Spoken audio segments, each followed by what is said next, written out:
as to see where we can save money. One of the items we expect to save substantial amounts is in the early retirement, because we have a number of civilians, upwards of 200, that we believe will be retired through that process, which will probably save us $4 million, I think. Can I get some response from the CAO on this question? Where's the money going to come from? Hold my time. Well, at the end of the day, whatever is not made up through efficiencies in the department, we will have to pay for out of our reserve. But I have to say that in the last several days, we've had a very willing partner with the department who has shared with us in a very transparent manner how they're going to try to find these savings. It's going to be a difficult task ahead of them, but I'm confident that they're doing everything they can to mitigate that. With the 9-1 vote that took place on Wednesday, December 9th, the Police Department's January 2010 Academy class will go forward. On Wednesday, your Los Angeles City Council considered item 27, the funding of the Boyle Heights City Hall. Located in his District 14, Councilmember Jose Huizar talks about earthquake damage to the building and asks that the project move ahead as originally funded.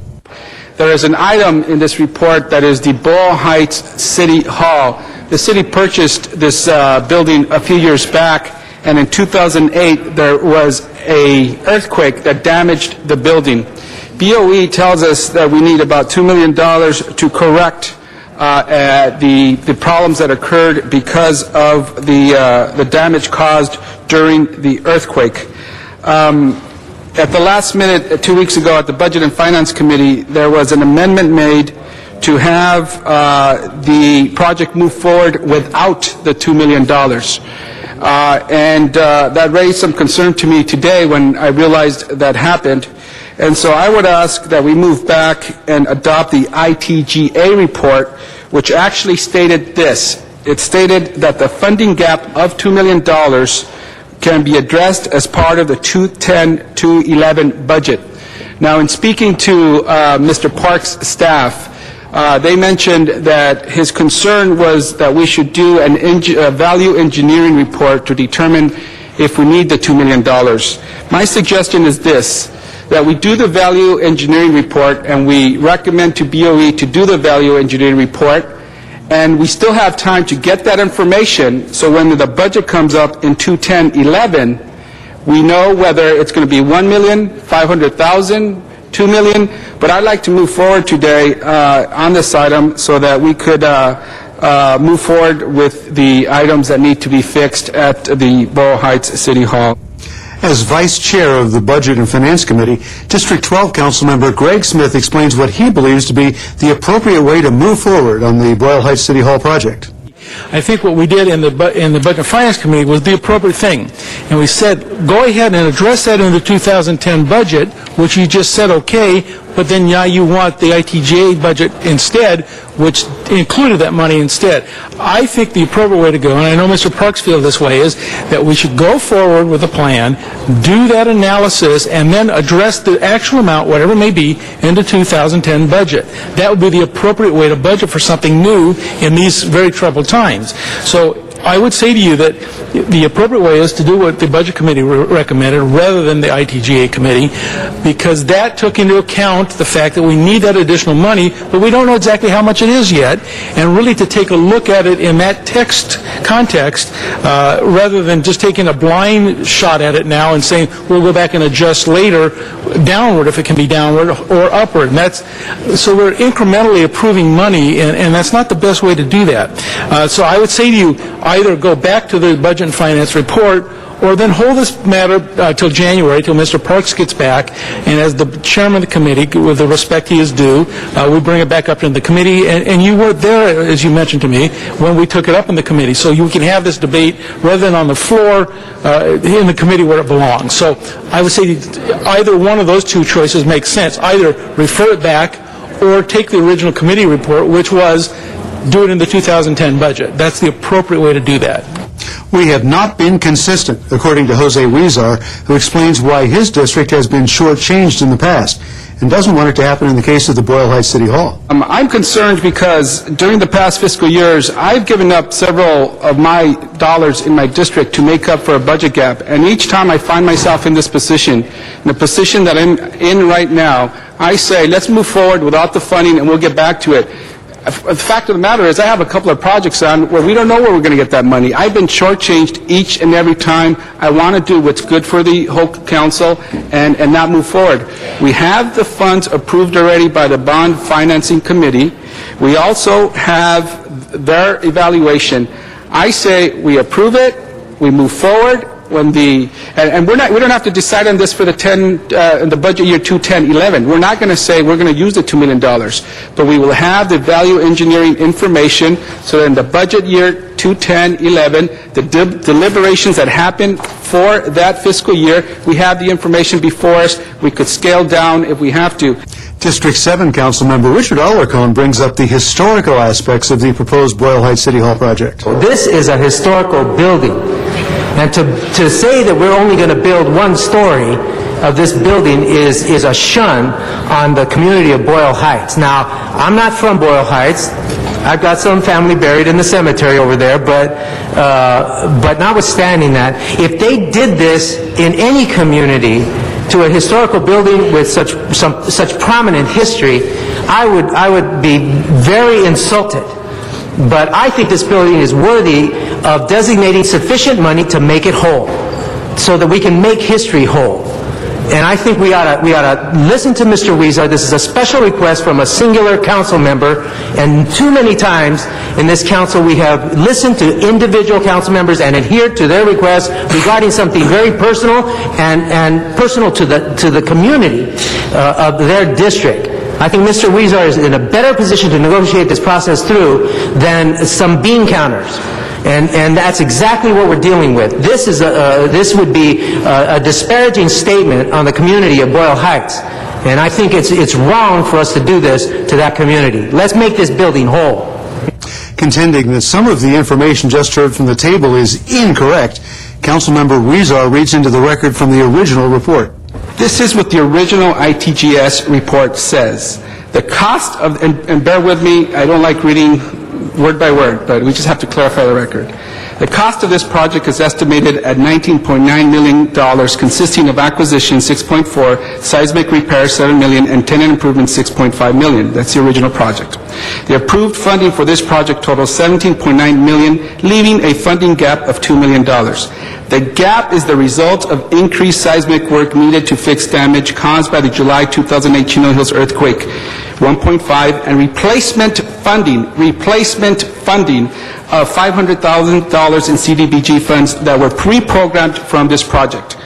Now listen, the funding gap can be addressed as part of the 2010-11 budget. It does say that in the ITGS report. Right now when Mr. Smith asked you if it said that in here, you said no, and you said it said that in the Budget and Finance report. Let me read to you the Budget and Finance report.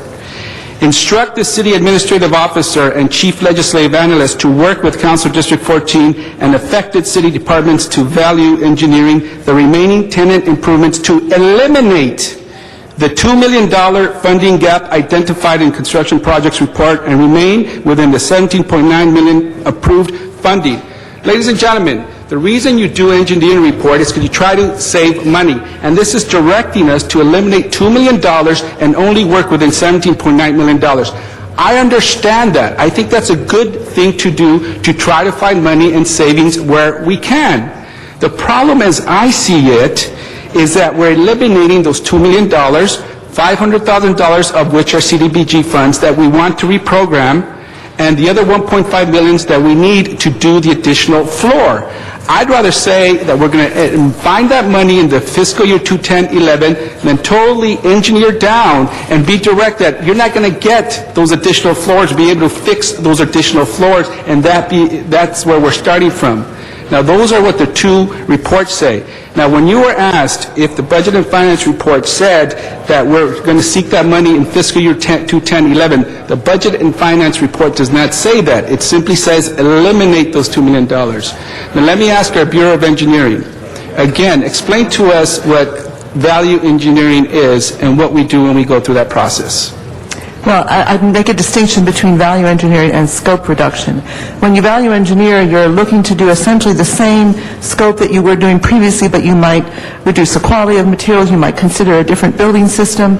In this case, we really would be talking about scope reduction. We would have to take areas that we had designated to be completed and just not complete them. Thank you very And much. we're quite willing to look at that, but that's really what we're talking about. Thank you. And I stand by this. You know, I do compromise. It's, you know, politics is the art of compromising, and I do a lot of compromising, I think. In this case, there's a lot of reason to believe the way this was handled, the information that's put out there, there's no reason why we should not move forward with the original language. And, you know, I hadn't even thought about the historical significance of this building, Mr. Alarcon, but I think the Boyle Heights community does deserve to have this building preserved and not be shortchanged in any way. Colleagues, I ask for your support on the ITGS report, the ITGA report, whatever that is. All right, that was our last speaker on this round. Madam Clerk, can you please clarify for our votes? Council has two reports before it. First one is Budget and Finance, and then also moved was the ITGA report. And the first What are we vote voting would on? be, the first vote would be for the Budget and Finance Committee report. Colleagues, ask for a no vote on that. On this particular part, open the roll. Close the roll. Wow. Tabulate the vote. 4 ayes, 6 noes. Okay, that fails. Now the ITGA report is before council. Colleagues, I ask that we do a roll call, that we have our colleagues in here for this vote. A verbal roll call? Well, no, we need oh, you're here, Mr. Okay. Okay, thank you. No. Vote on the ITGA motion. Mr. Weezer, on that particular matter, it's up for a vote. Open the roll. Yes. We're voting on the second part of that. On Is there the any clarification ITGA. once again, please, Madam Clerk? And this is on the ITGA report. On this item, Mr. Weezer, thank you. Open the roll, close the roll, tabulate the vote.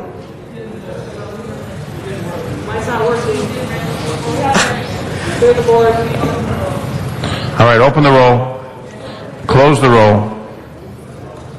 Okay, open the roll. Okay, now close the roll and tabulate the vote. 8 ayes, 2 noes. Mr. Weezer, you win on that particular vote. So, the Boyle Heights City Hall project will go forward at the original amount of $19 million. LA City View is the government access cable channel for the City of Los Angeles, featuring live coverage of city council meetings and programming about city department services and events. Remember, you can watch all Los Angeles City Council meetings live in their entirety on Tuesdays, Wednesdays, and Fridays beginning at 10 a.m. On Sundays, you can watch the replay of all the week's meetings, also beginning at 10 a.m. Council Week in Review can be seen Monday through Friday at 9:30 a.m. and 6:30 p.m. Well, that concludes our program for the week ending December 11th, 2009. On behalf of Camilo Chilcott and everyone here at Channel 35, I'm Jack Popejoy. Thank you for watching, and please join us for the next Council Week in Review.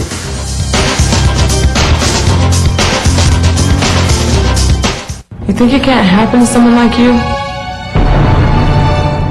Are you crazy? It could happen to anyone.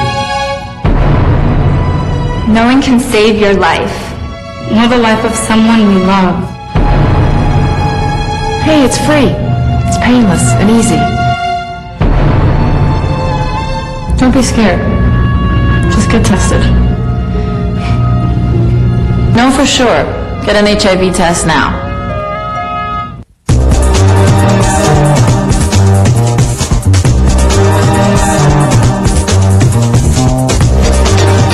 LA City View Channel 35. Your city, your channel.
Good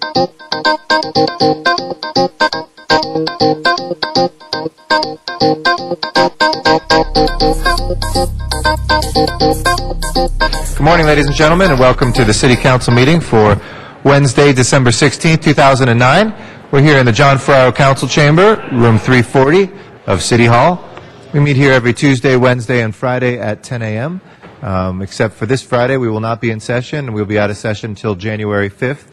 So this is the last meeting of the calendar year 2009. I want to welcome members of the public that are here in council chambers as well as in our remote chambers in Van Nuys and San Pedro. And we also want to welcome those who may be viewing us on Channel 35, the city's cable system, which broadcasts each of these meetings live and rebroadcasts them in the evening, as well as through the internet at lacity.org, where there is live streaming webcast and archived footage of our past council meetings. You can also listen in through your telephone by calling 213-621-CITY. That is a service called Council Phone, which allows you to listen to any of the council meetings or any of our committee meetings as well. Today we'll be following an agenda which is made available online and in person through the city clerk's office or in council chambers.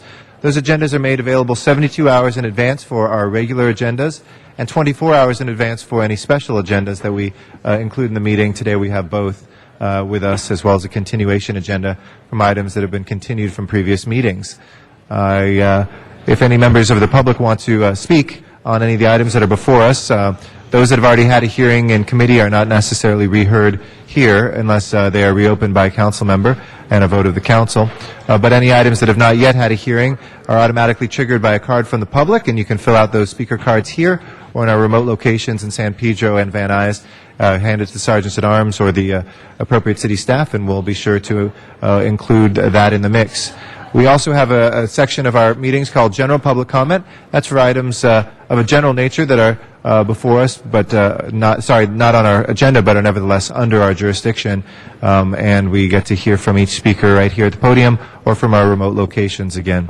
I want to thank those council members who are here pursuant to council rules on time. Council members Weezar, Labange, Perry, Reyes, Rosendahl, Smith, Wesson, and Zine. Thank you very much.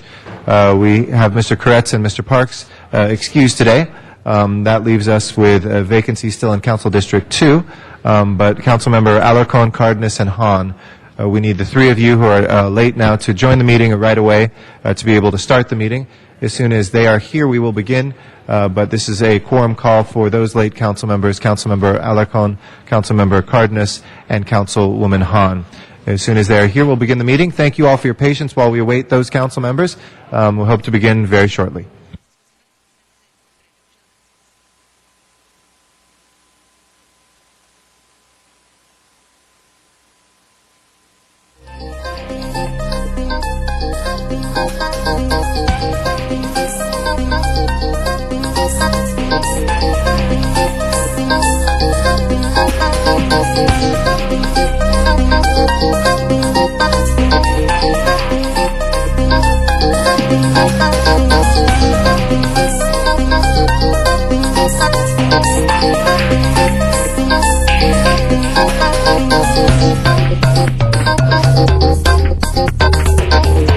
Mr. President. Yes, Mr. Labange. How many closed items do we have on our agenda today? On our agenda today, Madam Clerk, how many total items do we have? How many closed session items? There are 5. 5 closed sessions. Thank you. And about 75 total items today.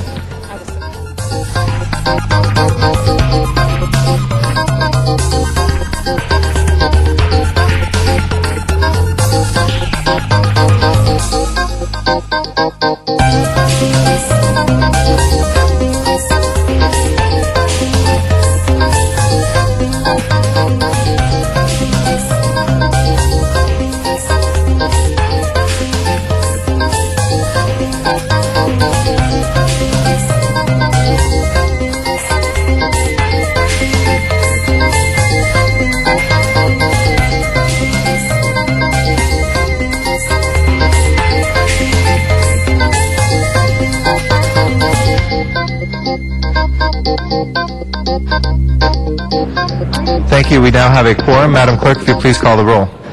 Alarcon, Cardenas, Han, Weezer, Corretz, Labange, Parks, Perry, Reyes, Rosendahl, Smith, Wesson, Zine, Garcetti, 10 members present, and a quorum, Mr. President. All right, first order of business, please. Approval of the minutes. All right, Mr. Reyes moves and Ms. Perry seconds. Without objection, those will be approved. Next order of business.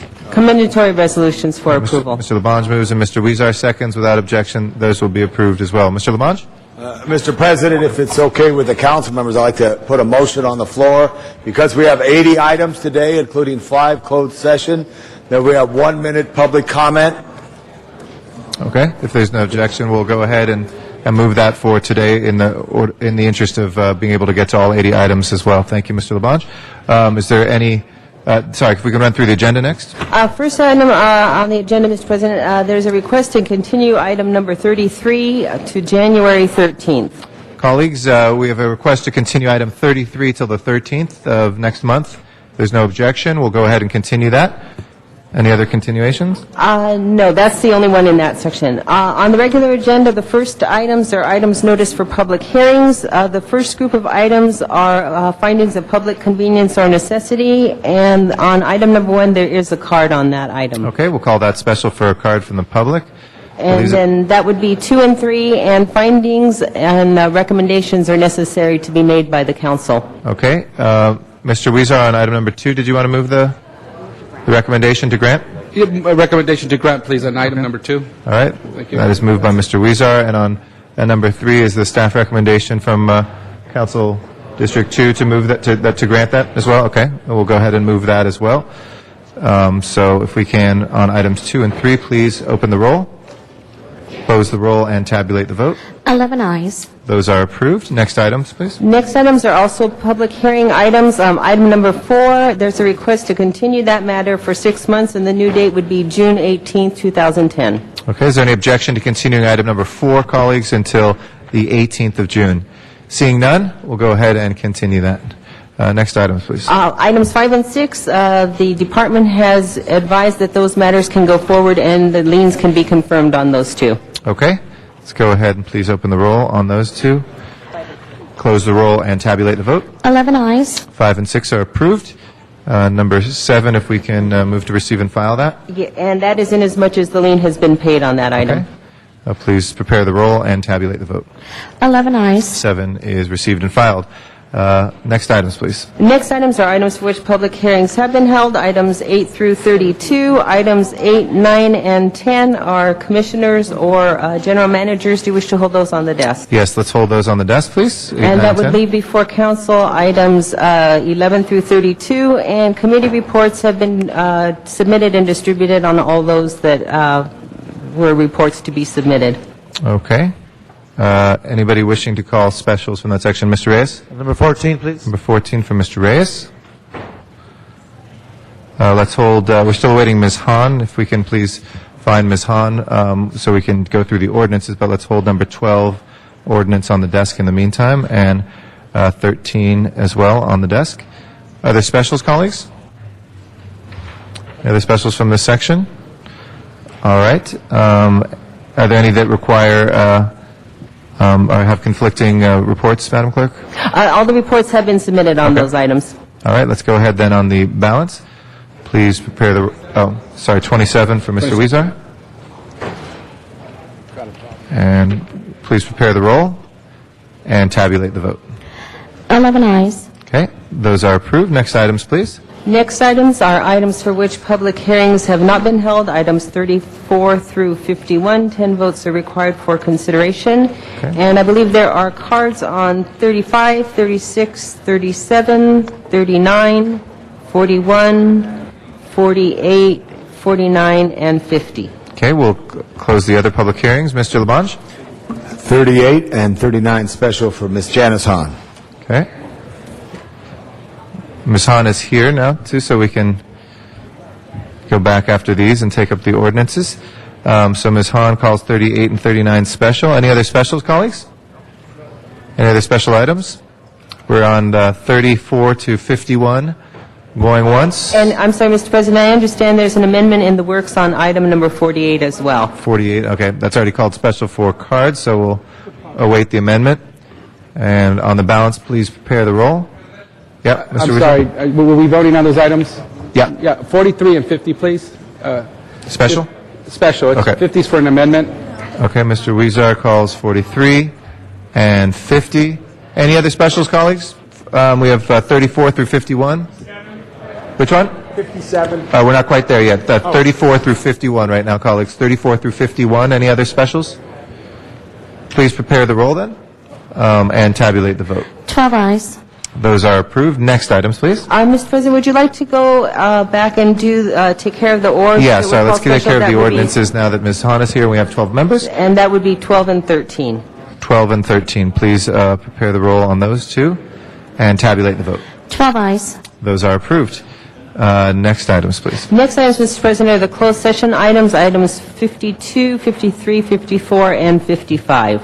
Okay, colleagues, we've spoken with Mr. Parks, and he said that he thought unless anybody wanted to call special 52, 53, and 54, we're okay to go in public. Anybody wishing to call those for closed session? Okay. Let's go ahead and walk through those then. 52 Okay. first, please. The first item is 52, and that's settlement in the case of Chastity James versus the City of L.A., and the settlement amount is $200,000. Okay, let's go ahead and open the roll on 52. Close the roll and tabulate the vote. 12 eyes. All right, next one, please. The next item is item 53, and that's a workers' comp case. Settlement is, the case, is Thomas Hinton versus City of L.A., and the settlement is by way of 6 stipulations, and the settlement amount is $162,245. All right, let's go ahead on recommendation for 53. Please open the roll, close the roll, and tabulate the vote. 12 eyes. That is approved. Let's go to the next item, 54. The next one is item 54, and that's also a workers' comp case, Dempsey versus the city. And there is a 3 stipulated awards, and that total amount is $218,287.82. All right, there's a settlement before us on item 54. Please open the roll, close the roll, and tabulate the vote. 12 eyes. Okay, and that's go ahead and keep 55. Call that special for our closed session. We are not yet at 11 a.m., so let's go to the continuation agenda next. The first item then on the continuation agenda is item number 72, and that is an item for which a public hearing has been held. Okay. Anybody wishing to call 72 special? If not, let's go ahead and prepare the roll and tabulate the vote. 12 eyes. All items will be forthwith today. That is approved. Next item. Next item also on the continuation is item number 73, and that has not had a hearing. Okay. Do we have cards on 73? I don't believe so. Okay. We'll go ahead and close the public hearing on that. Anybody wishing to call 73 special from the council? Mr. Reyes? Oh, not. Let's go ahead and prepare the roll and tabulate the vote. 12 eyes. Okay. That is approved. If we can go back now and take up the commissioners, and then we'll go to public comment. The first commissioner appointment.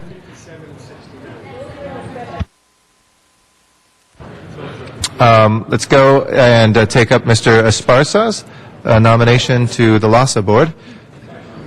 And I'd that like is to- item number 8, I'm sorry. And report has been submitted.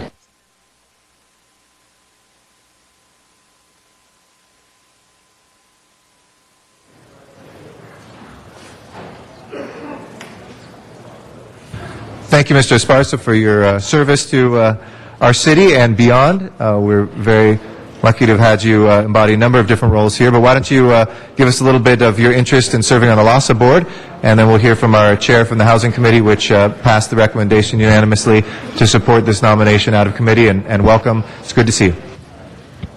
Thank you very much. As you may know, I have served the city on several commissions, and I was offered this opportunity by the mayor's office to continue to provide service. And considering my experiences with downtown, with the theater center, with Spring Street, and the challenges that I've seen that have affected the well-being of many citizens of the city who have, for various reasons, not been able to stabilize their lives, and how it impacts them and how it impacts all the rest of us, I viewed this particular appointment of importance, and I was very pleased to accept. Thank you for doing so. We know it's It's not a position which pays anything, but certainly it has a huge impact on the quality of life for many individuals here in the city, and we thank you for stepping forward on that. I'd like to recognize Mr. Reyes as our next speaker, and then Mr. Rosendahl. Thank you, Council President. Colleagues, I rise to support Mr. Esparza. I think we are very fortunate to have an individual with the array of experiences that he brings to the table, his entrepreneurial spirit. But more importantly, when you look at the depth of his involvement in social change, you can go back to, if I may say this, Mr. Esparza, back to, from what I know, his high school days as one of the leaders in the Lincoln High School walkouts. So they at that time were called blowouts. It was the beginning of the Chicano movement, and it was about change. And to see you here at this stage of your career, with all your accomplishments, to give back for those who truly need the type of energy and creativity that we would hope to see, because that's what's going to require, given all the cutbacks, given all the issues that confront the city, and how we focus on real solutions and hopefully create that change that's needed for the lives of those who find themselves in such desperate situations. So for that, I thank you, and I thank you for being that mentor and that steward for many of us who have followed in the efforts to create social change. So thank you so much, Mr. Esparza, and I would ask for a unanimous vote. Thank you. Mr. Rosendahl is our next speaker, and then Mr. Weezer. Yes, good morning. Good morning. It's always good to be with you. We go back 30 years, I think, when I start adding it all up, and how we even interacted in our cable days and video days and all those other good things. Why do you want to go on this? I'm compelled to be involved in public service, and I can't help myself. That's the truth. Well, you know, we need real leadership. Our city has not done what it should do for homelessness. We have a huge crisis, a huge issue. In my district, as you know, I have cars and campers everywhere now, and I have lots of issues there, and I have a lot of homeless people in the alleys and in the garbage cans. Fortunately, Steve Clare, who makes housing, you know, not for profit, we opened up a structure for 19 homeless people who no longer will be homeless. They'll be Section 8, and they'll be in there. There'll be therapists in there. It's right near the beach. It's a beautiful spot where we're going to take some of the folks from the alleys after they go through a psychiatric evaluation and put them in there. We're making some progress, but not enough. I have 315 people in 2 homeless shelters at night. There's no wraparound services tied to these folks. When I go and visit them, some of them have health issues, some of them have psychiatric issues, and we really need to do the wraparound services. I have a great group, the St. Joseph Center, Venice Family Clinic. We're also working on it. But when you look at the big picture, I'm ashamed, frankly, of what we have done as a nation when it comes to homelessness. The old story, we're the richest nation on earth, and yet we have people, you know, right there in the gutter and right there on the edge of society. If there's anything you can share with us of how you vision yourself in this role, I'd love to hear it. Councilman, my willingness and commitment to serve on this commission comes from an emotional response to my own childhood, where my father told me that he had been homeless, and he was always compassionate, and back in the early 50s there were still hobos, there were still people following the trains, and our home was marked, and we would have people show up all the time, and we would share the food that we had. And my father gave me that understanding of how life affects people in ways that they don't anticipate, and I share his compassion. And so although I do not know how I'm going to be specifically making a difference, I am committing to make one. Okay, great. There's a couple things I want you to do. Since you're a video great guy, I want you to make some videos on it and show the faces of homelessness, do some interviewing on it, and start giving people a connection to the homeless people, not as them people, but as part of our society, and raise their compassion level so we can raise their generosity and partnership. My house has been marked too. When I used to live at Venice, 32 Rose, and I took in homeless people living with me. And my private life's my own business, but I continue to support on a personal level. But I think your video capability, your genius in making great films, should also be part of the process to educate, awareness, and help us go for solutions. So I'm going to challenge you on that, my old friend. Okay? Thank you. Thank you very much, Mr. Rosendahl. Mr. Weezer is our next speaker. Thank you very much, Mr. President. And I like this appointment. I like it a lot. Mr. Moctezuma, you've always taken each one of your projects very seriously, and you make a big bang with them.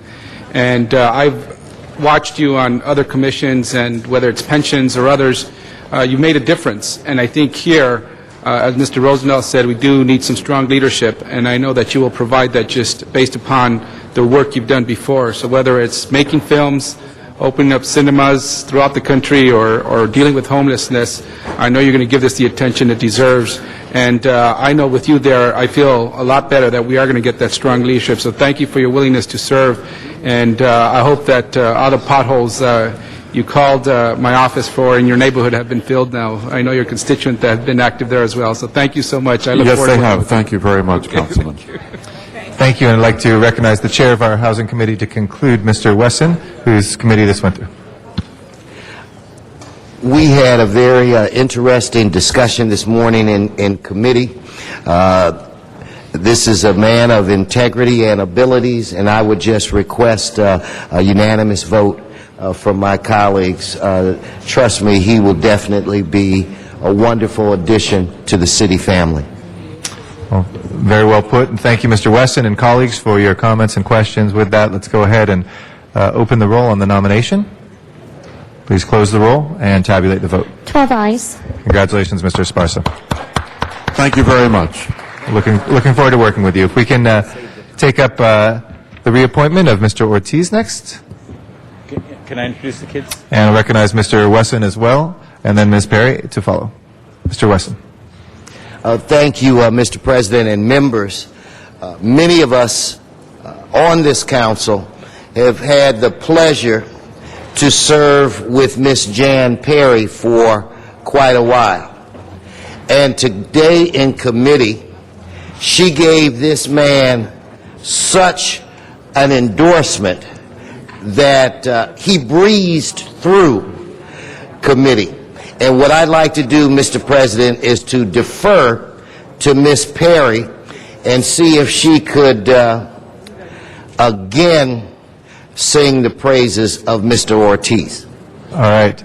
Ms. Perry, the chair has deferred to you. Thank you, Mr. Chair. I just want to say a few words about Mr. Ortiz. He has been with us in the worst of times and the best of times, and through it all, he has always maintained a focus, common sense, a sense of balance, a willingness to listen, a willingness to vet issues on the record. He's done it with great intelligence, with an understanding of the needs of all of the redevelopment areas. I've had an enormously positive experience with him, and I am really just grateful that he is willing to pursue reappointment, and I just urge everyone to do the right thing and vote unanimously so that he can get back to work helping all of us who have redevelopment work to be done in our districts. All right. With that, Mr. Rosendahl? You're from the 11th District. You're a great contributor to the city, and we're very grateful you're stepping back up to the plate. Thank you. Thank you.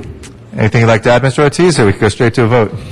Oh, I just briefly would like to thank the opportunity to be here and to thank you for having given me an opportunity to serve for the last 4 years. And I just want to tell you what a tremendous and satisfying experience it's been, and how much I've learned, and how much I am ready to continue doing the work. Great. Well, thank you very much. I echo what Ms. Perry said. You've done an exemplary job, and we appreciate your balance on these issues very much. With that, let's go ahead then and prepare the roll and tabulate the vote. 12 eyes. Congratulations on your reappointment. Thank you. Thank you, Mr. Ortiz. I'd like to recognize Mr. Cardenas for an introduction. Thank you very much, Mr. President. I'd like the 4 young men and women to stand who are sitting in the front row who are from the Fulton College Prep, which is in my district in Van Nuys. These 4 students are from a school who are making their very first visit to City Hall this morning. Welcome to your City Hall, ladies and gentlemen. Each of the following students have been selected to come on the trip today because of their outstanding academic achievements, and it's Pablo Morales, Joan Campos, Miriam Roland, and Justin Batalla. Each student has maintained at least a 4.0 or greater grade point average, and they are joined today by their 9th grade counselor, Miss Rebecca Gross. Recently, I was able to supply a charter bus for some of the students to go to UCLA, and apparently some of the young people here have been inspired to apply to UCLA, so congratulations. And also, it's very important for us to understand that we have some excellent young men and women throughout the city, and these are 4 of the fine examples of some of our 4.0 plus students in our city. So let's give them a big hand. Thank you very much, Mr. Cardenas, and great to have you here in Council Chambers. Congratulations on your work. With that, we'll take one last item before public comment. That is item number 10, which is the appointment of Mr. Guthrie for General Manager of our Housing Department. I'd like to recognize again the Chair of our Housing Committee, Mr. Wesson. Thank you, Mr. President, again, and members. You know, there are some jobs that are very, very difficult jobs. Here in this community, we had a phenomenal minister at First AME, and Chip Murray. And when Chip Murray left, I really felt that the person who followed him just would say, oh, there's no way that I can do what Pastor Murray did. When Muhammad Ali was no longer the champion, the person that had to follow him had a very tough road. And Mr. Guthrie is in that situation because he's following Mercedes Marquez, who was in her own right a superstar. But Richard Alarcon pointed out something today in committee that created a very emotional and a sensitive discussion in committee. Mr. Guthrie is a graduate, Mr. Rosendahl, of Kent State. And he was there at the time when the 4 students were killed and was personal friends with one of them, the young ladies, and he thinks about her today. When you look at his resume, you can see why he's in the business that he is today, because of his compassion and his desire to try to make this place a better place for all. His entire background shows us that. So if there is anyone who will have the opportunity to fill the shoes of Mercedes Marquez, I believe that this could very well be the man. So with that said, Mr. President and members, I would request that we vote unanimously to put this individual in place, an individual that is sensitive to the needs of everyone, an individual whose life has been in search of that balance of fairness. And I'm excited about your appointment and look forward to working with you. I do believe that he has the ability to get things done. And the last thing that I want to say is that he was appointed by then Mayor Harold Washington of Chicago to do some work. And at that point in time, there was a young man who came to him who looked as though he was 15 years of age, and he wanted to make some changes at a housing project, and this young man's name is Barack Obama. So with that said, I ask for a unanimous vote. Mr. Garcetti? Thank you very much, Madam President, and thank you, Mr. Chair, Mr. Wesson, for not only contextualizing Mr. Guthrie's nomination, but also some of his own great background. And I want to thank Mr. Guthrie for the time we've been able to spend together. He came very well recommended from some of the top housing people that I know. I just wanted to give you the chance for people to kind of hear a little bit about what your vision is, and that's, an early moment to ask you a question like that, perhaps an unfair one, but one necessary, I think, for all of us, in terms of what you think LA is doing well with affordable housing, what we could be doing better, and what interests you and what sort of things you think you can bring here in the midst of an economic downturn that came from a housing crisis, how we can lead the way out with some of the housing policy that, if you're general manager, you might be able to lead the way with.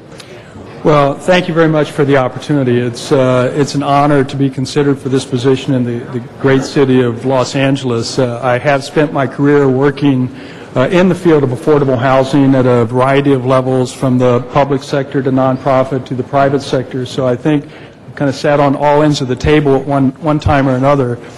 Los Angeles is a unique city, which I'm quickly finding out. I know I'm going to find out a lot more, even more quickly once I begin the position.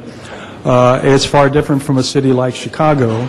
I've heard many good things about my predecessor, Mercedes Marquez, and the work that she's done to build such a strong housing department here, and some of the creativity and innovation that she's brought to the table.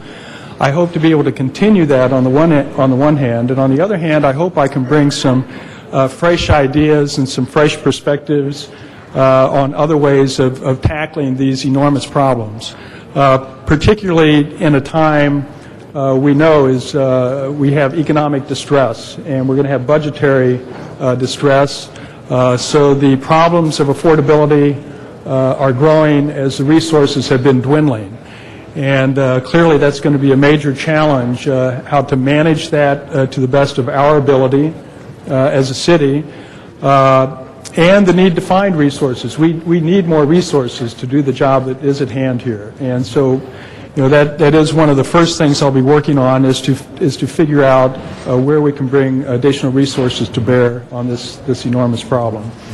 And like I said, additionally, I hope we can take a look at the successes that other cities have seen in the way of mixed income housing, as well as dealing as efficiently as we can with the crisis of foreclosures and foreclosure mitigation. So I know I've got my hands full stepping into this, but it will be good to have the support of the department and of the mayor and the city council in this undertaking. Well, today, just shortly before this, we extended for another year the foreclosure protections for tenants who are in homes or duplexes and triplexes that are owned by banks. They went into foreclosure, and some of the banks were coming in and actually kicking out good-paying, always on-time tenants. So that's a nice protection that we have in place for all community members on that street, so that it doesn't become vacant. But what do you think the horizon looks like for home ownership in the next year or two? What voice can Los Angeles have as the administration begins to look at pressuring banks to help write down some of those loans, and at the same time keep our neighborhoods stable? Because for us, there's been a tremendous amount of work, decades long, to make them safer and to stabilize them. We know that can evaporate very quickly when 3 or 4 homes become vacant on a given street. What can we be doing in that particular area? Well, as you say, there have been huge investments in many of these neighborhoods, and a foreclosure crisis like we have now can undermine that very quickly, of all the hard work and the effort that has been put forth. So attention is being paid now, but even more so, it needs to be paid. I know we've got a neighborhood stabilization program here that has gotten off to a relatively slow start, because Fannie Mae, Freddie Mac, and many of the national lenders have been either unwilling or unable to take the actions necessary to write down these mortgages and to provide for the type of assistance that's going to be necessary on some of these focused areas where foreclosures have been running rampant.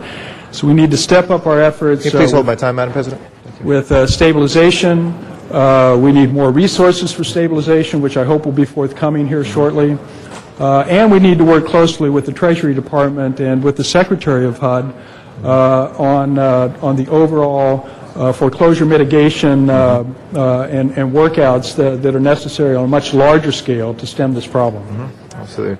Just two last notes that don't require an answer unless you would like to. One thing that I think we've led the way here is in green affordable housing.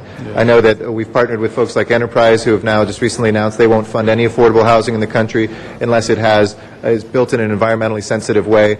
We've had a great partner in our Department of Water and Power that's helped fund solar panels, fund weatherization, other things in affordable housing, and I think it's an area that we need to continue to work very aggressively in. And I'm glad you brought up mixed income housing. I know for Mr. Reyes and myself and for everybody in this city, it is perhaps the most critical issue. Mr. Rosenthal's district, the traffic is the worst of any place. It's because there's 5 jobs for every 1 unit of housing. And so if you're the richest person in Los Angeles or the poorest person in Los Angeles, and anybody in between, the failure of traffic has not just been a failure of building transportation infrastructure, it's a failure of how we've done our housing policy, that we haven't located housing close to where the jobs are. So either you move 4 jobs out of the west side of Los Angeles to stabilize that area, which I don't think anybody's suggesting, or you have to be able to build more housing. Whenever you raise that conversation, some people are scared because they hear the word density or something like that. But the quality of life we have when people spend 2 hours driving from the Inland Empire to a job in Santa Monica, for instance, and I picked 2 places that aren't even the city of LA, that is a critical piece. So mixed income housing gives us that opportunity. Just as we're having open up in Hollywood shortly at Hollywood and Vine, there will be 25% of those apartments are affordable to the very hotel workers that will be a part of that very same project, and they might not have to get in a car and go for miles and miles away. So we really look forward to cracking that nut with you. It remains the highest priority, I know, of this council and of the council leadership. So thank you, congratulations, and you have my full support today. Looking forward to working with you. Thank you very much. Mr. Reyes? Thank you, Madam President. Mr. Guthrie, we have spoken as individuals and committee, but one of the, I believe, opportunities that exist is understanding that the city controls property in which, if we coordinated with the Department of Transportation, coordinate with the Planning Department, we could truly stimulate a whole range of job generators, create economies of scale that are a positive move in given our plight right now with the economy. As you know, we control many parking lots, and there are several projects in the city that essentially are being identified, and for one reason or another, it never matured and never fulfilled its potential. I know in Highland Park we have a facility that has its controversy when people see change, but I also know we need to build housing for the people that live in our neighborhoods. There's a whole set of opportunities we can create this revenue base. In your experience, have you been able to put together the type of strategies that combines these disciplines and looking at the private sector and making it inviting in terms of incentives for them? Have you had that opportunity in your vast experience in the past? I have had some opportunities. Most recently, I've been the co-developer of the Cabrini Green public housing site in the city of Chicago into a mixed-income community combined with other city facilities that were made available. So there's a holistic approach to the mixed-income development taking place, utilizing the mass transit system that's in place right next to the Cabrini site. It is difficult to do in this challenging economic environment, but it is possible with incentives that can be provided. We need to identify the resources that we do have. Maybe some aren't quite as obvious as others, but they are clearly resources, and work around some of the transit-oriented development plans that have been worked on, have been developed here in the city. So I think, yes, there are opportunities, and I look forward to digging into those and working with you on them. Is our economy so bad where if we control the cost of land because we own it, is that enough to create new housing, or do we still need even more resources on the table? Well, housing is location, location, location, and to make these developments work, you have to also have a marketplace. In this current economy, we're challenged. Land alone normally isn't enough of an incentive to put together a package that is economically viable. So there need to be other incentives as well, but any deal can be done. You have to work hard at the numbers, massage the alternatives that you have, and it's complicated, but there are ways of cobbling these things together. And I've had quite a bit of experience at that, and really look forward to working with the nonprofit and the for-profit community here in moving some of these deals forward. Thank you, Mr. Guthrie. I look forward to working with you. I encourage and I vote. Thank you very much. Okay, thank you. Thank you, Mr. Rosendahl. Thank then you, Ms. Mr. Perry. President. Good morning. Good morning. With a name like Guthrie, is that your name? Yes, it is. Yeah, well then you need to meet my friend Arlo, who's a very good friend of mine, and of course Pete. Woody Guthrie was really there with folks in the community. You heard my president there talk about my West Side district. Yes. I represent the coastal district, and to keep affordable housing and mixed housing in my district is very difficult because the price of land is very expensive. And because of that, it becomes problematic. Santa Monica aggressively created jobs in the 80s, and right now, the end of 2009, we have over 200,000 car trips that come into our district every morning to go to work in Santa Monica. Obviously, I want more housing in my district, and we need to tie planning and housing together. We also need more affordable housing. I have one developer who found a piece of land, and he's going to build hopefully 122 units of Section 8 housing so we can put some people in housing on the west side. We also have a not-for-profit group where I cut a ribbon on Sunday with 19 units in there for Section 8 support. Mm-hmm. So when you come into it, I need your help in the 11th District to come up with strategies where we can have affordable housing. We're just about to cut the deal with Lincoln Place to put our tenants back in there after they were thrown out, which is another affordable housing project. I have 700 units there of affordable housing. They're going to be modernized, people are going to come back in, and then an SRO will go on top of it once it happens. So there are a lot of challenges and a lot of needs. Just to give me a couple of sentences about yourself. Mr. Weston was speaking so highly of you. Tell me about you a little bit. Well, just a little bit of my background. For instance, I started my career working for HUD at the federal level in the state of Ohio, working the old Model Cities program, actually, before it was done away with, Model Cities and Urban Renewal programs. And when Harold Washington was elected the first African-American mayor in Chicago, my friend was appointed as a housing commissioner. I see. And I went there as an appointee of the mayor, as her deputy, and worked on redevelopment programs there. I spent 2 years at the Chicago Housing Authority as its chief operating officer back in the late 1980s when public housing had yet to go through the sort of transformation that's been taking place, particularly in Chicago over the years.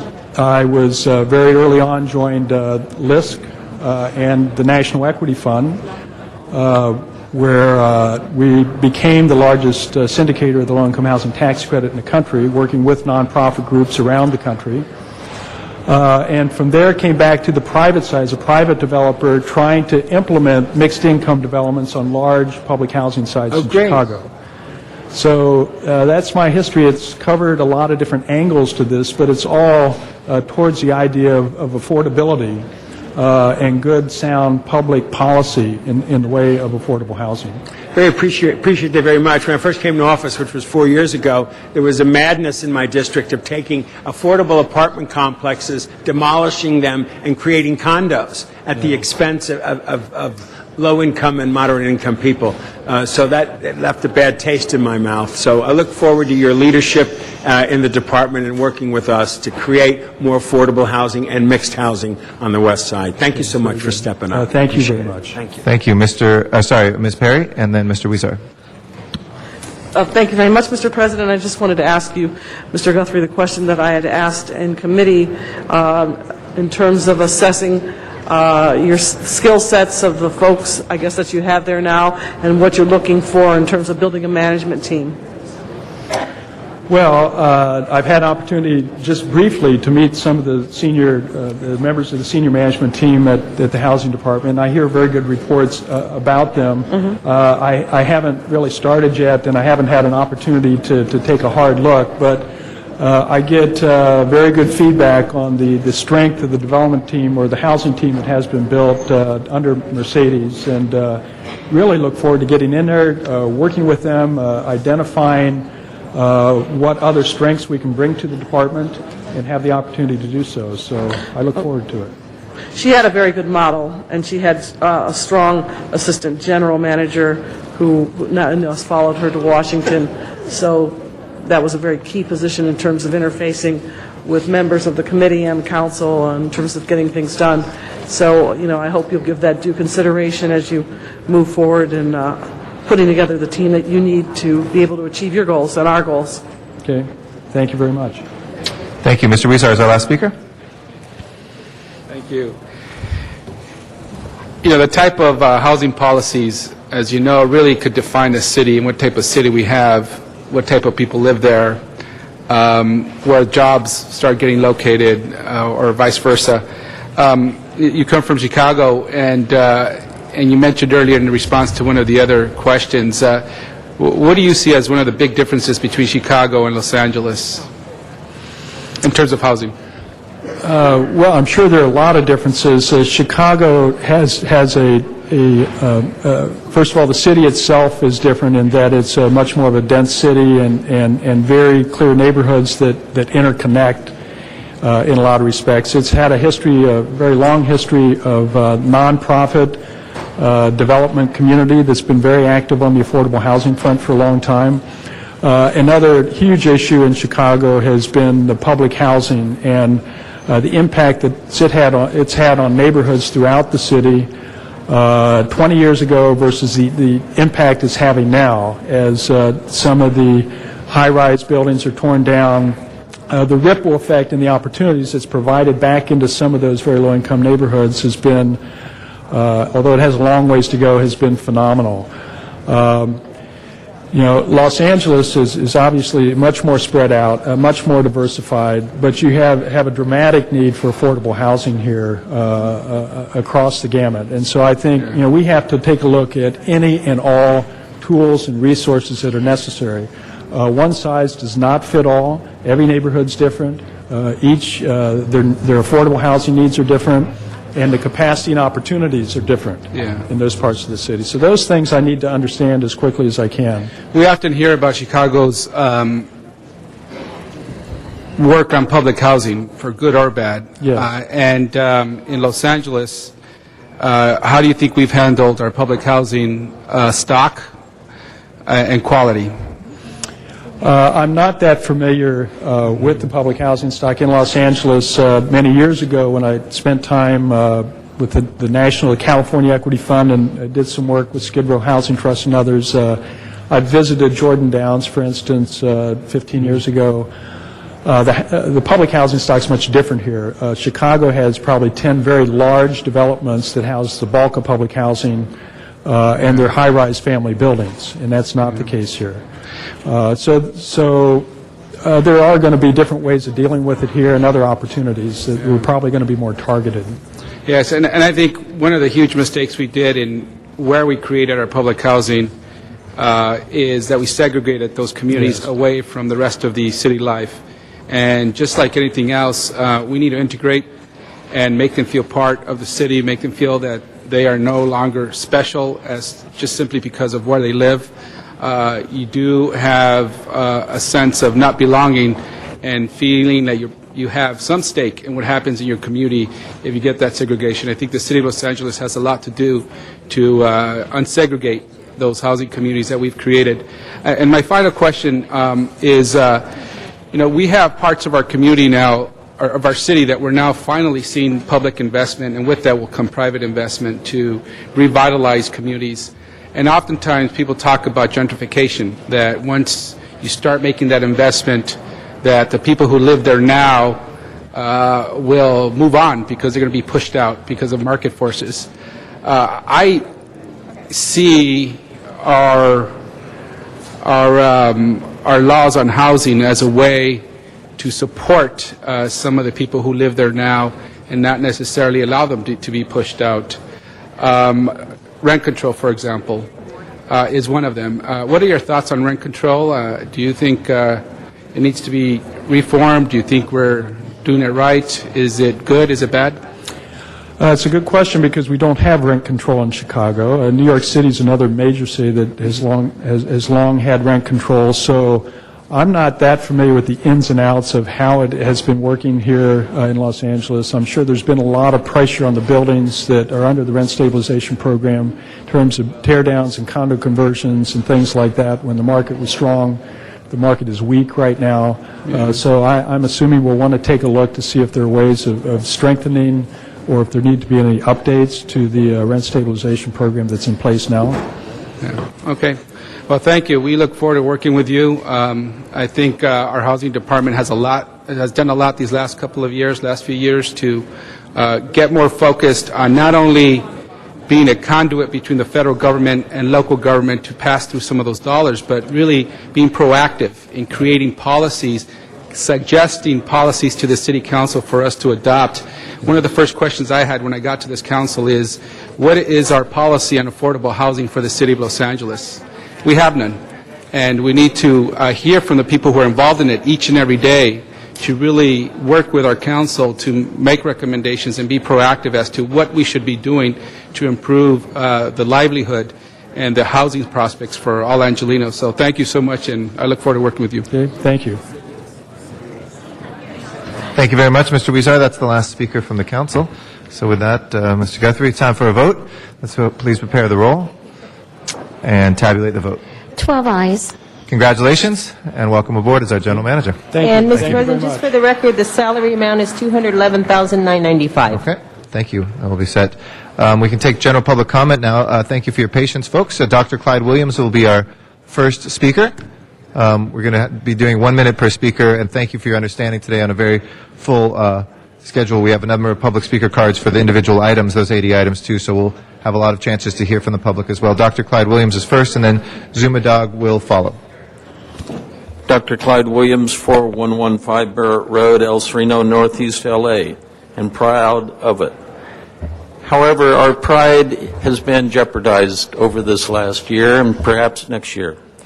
The Autry National Center, located in Griffith Park, occupies and owns the Southwest Museum in Highland Park. They don't want to do it. They only want the collection.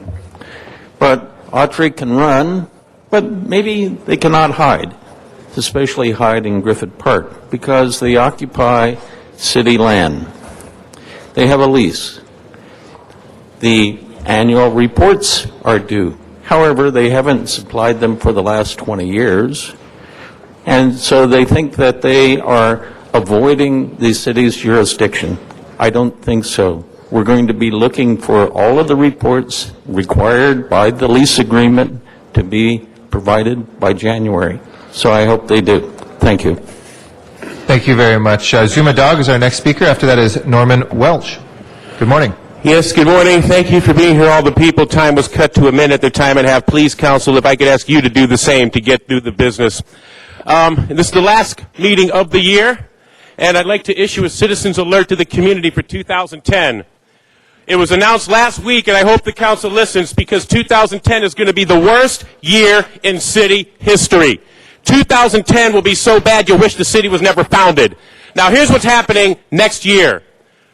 Due to the fact that over 2,400 people are going to be taking earlier retirement, and I'm saying it's going to be much more than that, we've lost so many employees that they announced last week the accounting department will not be able to meet the financial responsibilities. That is of global concern.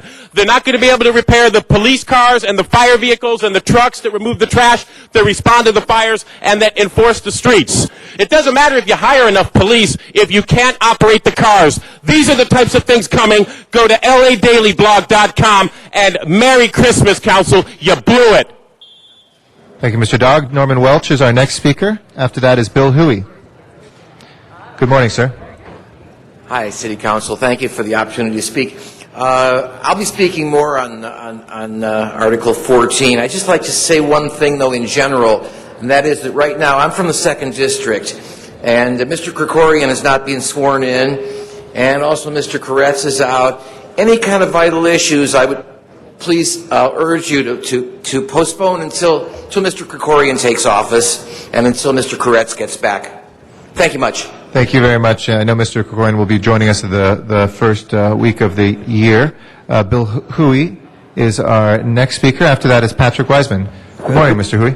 Good morning, ladies and gentlemen of the LA City Council. I want to make the City Council aware of something. Mr. Guthrie should be informed that the former Mercedes Marquez had an agenda against landlords, and because of that, hundreds of landlords are in foreclosure. As these buildings get torn down, it creates more homeless people. And one example of the problem is if a landlord has a destructive tenant in his building who's breaking windows or bringing in flammable things or illegally overcrowding apartments or causing any kind of havoc, the housing department, all the inspectors have been told, never write up a negative report about a tenant.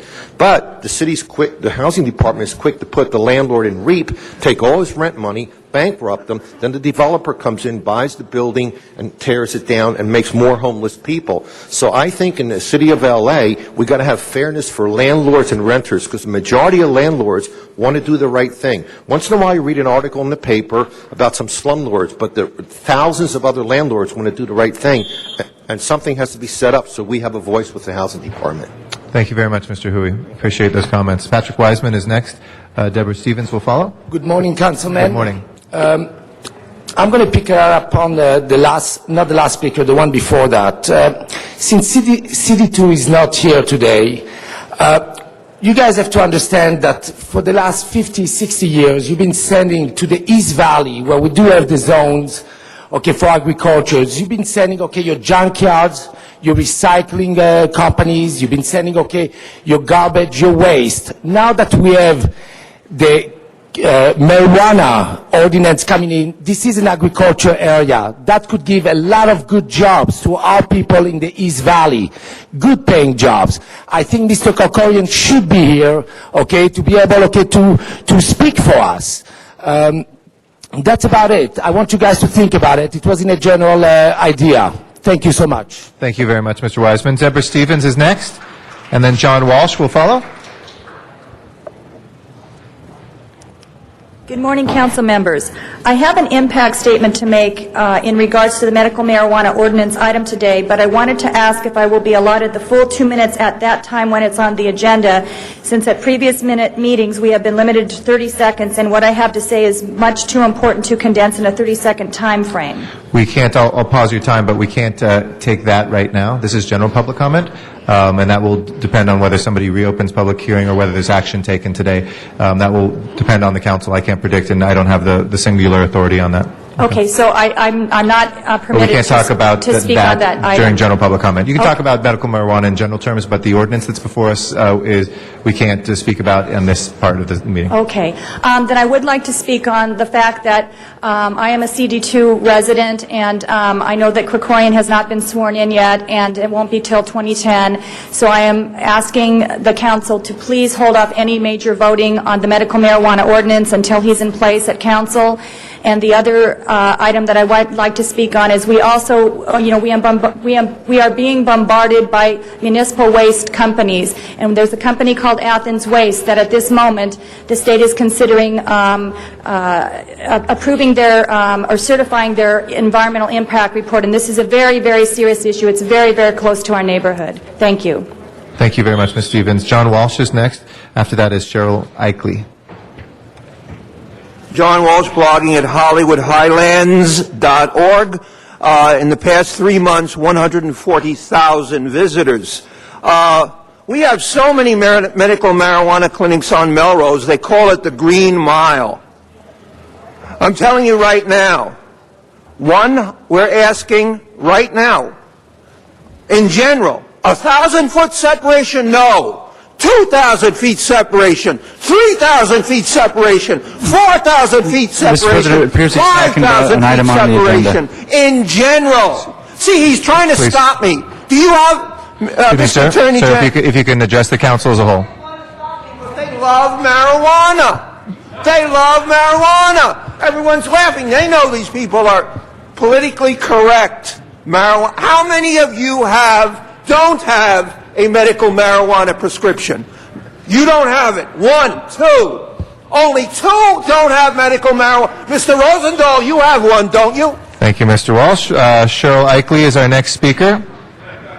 After that is Arnold Sachs. Thank you, President Garcetti. I want to just say thank you for your attention. A bad law does more harm than good. This country was built on a set of good laws, the Constitution of the United States of America. Actually, the Constitution is more like a set of guiding principles to help governmental bodies to enact laws. Even with these good principles guiding laws, some bad laws have been passed in this country. In fact, some really bad laws have done more harm than good. For example, there was a time in this country when a federal law enslaved African Americans. These bad laws not only stripped African Americans of their rights, these bad laws also stripped African Americans of their dignity and humanity. Even with that faulty federal law ended slavery of African Americans, bad laws still persisted through this country, which continued to strip African Americans of their dignity and humanity by segregating them to the outskirts of towns, away from white folks' residents and businesses, away from the daily activities of the majority group. Thank you. Thank you very much, Ms. Eichley. Arnold Sachs is our next speaker. After Mr. Sachs is Don Garza. Good morning, sir. Good morning, City Council. Thank you. A full agenda. Why not limit public comment to 1 minute? 35 minutes on committee appointees that were heard in committees on the committee agendas, but we get to speak for 1 minute. I laughed my butt off last week when the council was considering new police class, 25 officers, how to fund, and then this week you get in the LA Times, auditor finds police department failed to follow procedures on contracting. Millions overspent. There's an oxymoron. Now, the auditor wants to appeal the judge's decision against the controller's office. Does anyone in this elected officials understand the word deficit? The city spent $137 million in the last 2 years on legal payouts and legal fees. And now you want to spend more. We heard that you have Would you like to finish it? Got the word. Okay. Thank you, Mr. Sachs. Don Garza is our next speaker. After that is Dan Halbert. Hey, Don. Since it's the end of the year, I suppose I should come in here and show my gratitude and appreciation for the City Council and the Mayor of the City of Los Angeles for the things that they have done for me to encourage me in my new life. Just this year, I had the opportunity to have and I'm not promoting it, bariatric surgery, and I've lost a lot of weight, and my diabetes is gone. You guys have been there when I was very sick. Jan Perry, Bill Rosendahl, Ed Reyes, Jose Huizar, Eric Garcetti, all of you people, Tom DeBonge especially, man, I love you. The encouragement. I just want to thank you. I have to do this because gratitude is, if I'm not ungrateful, it's a sin. Well, another major person that I want, organization that I want to express my gratitude is the Midnight Mission. The Midnight Mission is having a big concert tonight to raise money with a whole bunch of rock and roll stars. I would encourage you people to find out about it. They were there for me, and I'm going to be there for them.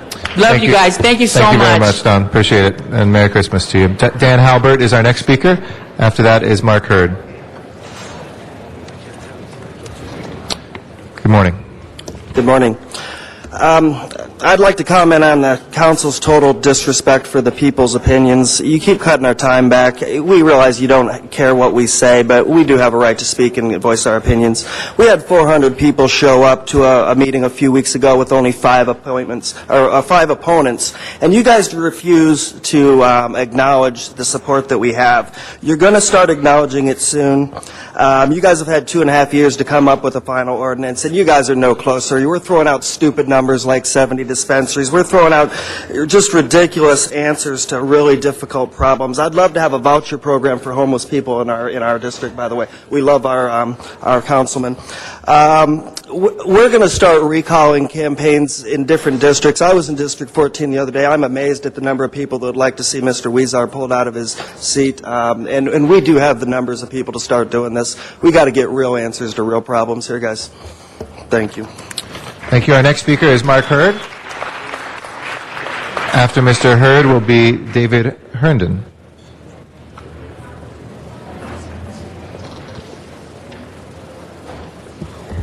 Good morning, City Council. Good morning, President Garcetti. Long time no see. It's the end of the year, so I just wanted to come by and say thank you, Bill Rosendahl, for the terrific work you did. This skate park, it's wonderful, and you guys did a lot of good work. That being said, I do have some concerns going into next year, and I wish and pray that you guys will take serious consideration about what's coming. The layoffs and the budget crisis that we're in now is not due to what we're doing now. It's due to what was done before. And if we don't learn from our past, we're not going to change it and get it right in the future. And next year, whether we like it or not, people's lives are going to be destroyed. And it's not what you guys are doing now, it's what was done before. But if we don't review what we've done and what we're getting here, you guys cut your staffs down from 24 to 15, you councilmen, roughly, whatever. What if you, when you had 24, 3 of those guys were USC and UCLA MBA grads, and all they did was focus? Thank you. Have a great holidays. Thank you. Appreciate your comments, Mr. Hurd. David Herndon is our next speaker. David Herndon here. David Herndon. All right.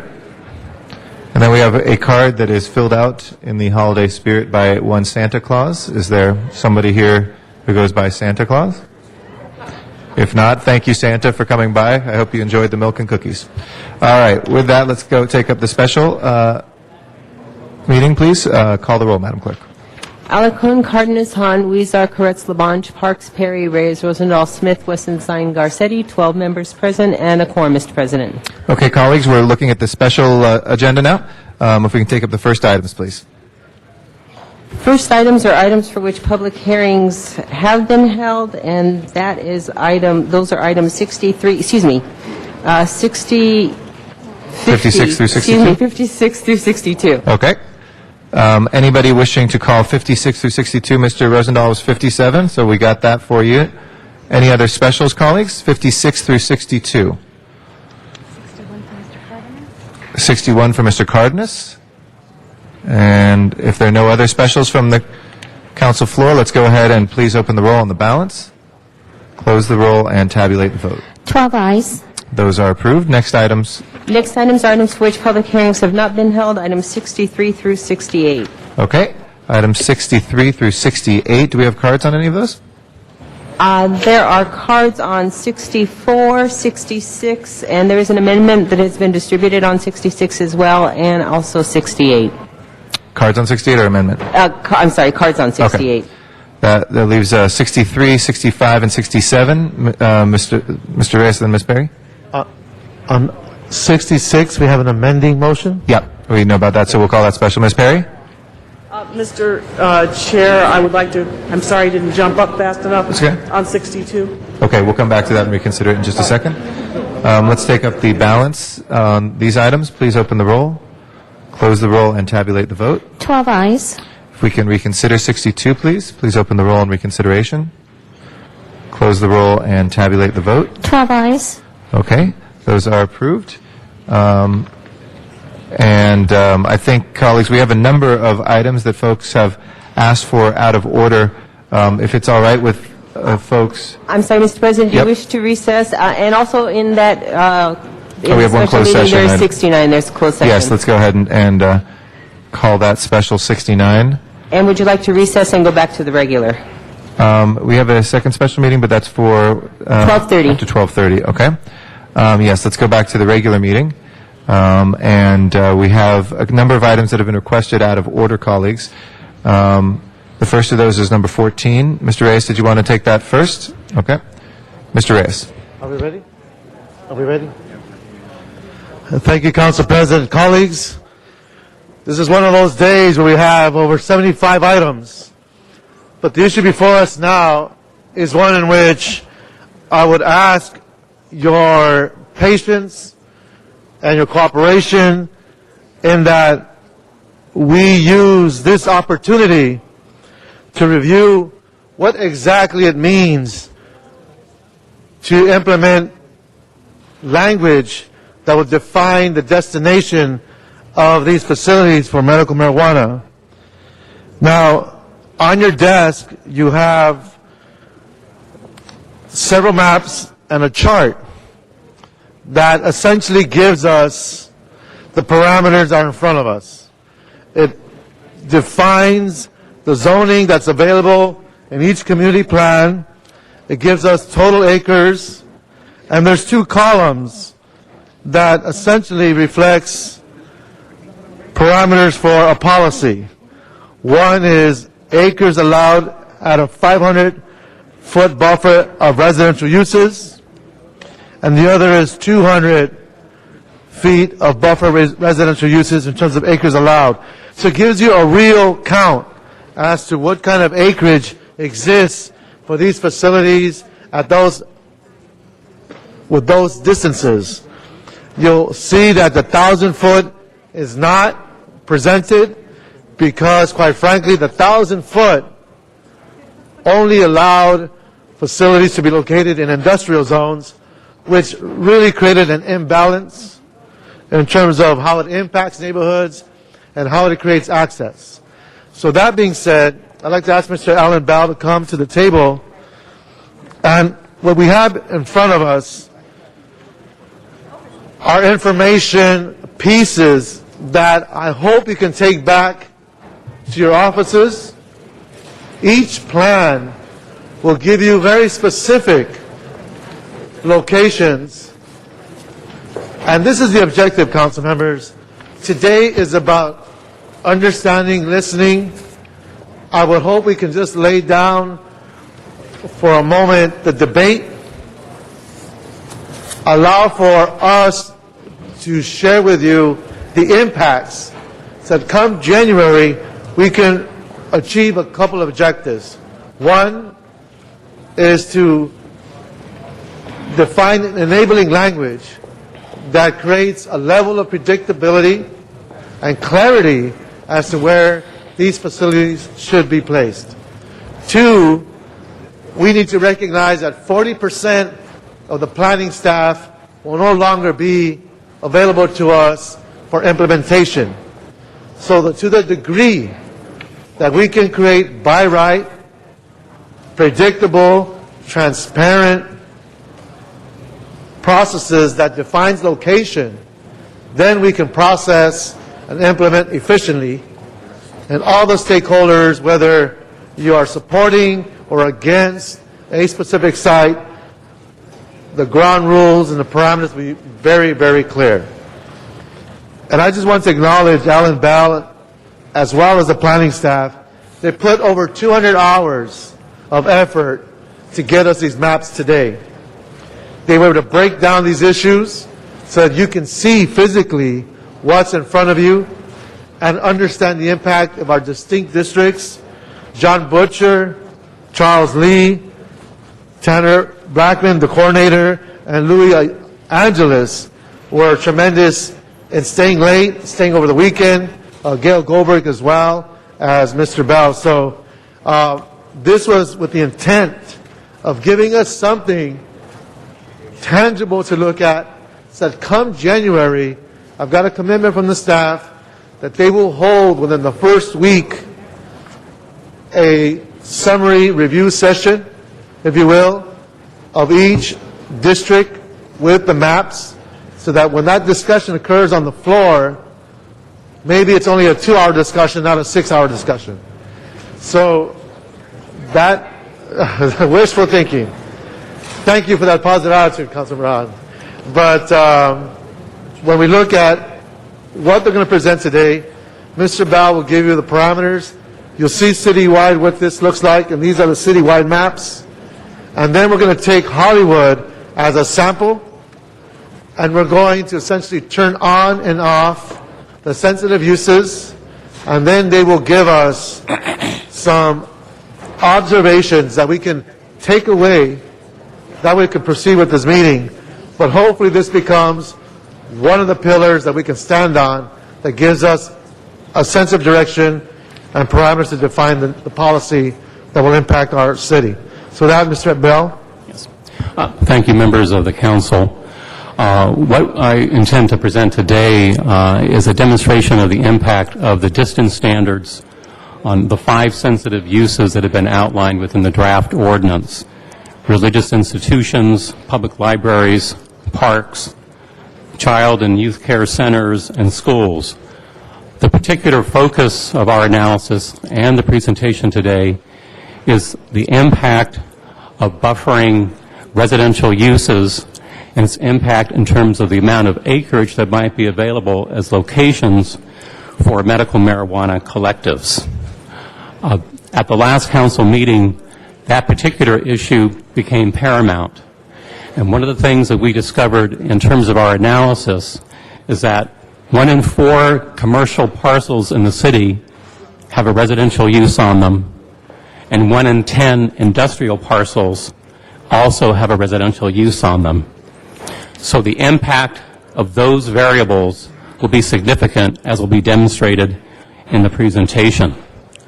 On your screen, you have a map, citywide map of Los Angeles, and the blue areas are all of those areas that are currently zoned industrial in Los Angeles.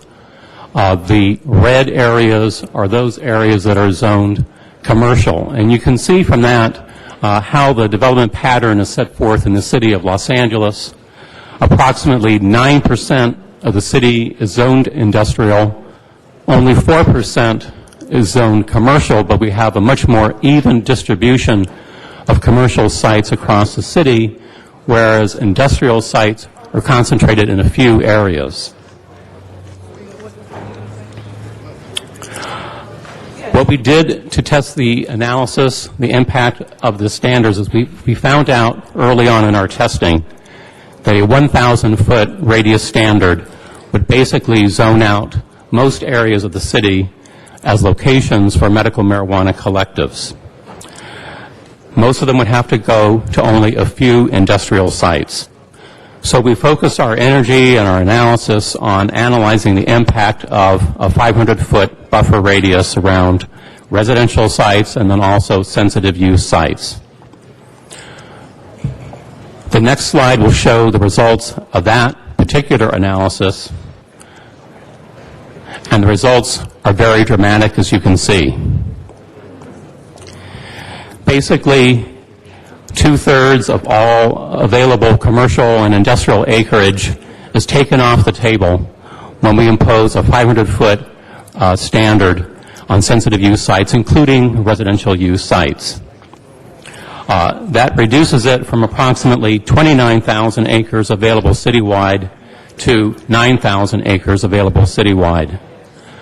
The impact on available commercial acreage is especially significant.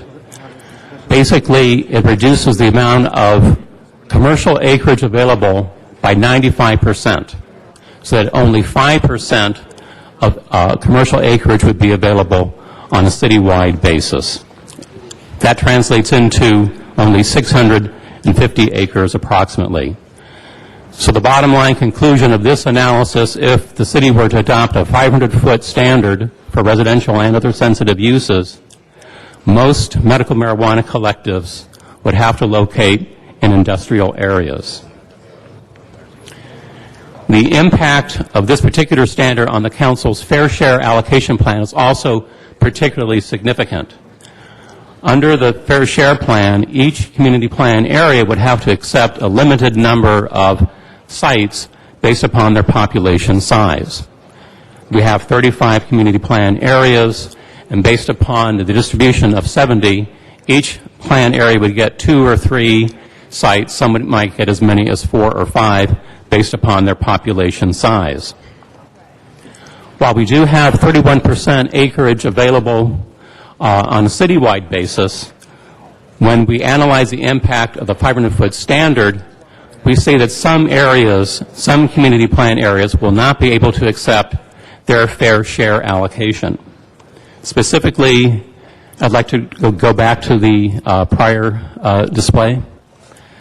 Specifically, there are 6 plan areas that have no commercial acreage available and no industrial acreage available. No acreage whatsoever to accommodate any medical marijuana sites. And those sites are Bel Air, Beverly Crest, Brentwood Pacific Palisades, Venice, Sunland, Tahunga, and then also Westlake. 9 of the plan areas would have almost no commercial acreage available. Either they would have 1 acre available only, or they would have a fraction of an acre. Again, the council's policy is to try to make sure that there are commercial sites available and not to shunt them all into industrial zones. So by going to this policy, there are 9 areas that would have almost no commercial acreage available. The 4 plan areas that have no commercial acreage available under this scenario are Silver Lake, South Los Angeles, Southeast Los Angeles, and Sylmar, and the 5 that have only 1 acre or a fraction of an acre available are Arleta, Pacoima, Northridge, Reseda Van Nuys, and San Pedro. We also analyze the impact of this standard on the existing 137 registered medical marijuana collectives that are operating as of this particular month, and there are 137 according to the CLA's analysis. All but 5 of those sites would have to move under this scenario. 132 would have to move from their present locations because they could not meet the standards set forth in the ordinance. Again, only 5 could remain in their current location. 132 would have to move to a different location, one of the blue areas on the map or one of the red areas, and since they are so few, you really can't see that on the map shown above. So our observation of the 500-foot analysis is that it doesn't apparently meet the test of council's emerging policy that each plan area have accept a fair share allocation. It would not result in an even geographic spread. It would not preclude overconcentration in plan areas.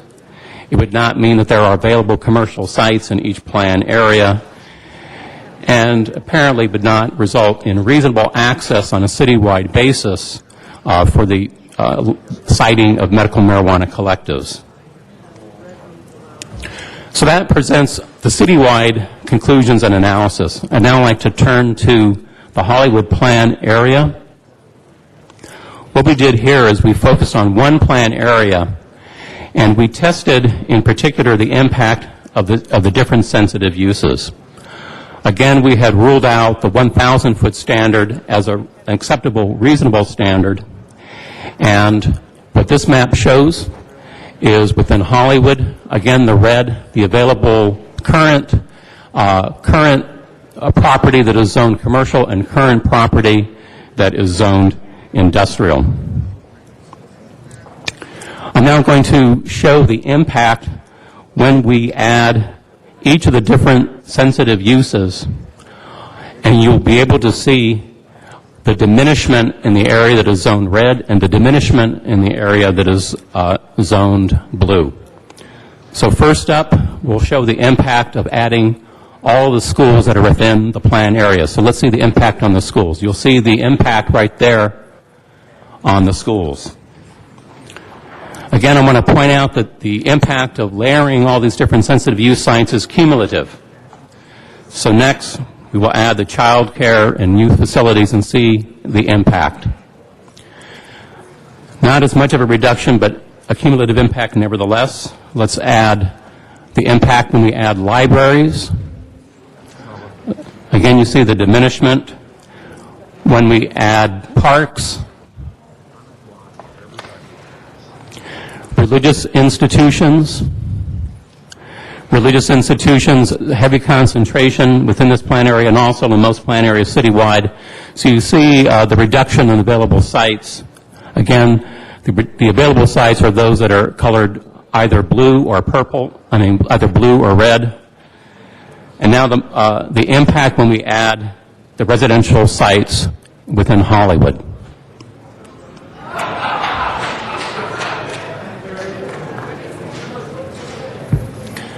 So let's go back to that. So let's subtract the residential sites so we can see the impact again. This is the impact.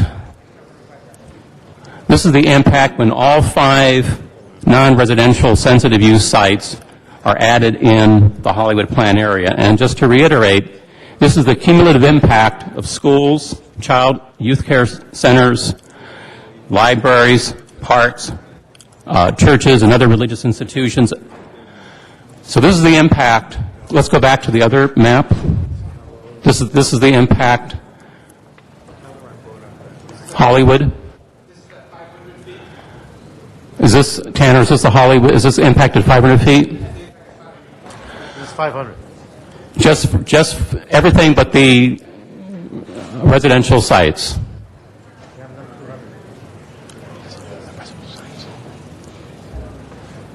Is this everything but residential sites?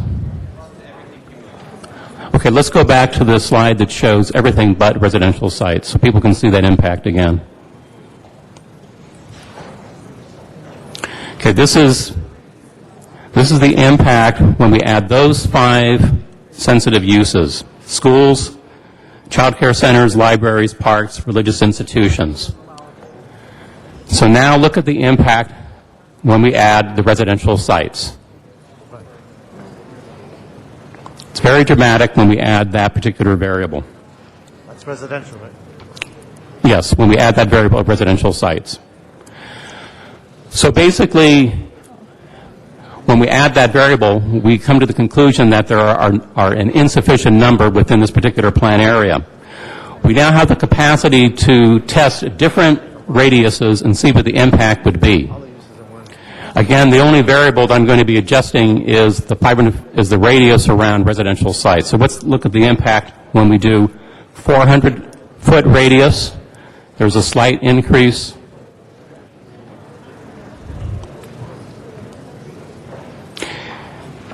The impact when we subtract an additional 100 feet, this will be 300 feet. This will be the increase of available sites at a 300-foot radius within Hollywood.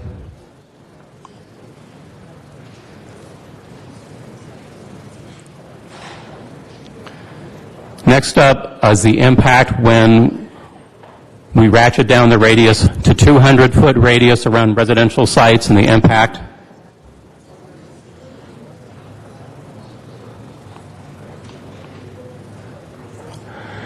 And then finally, we tested 100-foot radius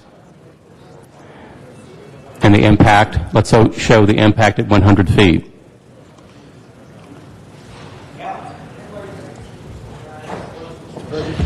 Question from Mr. Labange for clarification. So explain the 100-foot situation. Right there. Do you have one of those little James Bond things? Unfortunately, I don't. A light bar on it? Laser pointer? Laser pointer. Okay, laser pointer. No, really. 2009. On this Hollywood plan, the community plan, yes, which goes from Melrose up to Mulholland, from Hyperion east on the east to Doheny on the west approximately, and around City of West Hollywood. The availability of locations right now as we visualize this are in the red. Yeah, what's red is available, what's blue is available. All right, now flip it again to the next thing. Is this 100 feet or is this? Tanner, is this 100 or 200? Pardon me? This is 100. Okay, go to 200. So that's 200 and 100. So there's... The impact is negligible from a visual appearance in terms of available sites. Right. May I ask another question, Mr. President? Very dramatic difference when you go to 500. We have people on the queue, but if you have a point of clarification, go ahead, Mr. LeBon. I just wanted to make sure that street that you're looking at right there, is that Hollywood Boulevard with the dense red? That's all I need to know. I believe that would be Hollywood Boulevard. Thank you very much. Mr. Reyes? One of the deciding factors, colleagues, is visually there's one impression. But the tables, once you take this back to your office and start assessing impacts of distances, the tables also comes with number of acres. So that when you look at sites and their size, the acreage available to me is a determining factor as well. So the visual gives you a sense of impact, but the defining factors is the acreage made available by our policy. So I just want to put that in the back of your minds as we go through this analysis. And that would be a good segue to the next part of my presentation, which is the statistical analysis. Based upon our testing of the different scenarios, we concluded that we would want to test the impact of a 200-foot standard, not just in Hollywood, but in the remaining 34 community plan areas. So we did that. We don't have the actual maps testing the 200-foot standard, but we do have the statistical table. The maps that have distributed show a 500-foot buffer around all sensitive use sites, including residential. What I'm going to talk about now is the impact of having a 500-foot buffer around churches, libraries, parks, child and youth centers, and schools. Again, a 500-foot buffer around those particular sites, and then a 200-foot buffer around residential sites, and show what the impact of that particular scenario would be statistically on a citywide basis and then also on a plan area basis. So that is those are the statistics that are shown on the table, and I'm going to identify some of the highlights and the observations that we have drawn from that particular analysis.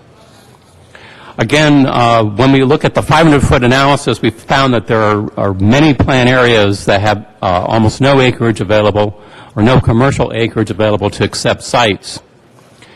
Under the scenario that we tested at 500 around most sensitive sites and 200 around residential, we found that every plan area would have some commercial or some industrial acreage available as a potential site for a medical marijuana collective.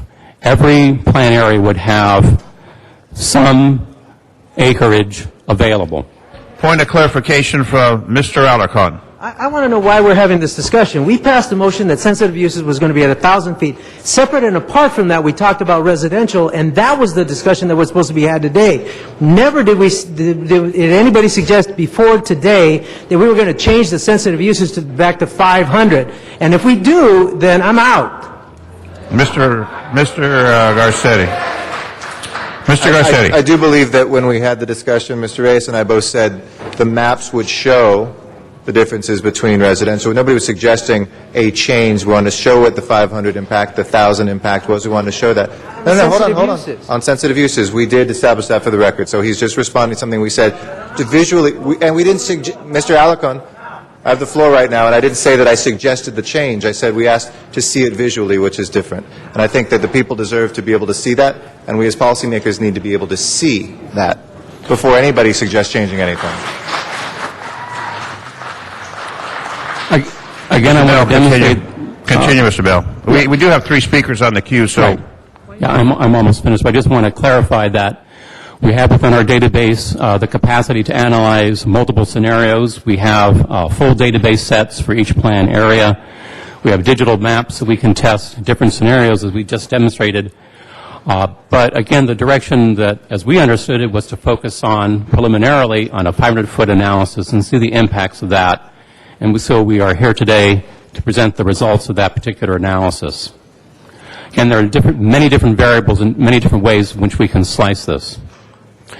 So getting back to the conclusions for the 500 and the 200-foot analysis, what we found is that on a citywide basis, we would have approximately 13,000, almost 14,000 acres available citywide.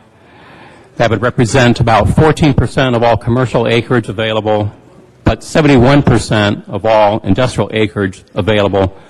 That would be about roughly half of all industrial sites or commercial sites would be available on a citywide basis. But there's a wide range from plan area to plan area. Again, though, the bottom line conclusion is that each plan area would have, under this scenario, some acreage available, either industrial or commercial. So that concludes my presentation and the analysis. And Thank you. Ms. Hahn, Mr. Reyes, we have 3 speakers. Do you wish to have a comment? Yeah, I just wanted to, again, this is about information. This is about understanding impacts. We want to make sure we're making informed decisions, and that's the purpose of this presentation. And hopefully, it gives us the ability and the flexibility to understand how we want to define this policy. So thank you, Mr. Bell.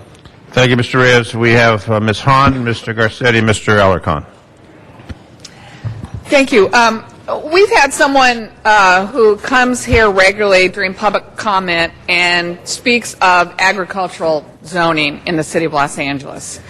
I'm not aware of where our agricultural zoning is, but colleagues, what I'd like to see come back is if we're mapping out these ideas, could we map out where we are zoned agricultural in the city of Los Angeles as another maybe piece of where we might consider locating these, particularly if we're going to be talking about growing on site?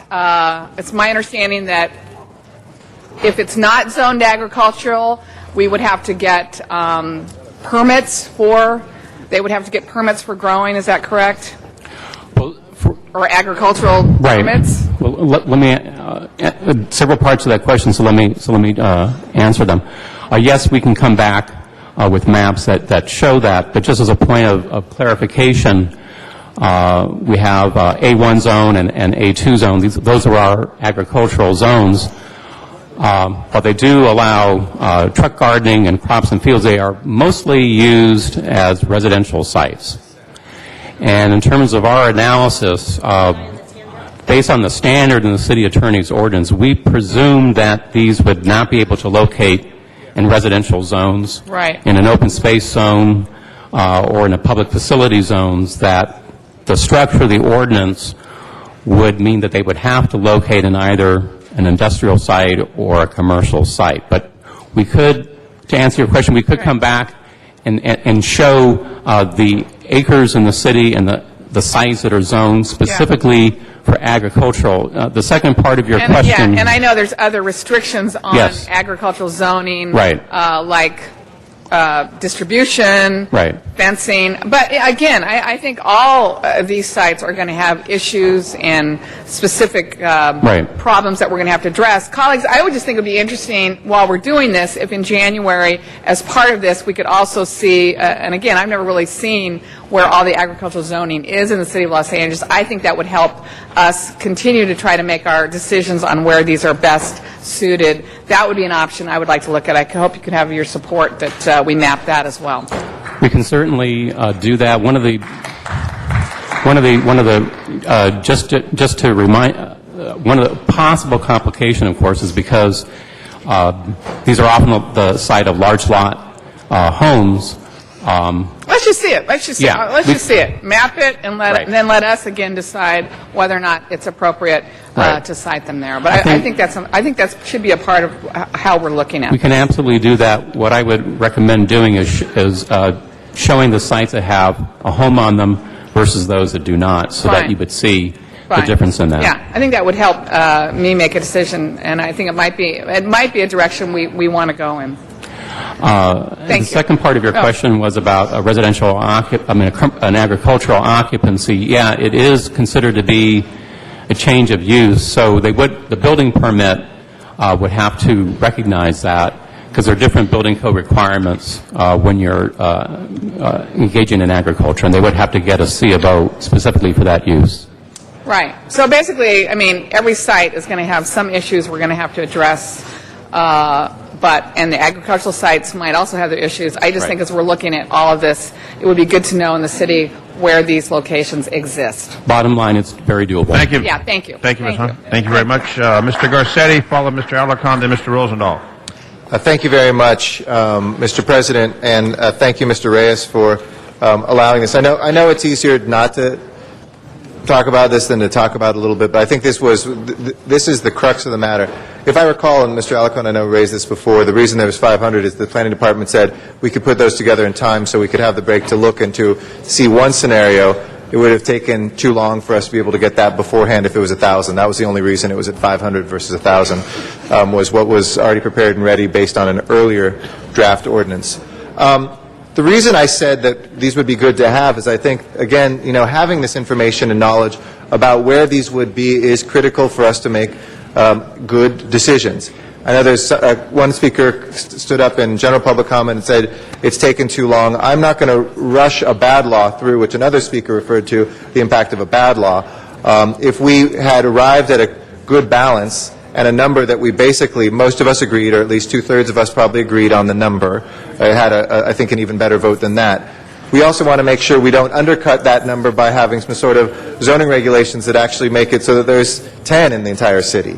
And that's all that I was saying, is that I think we had done a very good job of taking steps forward, that there should be 2 or 3 in a given planning area, that we should give special consideration to folks who are good operators who have been playing by the rules, and the fact that under some of these regulations they will have to relocate, and we want them to locate to better, more appropriate places, but also not completely go out of business.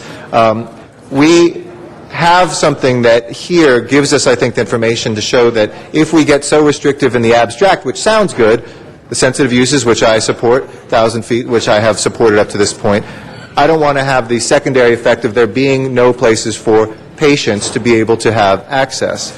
The problem is that we have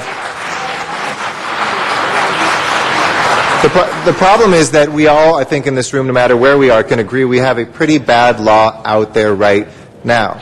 And so I was very pleased to see and to read about perhaps the voters will be able to clarify once and for all a different law on medical marijuana so we can get back in the business of regulating land use just as we do with bars, just as we do with grocery stores, just as we do with all sorts of use, and not be in the policing business around medical marijuana. To me, that would be a very positive thing. And I'm not looking for applause, I appreciate, and people can vote however they want to vote on that, and I think it will clarify one way or the other. Polls seem to indicate one direction. Tim Rutten's column in the LA Times today I thought was very good, that we're saying that laws and maybe the political will is a little bit behind perhaps where the people's will is on this. But we as a city have never been in charge of those laws. They've been at the federal or state level. What we do is land use. And so our challenge in this interim period, if the laws don't change, we have kind of a lemon of a law that wasn't very clear with what its intention was. It can be read in multiple ways. Clearly, people around here who are intelligent have read it in different ways. We've heard legal opinions and court decisions that have read it in different ways. But what we must ensure, in my opinion, is in this interim, there is access for patients who badly need this medicine. And to do that, I would just ask that over the holidays you look at and we work as we get the 1,000. I mean, if this is the restrictions at 500, I think the 1,000-foot buffer will also bear out where these will be. And my worry, one thing I can't in good conscience do, not because it's pro-marijuana or anti-marijuana, is I can't in good conscience create these mega dispensaries because I think of the impact it will have on communities, even if it's in an industrial park. It's not fair for patients to drive, if they don't live near industrial land, many, many miles. And quite honestly, I can't see how these are going to be run well, that the impact on the neighborhoods will begin to be like those bad bars that we have or the rogue operators that we've had in the smaller medical marijuana dispensaries. So I think we actually do have, it's very easy to blow this stuff up. We had many, many baby steps to get here. It's easier just not to talk about this and say, why do we have to keep doing this? I've heard that around. But we have to do it right, folks. And that is our obligation as elected officials. And I think these maps begin to give us the opportunity to sit down during the break with folks who have been good operators, with our community members who aren't involved in any way in medical marijuana dispensaries, and say, this is the impact if we pass it this way, or this way. Give us your feedback, because in January we're going to pass a final law that, of course, can be changed in the future and corrected, but we will do that. and we need to make sure that that is done in the most open, transparent way possible. And so my last point is, are these maps now online and available? Was that already covered? Excuse me if it was. If they're not online, we will certainly make an effort to get them online either today or tomorrow. If we could work with the Information Technology Agency so that when folks just go to the lacity.org, this is certainly a hot issue, the kind of what's hot stuff, those initial 10 or so links, that it would be right there, then folks can look at them as well. Folks who are trying to protect their communities, folks who are trying to protect access, can have that same information and make sure that we can make a good decision come January. Thank you. I want to note that there are 24 speaker cards, but we're not going to be voting on this matter today, so there won't be a public speaking period on this particular subject. Since there will not be a vote, we will continue this to 2010. Our next council member is Mr. Alarcon, followed by Mr. Rosendahl. Members, frankly, I don't know why we're not voting on this today. We've had more hours of discussion about this than any subject I can think of, including the budget, since I've been serving on the City Council a total of 10 and a half years. You know, you talked about the difference between political will and political will catching up with the law, or the law catching up with the political will. I mean, if there were a legal use for non-ill people, I would probably support it. I don't have a problem with I don't have a fear of marijuana being a danger to society from the perspective of causing harm to society physically and even mentally. I think that time will tell that eventually we'll get there. But we are implementing the law, and under the law, the current way that we establish a program is not legal. So we've got to deal with that.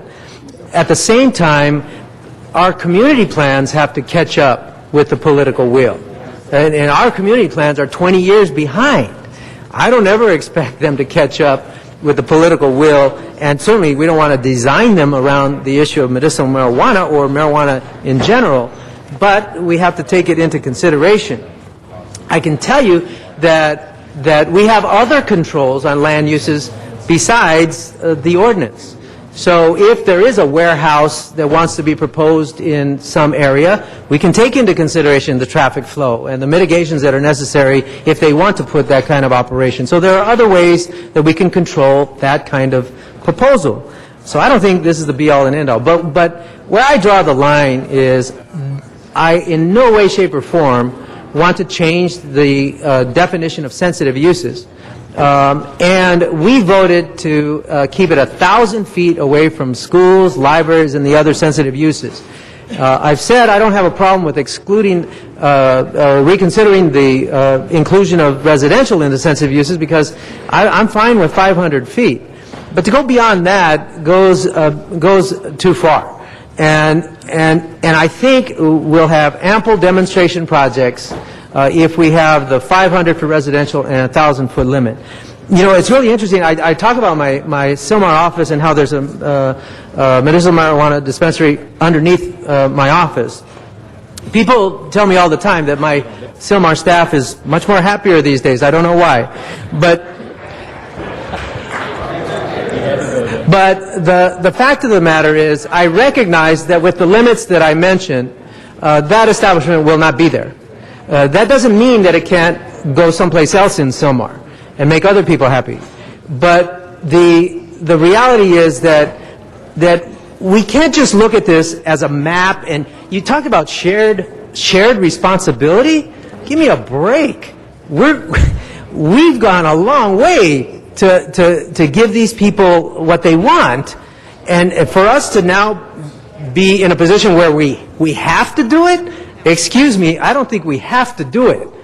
We're doing it because the law has changed to the extent that there is a feasible consideration for this. But we don't have to do this, and so there, excuse me, we don't have to do this.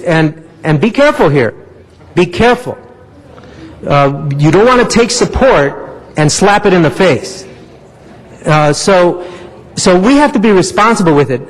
And I say that the 1,000-foot limit, the 500-foot, the consideration is how far should this be from children? How far should this be from a library? So you can't just look at it at a map and say, well, there has to be these many uses. I don't want it 1,000 feet from my kid's school. Period. And I don't want it 1,000 feet from any other school. Period. I don't want it 1,000 feet from a library. Period. We should be firm on that and move forward. I don't know why we're delaying this. We're not helping anybody by waiting another month. I really think we should vote on this, and I would recommend the 1,000 feet on sensitive uses, 500 feet on residential, and I think that would provide us a sufficient demonstration project until the next generation of laws change and allow a more extravagant use. Mr. Alarcon, is that a motion? Sure. Is there a second on the motion? The motion is to 500 on the residential, 1,000 on sensitive uses. No, that motion, that's a standing motion, isn't it? Those motions were already introduced. I know my motion was already passed. All right, that is already on the record. Mr. Rosendahl. Thank you, Mr. President. I appreciate this. First, I want to thank Mr. Reyes. Mr. Reyes invited me into his office yesterday, as he did Mr. Weezer, and we looked at those maps. We sat with Ms. Goldberg and with you. They worked over the nights to put this stuff together. Frankly, I read the LA Times every morning. Sometimes I agree with it, sometimes I don't. But I think Tim Rutten wrote a real good piece in today's paper. Frankly, we're making a whole lot about nothing here. You all know how I voted, so I don't need to go into it. I think 500 feet from a residential is wrong. I think that we're treating it like some pariah. We have liquor stores all over the place.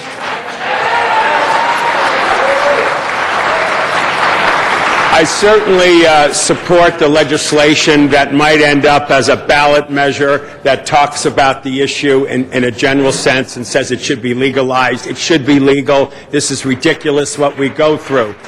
However, since at the moment it's the medicinal use of the 1996 law, I respect that. I can tell you in a personal sense, I lost a lot of friends to AIDS. I held my lover in his arms as he died, and if it wasn't for marijuana, he never would have been able to eat decently. He never would have been able to go forward. I frankly believe it is a medicinal herb, and it should be treated with the same respect we treat drugstores and not treated in the back alley. The sensitive use business, putting it in the back alley in industrial areas in the dark, is wrong. I will vote no, no, no, no all the time they come up with these restrictions that make it difficult for patients who need it to get it. So let's move this on until January. Let's look at various packages that make sense. Because when I look at the map here, it completely negates the folks in Venice, in my community. It negates all kinds of people. And what's the big deal? What are we dealing with here? I consider, well, I don't want to go any further. All I want to say is continue it to the new year. Thank you. Thank you, Mr. Rosendahl. Mr. Smith? Mr. Smith? Mr. Rosendahl, I appreciate your passion. I just disagree with it. There are people in this city that do not agree with a handful of people out here. That is a problem. And you know what we've never heard here in this council? We never had LAPD sit here and show their maps of the increase of daytime burglary and crime that has taken place repeatedly throughout this city. Boo me, go, I don't care. Because I can show you the same kind of maps. There's going to be order in the chambers or you're going to be ejected. You understand? The outbursts are not going to continue. You will be ejected from the chambers. So conduct yourself in an orderly fashion. Thank you. And all your boos do is make me more vibrant in my arguments against you, because it proves that you're not good citizens. So, let me tell you, Sergeant Arms, any more outbursts, eject those people from the chambers. Enough of the outbursts. Let's bring in the LAPD crime maps that show that every time these have opened up, we've had an increase of crime in the neighborhoods. You cannot say that there is no impact. I said last week, and I'll say it again, and I'll agree with Mr. Alarcon, we must have residential protection. If you do not have residential protection, I will not vote for this. You will not have 12 votes. You will not pass this ordinance. So let's work together. I suggested last week, and I'll suggest it again today, and Mr. Reyes, I wish you would take it up in committee, that if we're going to continue this, and we want to talk about residential protections, which my community wants, and some don't, and Mr. Rosendahl, God bless you, you have the right to do that in your district all you want. In my district, they won't stand for it. So let's have the zoning administrator allow a by right, non-conforming use in those areas where existing facilities are existing today that will be then by right because they don't meet the criteria established by this ordinance. If you have a district that says, and I know Mr. Reyes and Ms. Perry and others may have whole areas that you cannot conform to this ordinance, then let them by right approve it if they're existing in the 136 or whatever it is that exists today that were the original group. And then you as a council member can sign off on it if you want. I won't do it in my district. I don't think Mr. Alarcon will do it in his district. Mr. Rosendahl will.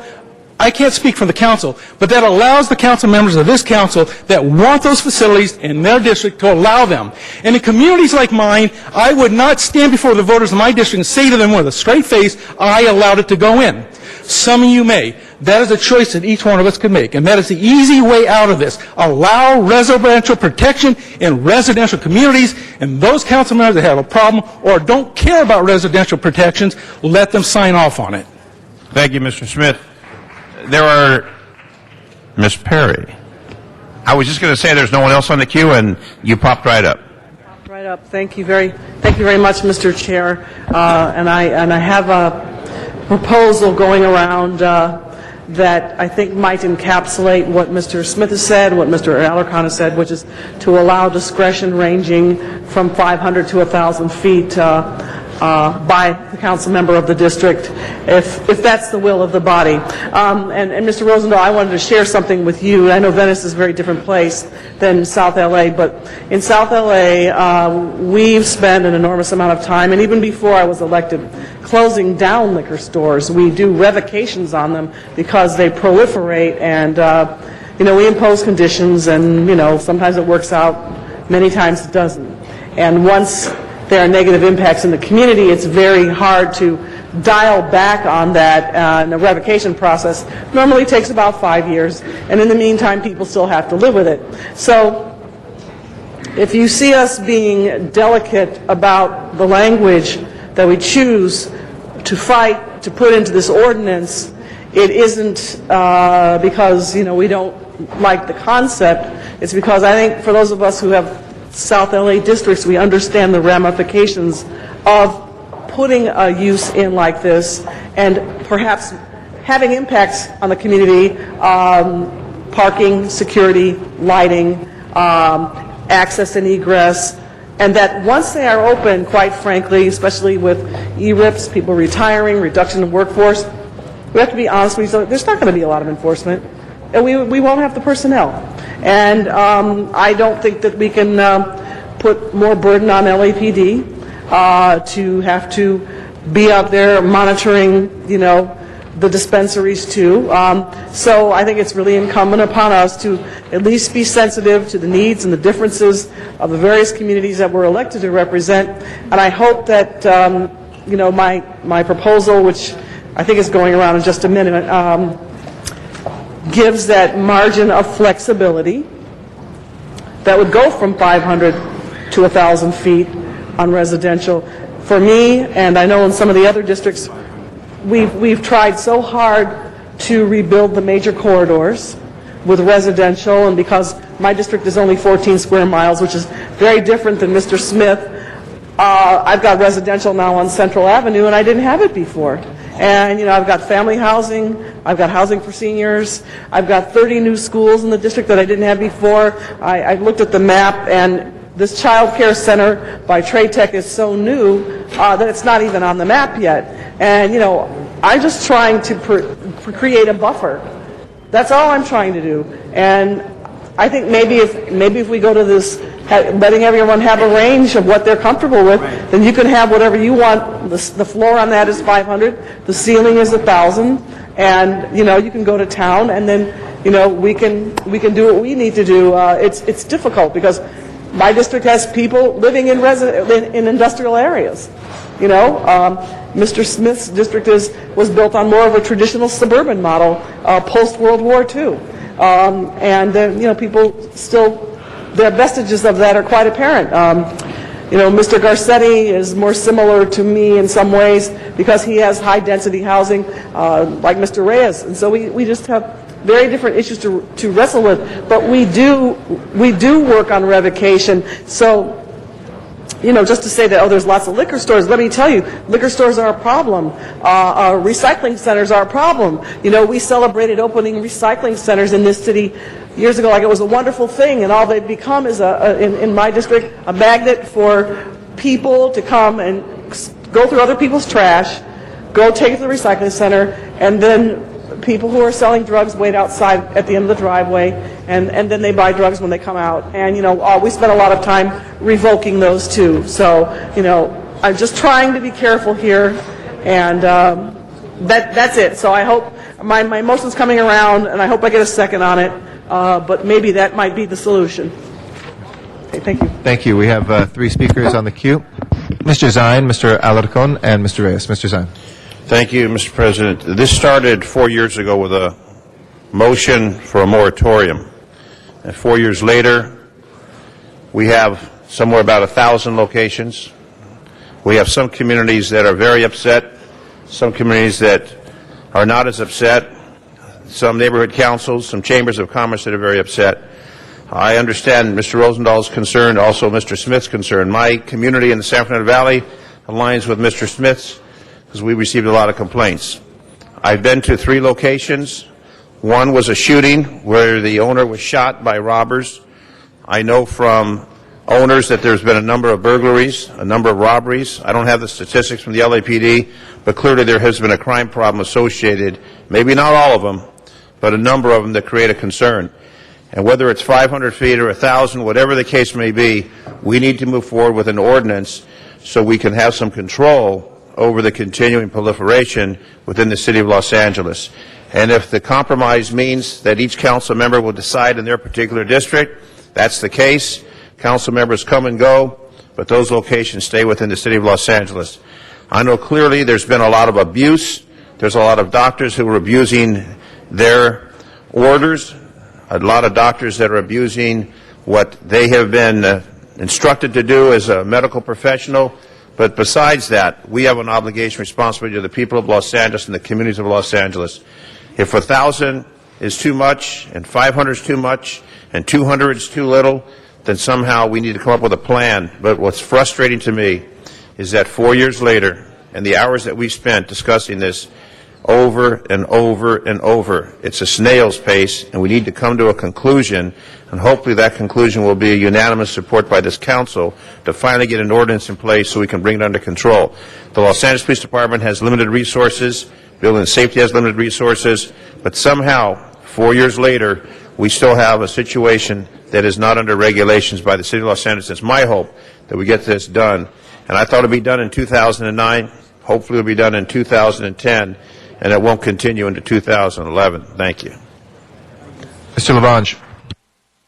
Thank you very much. And I don't know if Mr. LeGrand may want to join Mr. Bell here. Just a question technically. Understanding the city streets and the development of what would be metropolitan Los Angeles as well as some parts of the East San Fernando Valley, the depth between the commercial zones and residential zones is an average of what? Guess, you know. Well, in many areas, Michael Grand, Department of City Planning, in many areas of the city there really isn't a buffer. You may have an alley between a commercial zone and a residential zone. That's why on the maps that Mr. Bell presented today, you see that a lot of the areas that even though they're commercially zoned would be excluded because of the proximity they are to residential uses. What would you guess from the distance between, you ever been to Pink's on La Brea and Melrose? There's an alley to the rear. So Pink's from La Brea to Melrose. Mind you, there's a sensitive use of Melrose Elementary School, but be disqualified, but there's an alley there. I'm trying to give you a scope. There's an alley.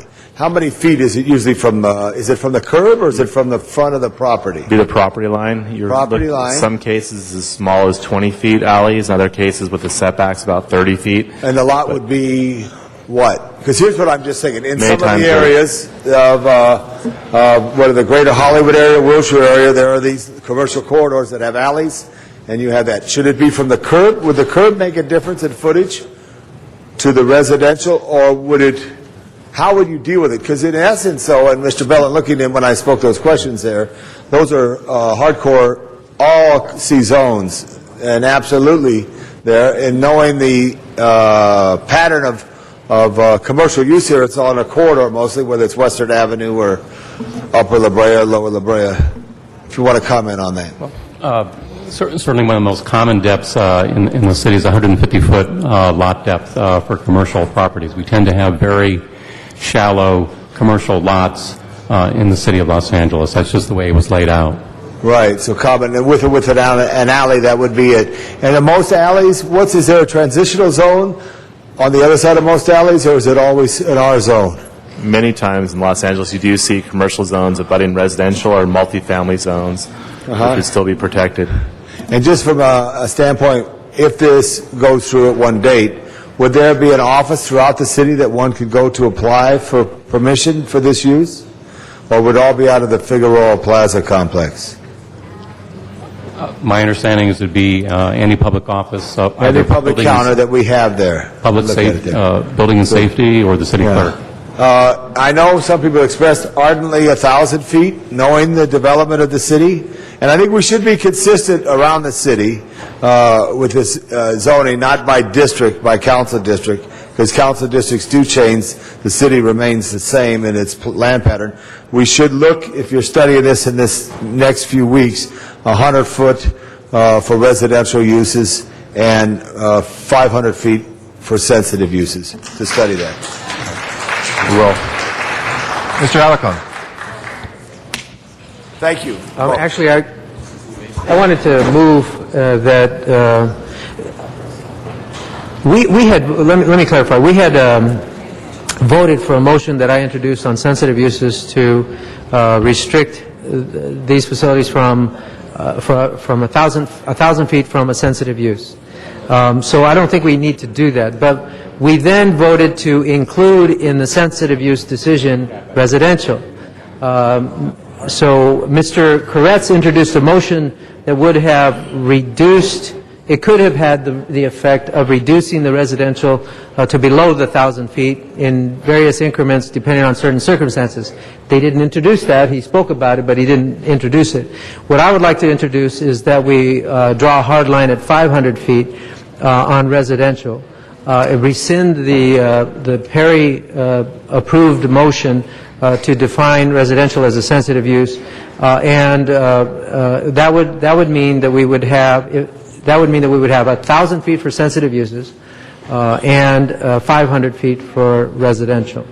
So I would move that. I would ask for a second. All right. Mr. Zine seconds. Mr. Reyes? Colleagues, I don't think there's anyone here more frustrated than I am on this issue. But I really think our city deserves the best. I know we have this tendency to just make this ordinance happen now, but I believe if we do take this time, take a deep breath and look at these maps as it pertains to respective districts, we might come up with other issues and other concerns that we have yet to address. And it is through the analysis of your respective deputies, working with the planning department. In January, we will have that ability to make an informed decision. 6 months, 1 year from now, we might find ourselves in a place where we have to again go through these changes because the impacts that were not essentially assessed because we failed to see how it affects our respective neighborhoods. In a city over 3 million people, where you can probably fit 5 or 6 other cities just within our own boundaries, this is a very, very diverse and complicated environment. So I want to be realistic in how we implement. If we can do, to the extent that we can by right, I would hate to see another stack of casework coming before the ZA when 2 are already going to leave, or maybe 3, Is it 2 or 3? Do you know? Well, there's a range of, we're going to lose about 2 or 3 ZAs. These are the folks, zoning administrators, these are the folks that do this case-by-case analysis. That backlog is high now. And these are for those facilities that could improve our bottom line as a city. Our commercial activity, our residential activity, our industrial activity, that creates jobs, that creates revenues, that makes us healthier. So I just want us to make sure we assess all those variables and give ourselves a chance, and we can, if the council president has the flexibility, we dedicate one meeting just to this based on informed decisions. Thank you. Thank you. Colleagues, I think Mr. Reyes had talked about continuing till the 13th. Was that the date that you wanted? So was that a formal motion as well, Mr. Reyes? Yes. Okay. I'll second it. Okay, and Mr. Rosendahl seconds. So I think we have a couple things before us. The continuation one would obviously be we do them in reverse order. I'm sorry, Mr. Wesson? Thank you, Mr. President and members. Members, all of us had very difficult campaigns in order to be elected to the Los Angeles City Council.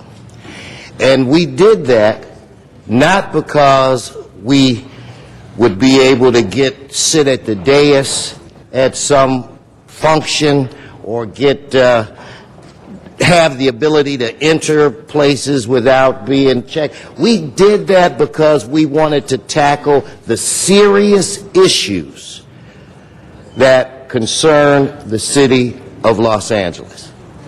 And even though there are elements of Mr. Alarcon's proposal that I do in fact support, I feel compelled to suggest that we follow the recommendation of Mr. Reyes where it relates to giving us more time so that we can vote on this in an informed fashion.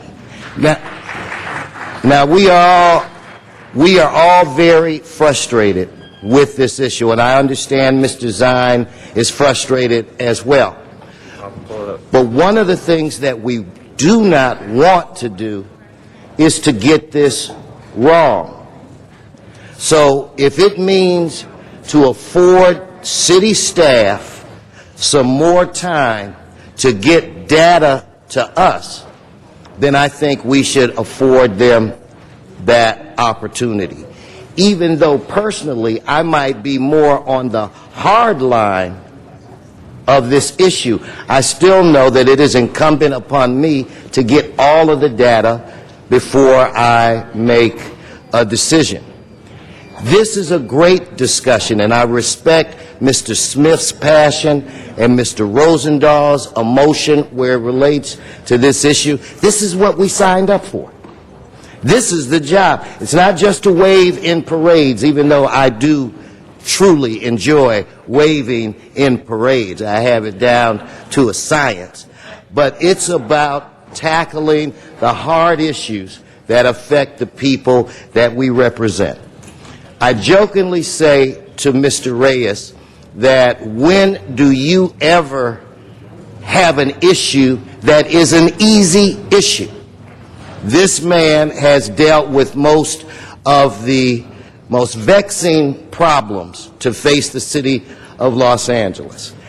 And because of that, and the respect that I personally have for you, I would like to I would like to afford you the courtesy so that we could have more time to do this and do it in a proper way. Now, that's not to say that I'm going to support what it is that you recommend, but I do support that you be afforded the time so that we can get this right. And one thing that I do request, and I'm not saying that I suggest this as well, but if we're going to do this, you need to properly vet Mr. Smith's suggestion so that when we come back the members will really know. It should not be taken lightly. When we meet on this again, we should have all of the data necessary to make the correct decision. And the last thing that I will say, Mr. President, and I would like to, Mr. President, I want to direct this to you.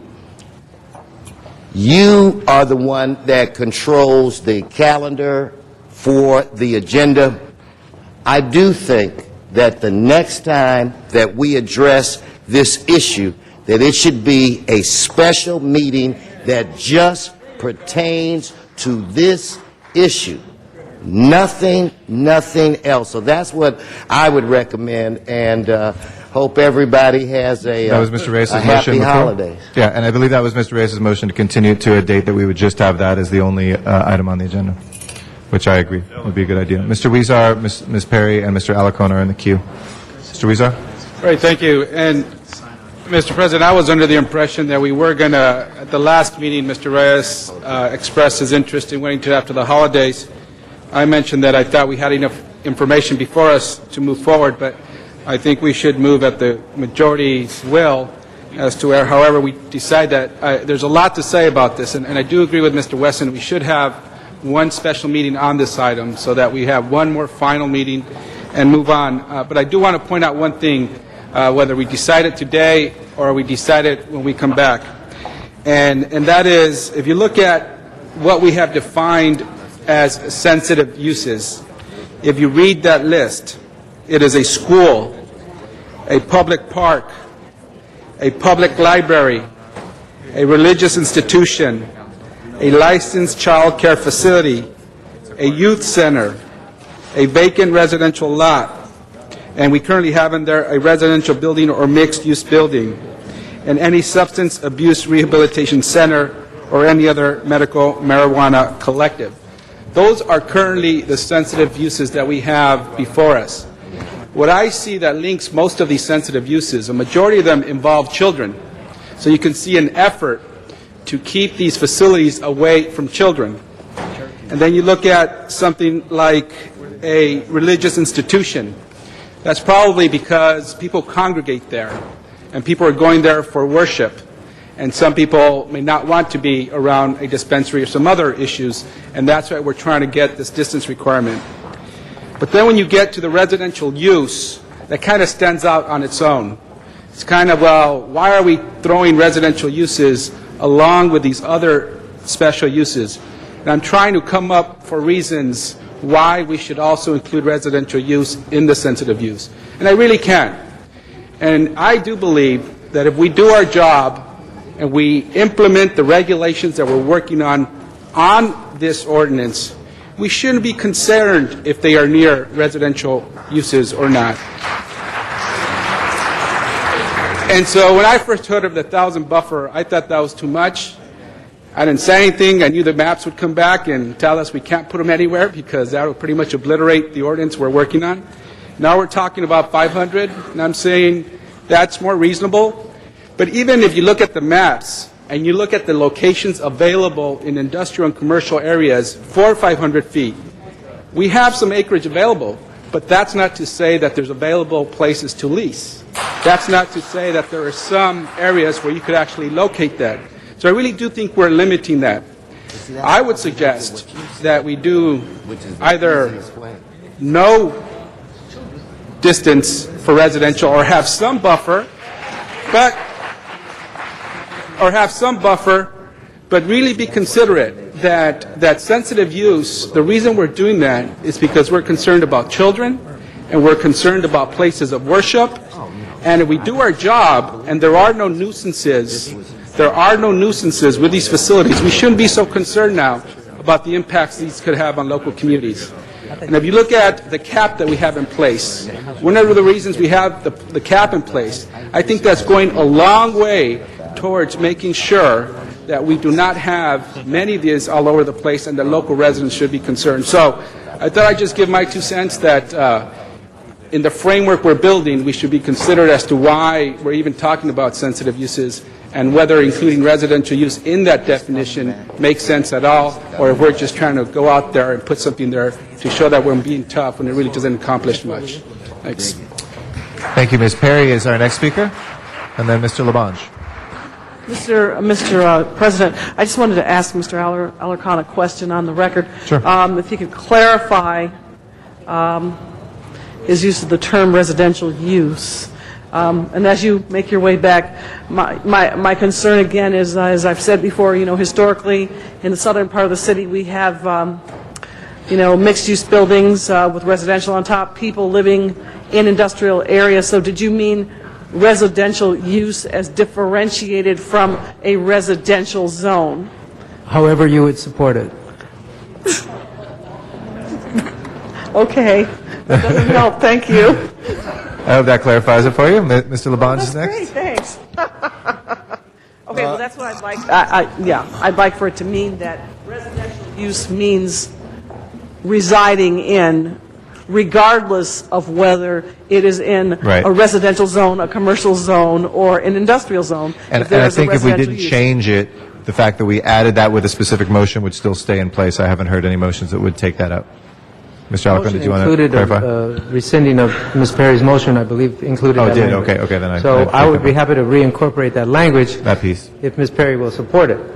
Okay, thank you.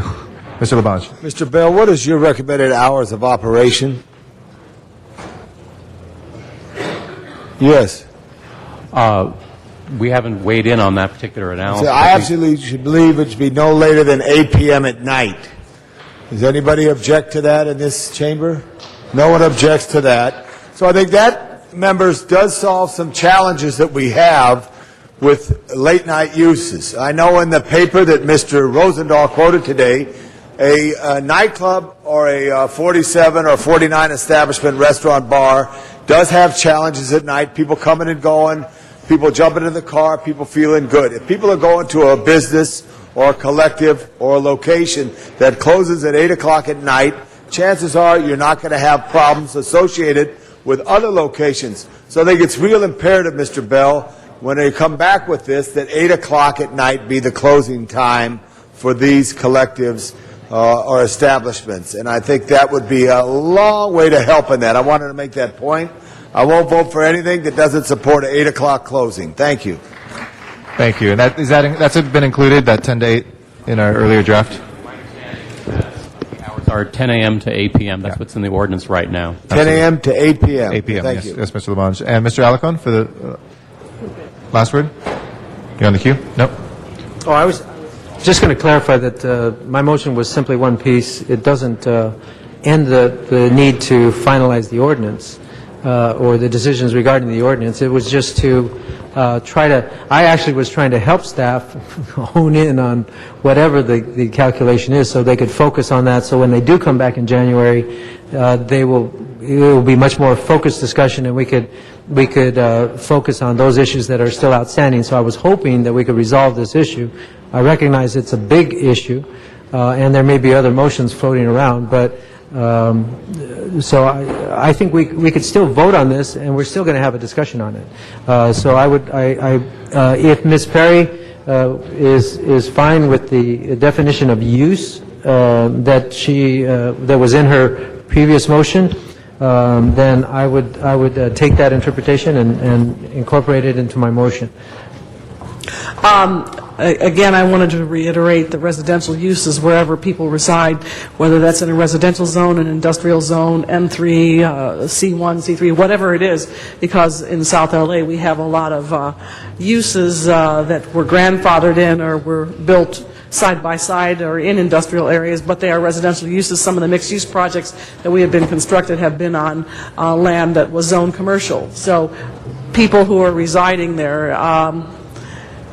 is what I'm concerned about. I think that some of my colleagues may have some amendment to the motion that's going around that I had proposed to allow at the discretion of council members to go down as low as 500 feet for residential and as not to exceed 1,000 feet, and they'll speak for themselves.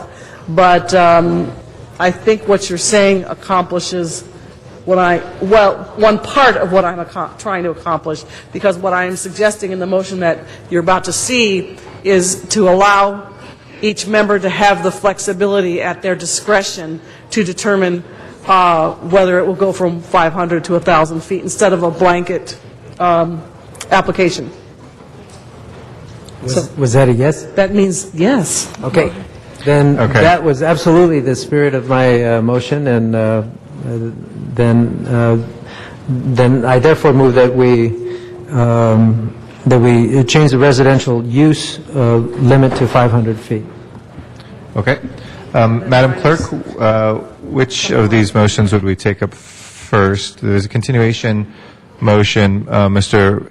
Alarcon just spoke, though, and might have modified the previous motion. Would that put him in the last position and that's first vote? Yes, it would, and it would depend if you wanted to just hold these motions that were made and not vote on them to the date of the continuance, or if you wanted to vote on the motions and then have those incorporated, and then that would be considered when council would have it before it again in January. Okay. Pursuant to council rules, colleagues, that is not a decision made from the chair. What is the will of the body in terms of, Mr. Alarcon, your motion would be the first before us. As the maker of the motion, is it your will to carry that motion into the January 13th meeting or to vote on that today?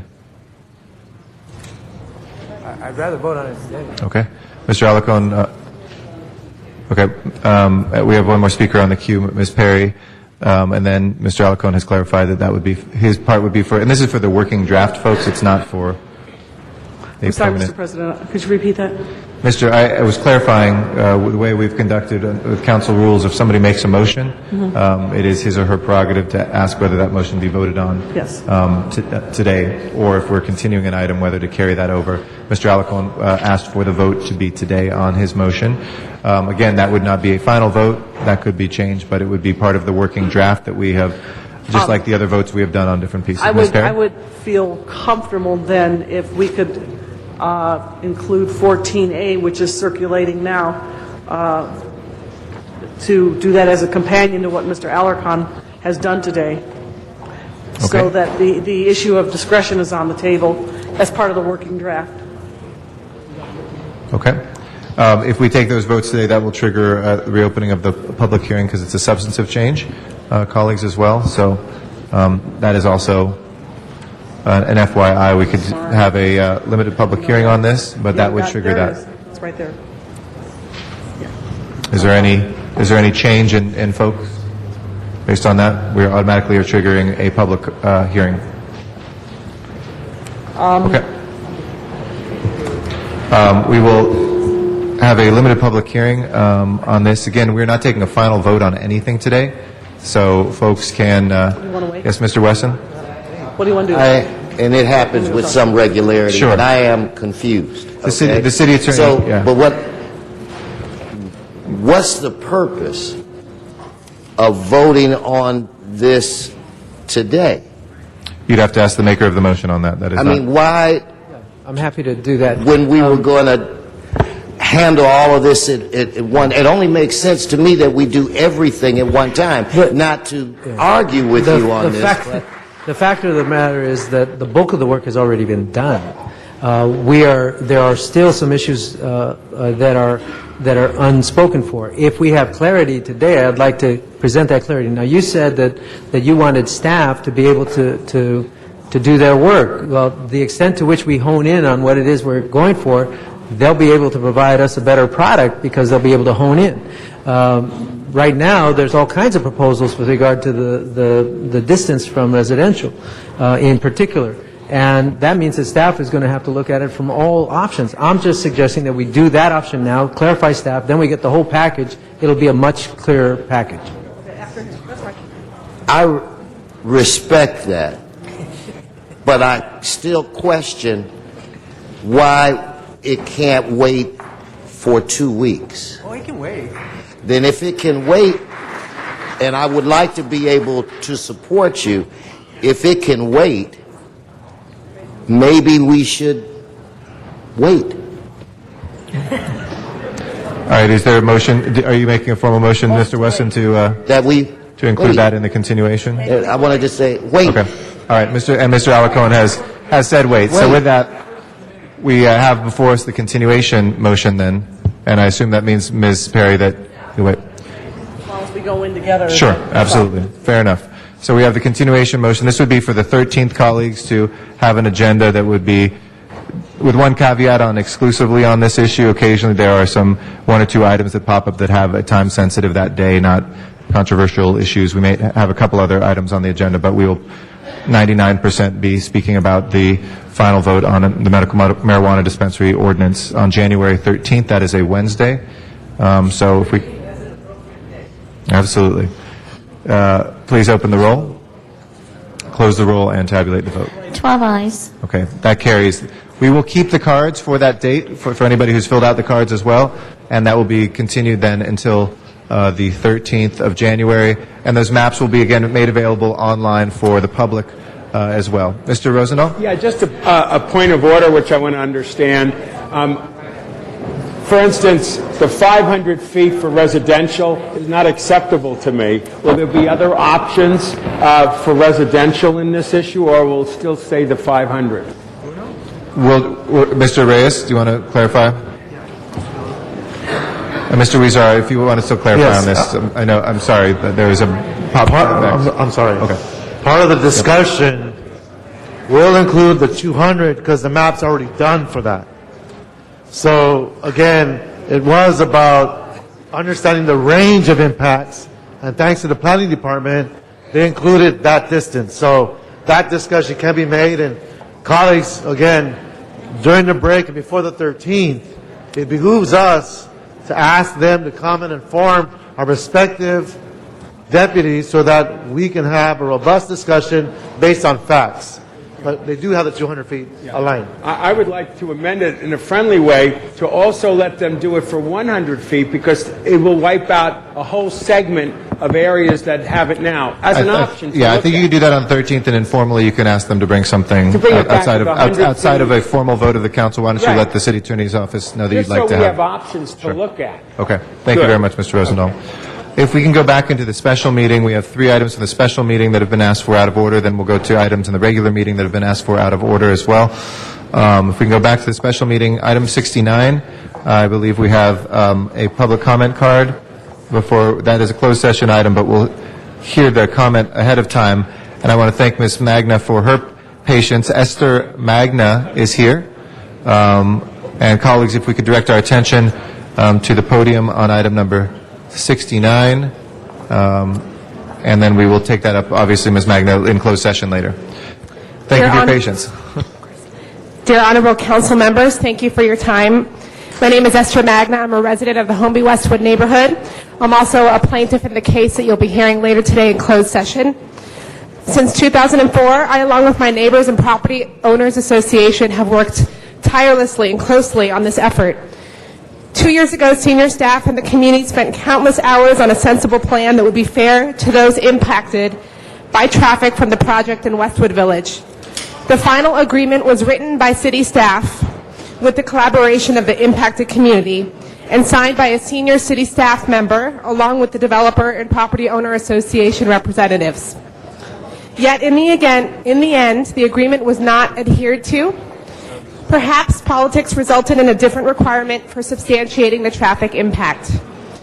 Unfortunately, the unilateral change in the agreement by the city led to the lawsuit you will hear later. We take no joy in having had to resort to litigation. Our hope is that the justice system would provide us with a more objective forum at which the case would be heard. We simply have in mind the safety of many children in the neighborhood, including dozens of young children residing in just a few block area that's impacted by the development. In the same spirit of collaboration that we've exhibited since 2004, my community would really appreciate your accepting the settlement proposal before you, which represents a middle ground. We ask that you approve the proposal for the safety of our families and because it gives every entity involved the satisfaction that some mitigation from this project was achieved. I have been consumed by this matter almost every day for over 4 years. My neighborhood has been grappling with the issue for the same duration. It is time to bring it to a close with some help for all of us. My baby is due next month, and I asked for the benefit of all, I really want to find a successful settlement. Thank you very much. We appreciate your patience and your comments this afternoon and morning. With that, we will keep 69 on the desk. Mr. Weezer, you've asked if we can go back to the regular meeting, item 50 to be taken out of order. I'd like to recognize you. on item 50. You can take cards first, please. Sure. Our first speaker is Carl Bergquist, and after Mr. Bergquist will be Sara Zapata de Mijares. Good morning. Good morning. Or afternoon, excuse me. Yes, it is afternoon. My name is Carl Bergquist. I work for the Coalition for Humane Immigrant Rights of Los Angeles, and I'm here today to express our wholehearted support and sincere gratitude for Council Members Huizar and Alarcon's resolution and Mayor Villaraigosa's concurrence with this, proclaiming this Friday, December 18th, International Migrants Day. In adopting this resolution, the Council can once again reaffirm itself as a strong champion of immigrants from all corners of the globe who have descended upon our City of Angels. In a 2005 interview with the New York Times, I should say. Will you come a little closer to the microphone, sir, just so we can hear you a little bit? Thank you. Sure. In a 2005 interview with the New York Times, our mayor proclaimed this city one of hope and promise and the new Ellis Island. As a resident of this city and the state of California and these great United States, I often reflect on the background and history of our leaders, Mayor Villaraigosa, Governor Schwarzenegger, and President Obama. I do so as an immigrant myself. I'm originally from Sweden, and I'm now married to the daughter of immigrants from Thailand, an American citizen.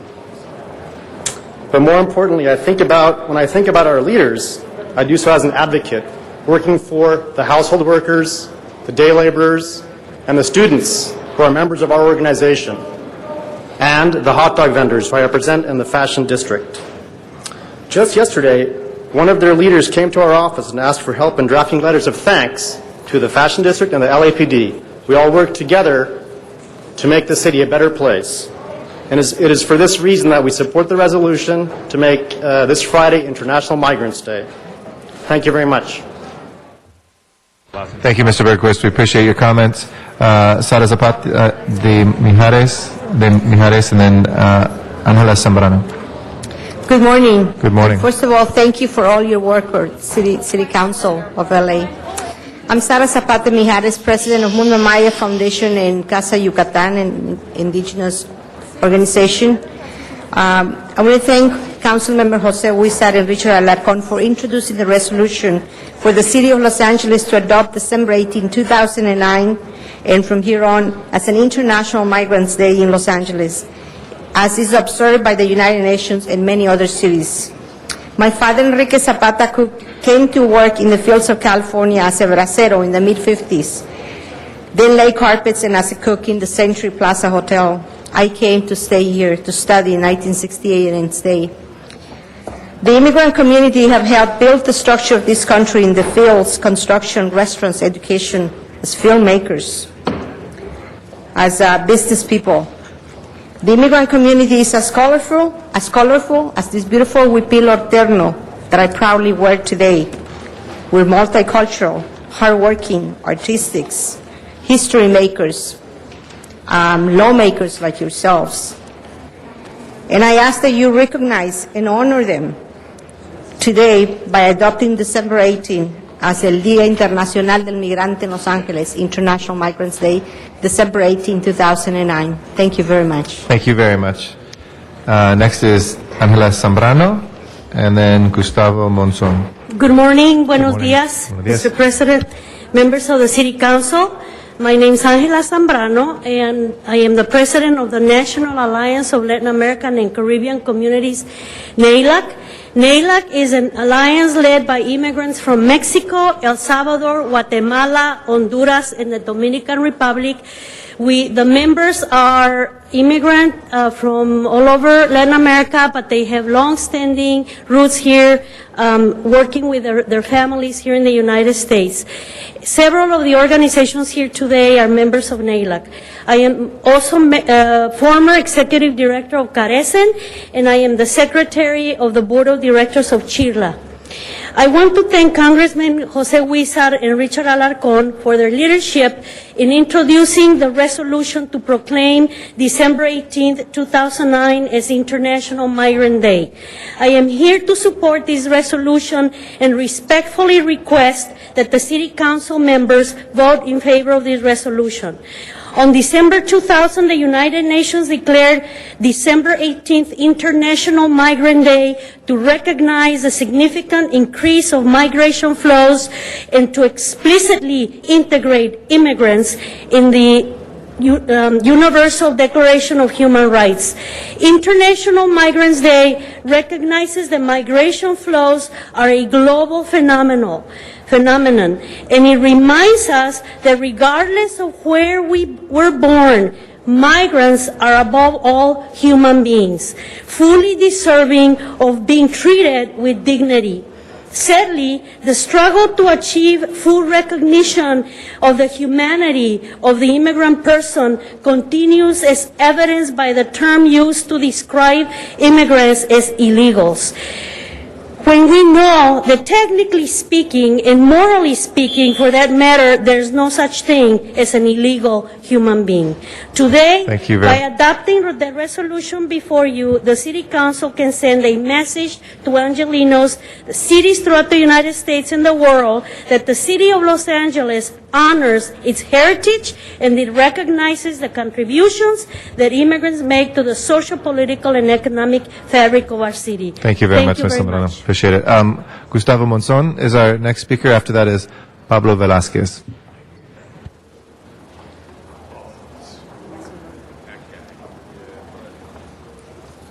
Buenas tardes. Mi nombre es Pablo Velázquez. Represento a la Unión Binacional de Braceros de 1942 a 1967. Pásate. ¿Sigue? Sí. Como braceros hemos ayudado a crecer la agricultura de este país. Sembrar y cosechar las frutas que día a día se alimentan sus familias. Somos parte de este país, somos campesinos. Les pedimos su voto para reconocer el día 18 de diciembre, el Día Internacional del Emigrante, aquí en Los Ángeles, California. Good afternoon. My name is Pablo Velázquez. I represent the Binational Union of Braceros, and I represented from 1942 to 1967 as a bracero or field worker. We've been helping grow the agricultural industry in this country. We plant and we cultivate the fruits and vegetables that day by day feed your families. We are part of this country, and we ask your vote in favor of this resolution, acknowledging that December the 18th be the day for the International Migrant Day, to declare the International Migrant Day here in the city of Los Angeles, state of California, and in the United States. Thank you. Los braceros ayudamos a ganar la Segunda Guerra Mundial en 1942. In 1942, as braceros, we helped with the success in winning the Second World War. Y estamos orgullosos de estar aquí representando a todos los campesinos de Estados Unidos. And we feel very proud to be here in front of you representing all of the field workers that are in the United States. Thank you very much. Thank you very much. Thank you very much, sir. Pablo Velázquez is next, and then Roberto Bravo. Mr. Velázquez here? Mr. Bravo? Okay. And Gloria Saucedo.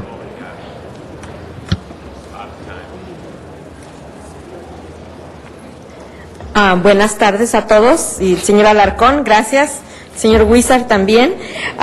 We are here to ask the Council of LA to proclaim December 18 as Internal Immigration Day, because the city of LA, our ancestors always opened their hands to receive the new immigrants, and they say, mi casa es su casa. And we need to continue to do that to all the immigrants to live here in the city with harmony, freedom, and happiness. Gracias y feliz Navidad y próspero Año Nuevo. Thank you very much. Muchísimas gracias. Mr. Huizar. Thank you, Mr. President. I want to thank my colleague, Mr. Alarcon, for forwarding this motion with myself, and I want to thank all the speakers who came out today. And as you've heard, many of them mentioned the contributions that migrants have made to not only the city of Los Angeles, but to all this great country that we live in. And by passing this resolution, we will actually be honoring about 50% of the people who live in Los Angeles, because 50%, more or less, of people who reside in Los Angeles are foreign-born. So we're honoring their contributions. We're honoring the fact that they have decided to call the city of Los Angeles home. But we're also calling attention to the fact that many of these migrants, no matter where they go, they're going there for a reason. They're going there for a better life, to put food on their table for their children, to provide a better education for their children. And the fact that many of them decide to come to the city of Los Angeles shows that the city of Los Angeles, they can achieve that. They can achieve the American dream. They can achieve the things that they want for their children. And with that, we have an obligation to ensure that that American dream lives on, that we can provide that education, that we can provide that health care, that we treat them the same, that we respect them with dignity. And myself, being an immigrant coming to this country at the old age of 3 years old, my family decided to come to this country because of that American dream, because we saw the possibilities. I want to acknowledge the contributions that many of the migrants make, and I want to acknowledge that we are, after all, a country of immigrants. By passing this resolution, we are telling the country, we are telling the residents of the city of Los Angeles that we truly do respect and honor the contributions they have made. And when you think about where we are right now as a country with our recession, one of the most difficult times we've seen in the economy, it is the drive, the energy that migrants bring to our country that I think will help us pull out of this recession. So thank you for being here, and I think this motion, this resolution, coincides with something similar that is happening in Washington, D.C. and throughout the world as we honor those people who have traveled to call a new place home. Thank you very much for being here. Thank you. We have Mr. Labange next, and then Mr. Alarcon. Thank you very much, Mr. Huizar and Mr. Alarcon. 130 years ago, my great-grandfather came from Germany. 120 years ago, he came from Ireland. And my great-grandfather lived at 310 North Main. It's an amazing story about this land called America. I stand to thank you, Mr. Huizar, Mr. Alarcon, and all members in this issue. It's good to be welcoming, and we all know we've got to take the right steps as we all get involved in this country. But all this country is a country that's always welcomed those from faraway places, whatever area it is. And it's absolutely hard to believe we're ending the first decade of the new century this year, and time moves so quickly. But as time has moved quickly, this has always been an important aspect of our life, to stand for all people. And in the future, as we look to, it's most important we look at all of North America and understand this great body of mass of land and work together as great people of this part of the world. I thank you. Mr. Alarcon? You know, they say that a child will not have a sound future without understanding their foundation and their past. Our city is made up of immigrants and migrants from not just external countries, but other states. The migration across the United States to Los Angeles has come from throughout. Even though this particular resolution focuses on the international aspects, I would ask everybody who lives in Los Angeles to appreciate their history and educate their child to their history. And in doing so, they can incorporate a pride that will build a better future for all of Los Angeles. So I want to thank Mr. Huizar for introducing this motion. It's my pleasure to second it, because in a city like Los Angeles, we must have a profound appreciation for the international community that we have become. And if you think of it in the positive sense, I remember we used to talk about Hollywood High School where they speak about 150 languages on campus on any given day. And if we think about that, that is a direct connection in the language of preference to 150 different countries just from Hollywood High. You could walk into Hollywood High and communicate with another country in the language of their first use immediately. Now, think of that in terms of the economic power that commands in this global economy. Think of that in terms of the human relations that need to be improved in the world.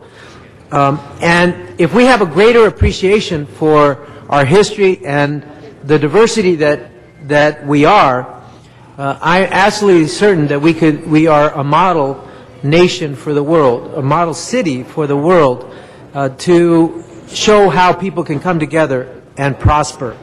We have a lot of work to do in that regard, but this day is a small step toward recognition of the beauty of the diversity of our immigration into Los Angeles. And so we want to commend the diverse histories. And by the way, in my mind, you can't separate the discussion of migration and immigration from the concept of struggle, because these people absolutely embrace the notion of the American dream, that if you struggle, you will prevail, because they have prevailed. They have prevailed here in Los Angeles, and they prevail throughout our country. So let's commend our own histories. Let's recognize it. Let's remember it. Let's pass it on to our children so that they will have a bright future. All right, there are no further speakers in the queue on that item. Would you please, Madam Clerk, open the roll, close the roll, tabulate the vote? 12 ayes. All right, I believe the next item, we have some items taken out of order today.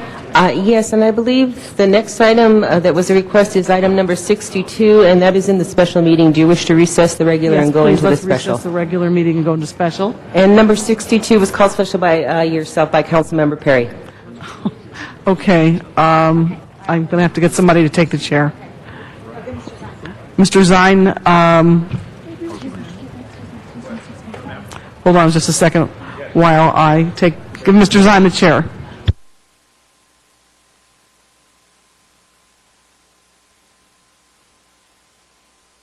And as we rotate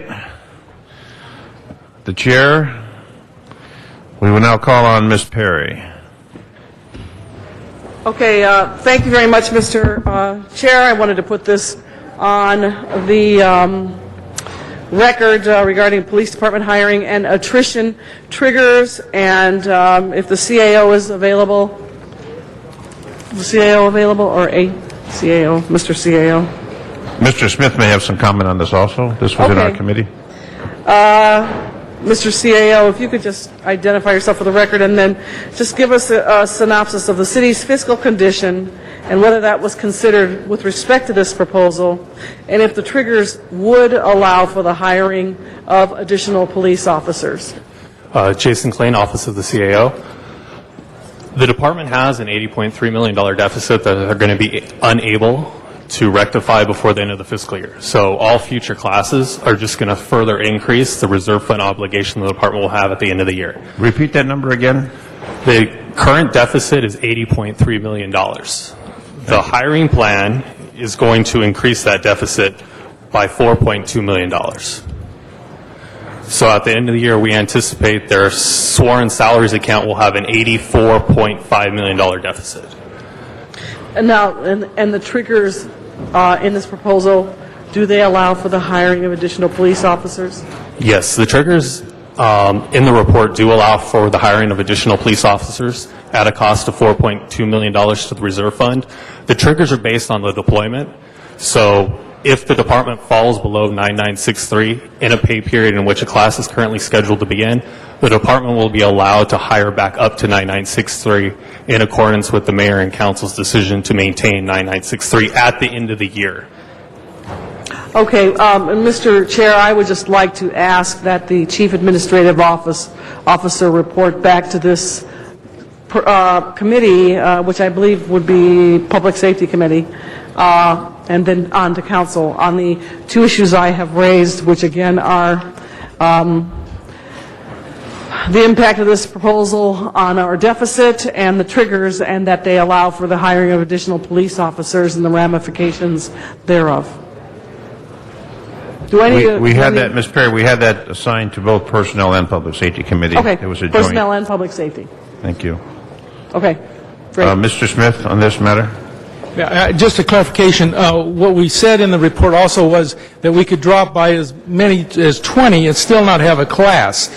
And the chief has guaranteed us that he's going to work with us, but he is willing to allow and probably would not have a February, maybe even a March class, allowing us to drop below, we could drop below the 9963 by as many as 20 before it would trigger an automatic class. So he is willing to try and work with us. He's also said to the Budget and Finance Committee he's going to try and work in finding some ways to make up that $83 million. That's not an easy task, but he's made that commitment. He's only been in office for 2 weeks. I think we need to let him try and show us what he can do to help us solve that problem.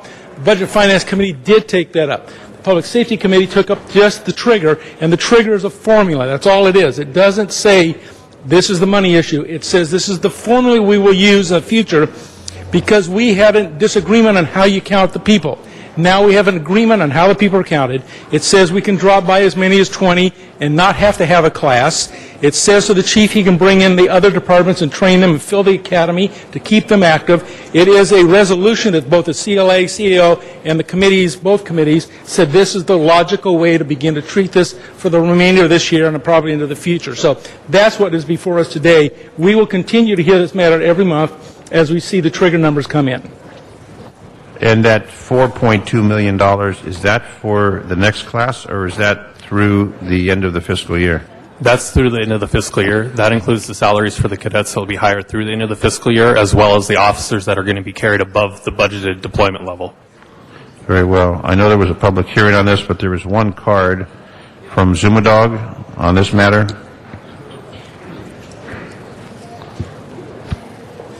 Yes, this is the special meeting that doesn't count toward my general minutes. I'd like to talk about the fact I just spoke with the CAO, one of them, and regarding the police hiring and attrition. We might even be able to have enough police hired. However, something very important is through the 2400 ERIP, we're losing the most experienced, knowledgeable people, and it's going to be so bad that auto mechanics, we're not going to have enough auto mechanics to have the police cars in proper order. It's going to be that bad. I just need everybody to know, just for the record, that 2010 is going to be the worst financial year in city history since its founding, in ways that we have never seen before. That's the warning that I was just given by a CAO out on the street talking to them. So we need to not only consider about the hiring of the police, but to be able to operate the department if you don't have accountants. I was told from the CAO at this table last week that the accounting department will be losing so many accountants that the city will not be able to meet its financial responsibility across the board. I expect that across the board means police department. So I would ask you to please urge City Council, I would ask you to please take some immediate action toward measures of improving quality and productivity. And again, I just need to issue a warning to the city at large and the international global market.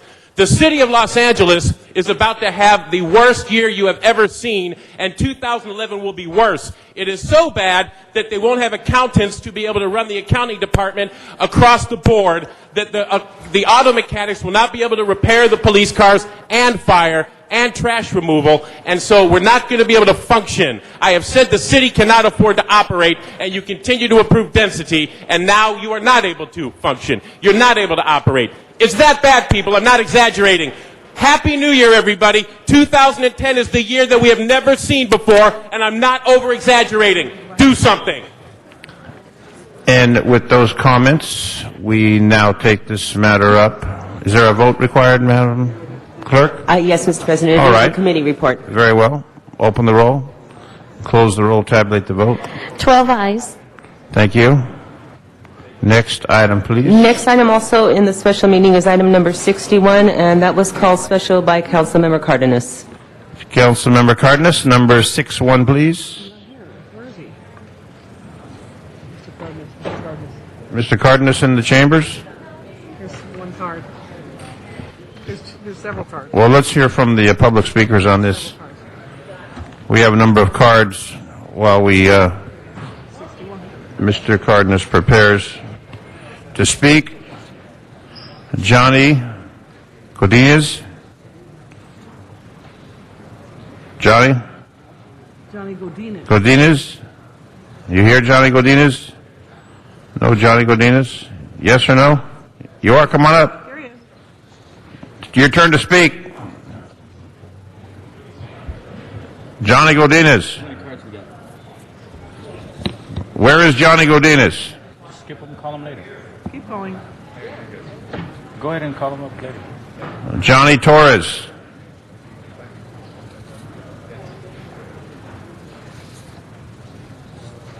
Akil Bashir is here. He's here. Akil Bashir. Akil Bashir. So we got about 8 cards.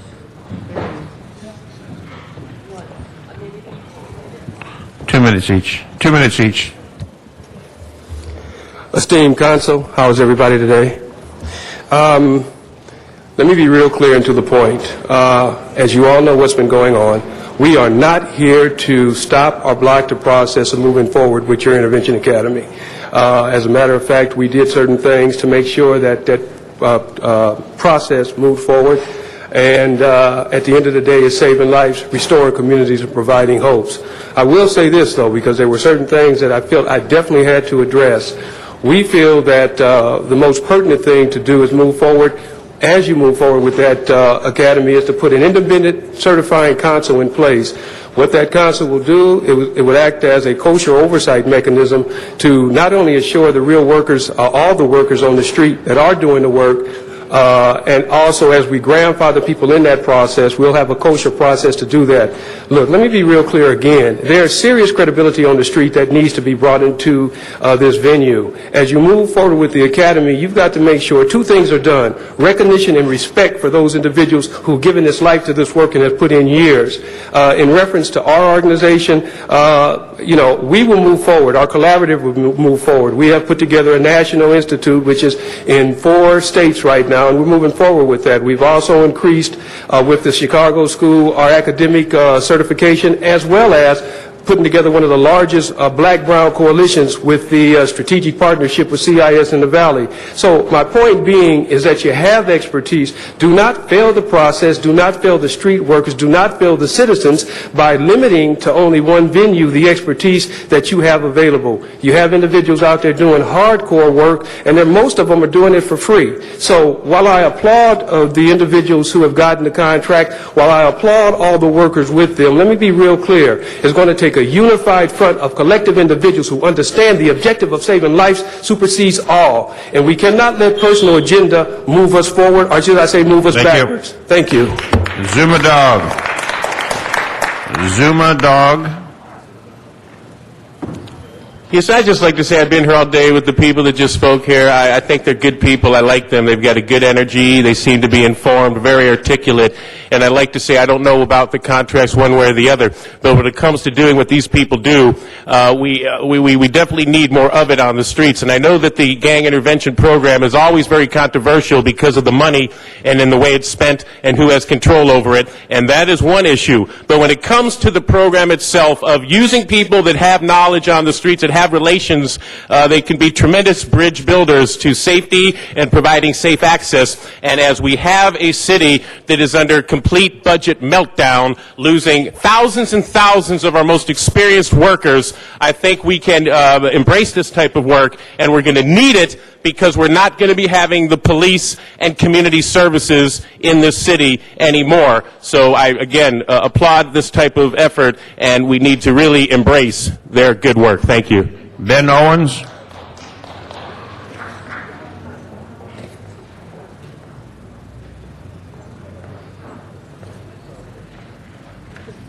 Good morning, everyone.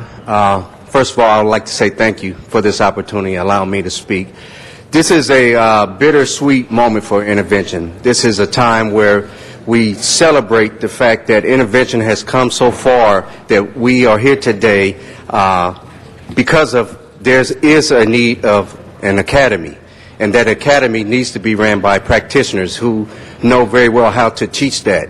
So we today come collectively, and there are organizations and individuals here that work as a collaborative. If they would please, well, they all behind me. But these individuals, agencies, and service various parts of the city, and we are here today to, first of all, practice one of our intervention strategies. And it's not to come out and fight.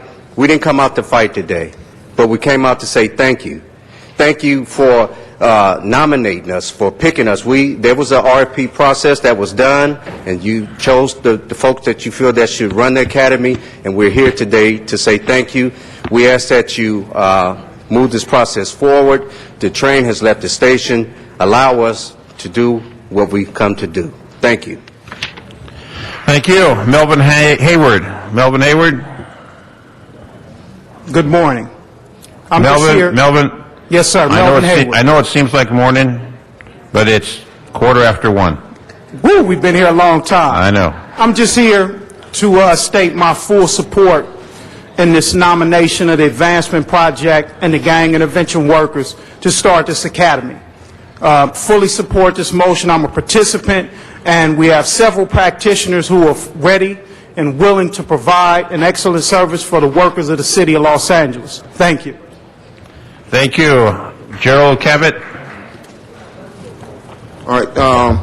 I'm just here to thank the City Council definitely about the nomination of this award and this training to the AP. I believe that practitioners should play a great role in what's going on in teaching this process. I think the process definitely ought to be monitored and updated every year. I think for most parts, everybody's curriculum should have had a piece in there. They should have agreed on that. And if that wasn't in our control. That was out of our control. We'd like to go forward. We'd like to see this process start now. It's needed immediately. Thank you. Max Maestas. Good afternoon. I feel that this is very important and critical for all of us gentlemen to get the education that's needed to move forward and do this work, because we put ourselves in dangerous situations. This is very important that you can see that it's black and brown right here sitting next to each other trying to do this work. I got to say that I can't speak that Brother Keel's class is needed as well. I think we need to do this as a collective, as everybody working as one. Thank you. We already called these two. Maybe they came back in the room. Johnny Torres?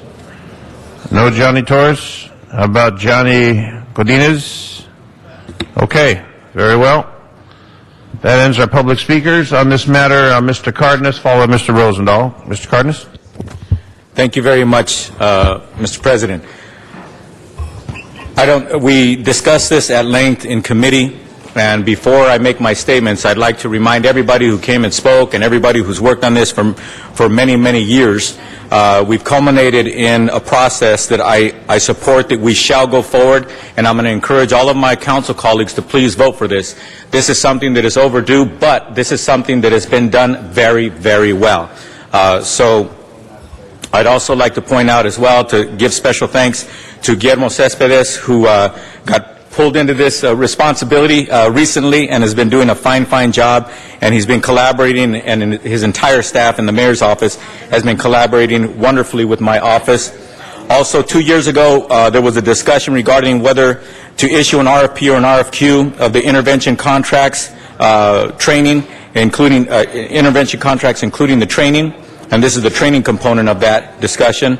And after the mayor's office decided to issue an RFP, they did incorporate all of the recommendations on the drafting of the Intervention Academy RFP. And once again, I'd like to thank them for their wonderful collaboration, including the addition of a representative from the Public Safety Committee to the LAVITA Oversight Committee that is comprised with the representatives from the mayor's grid office, LAPD, and institutions of higher learning as well. As we move forward with the Intervention Training Academy contract, which is before us today, I'd like to state for the record some of the concerns that I stated in the committee.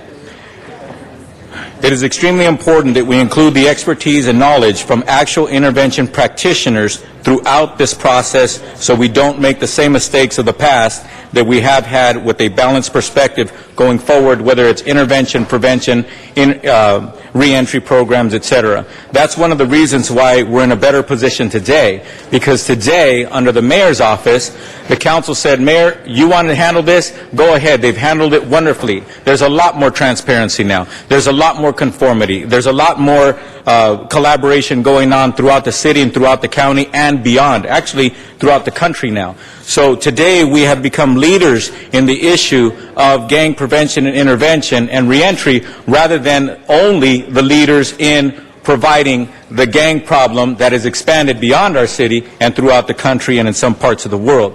So we are in a better position today, and a lot of that is thanks to the people that I mentioned earlier and many organizations.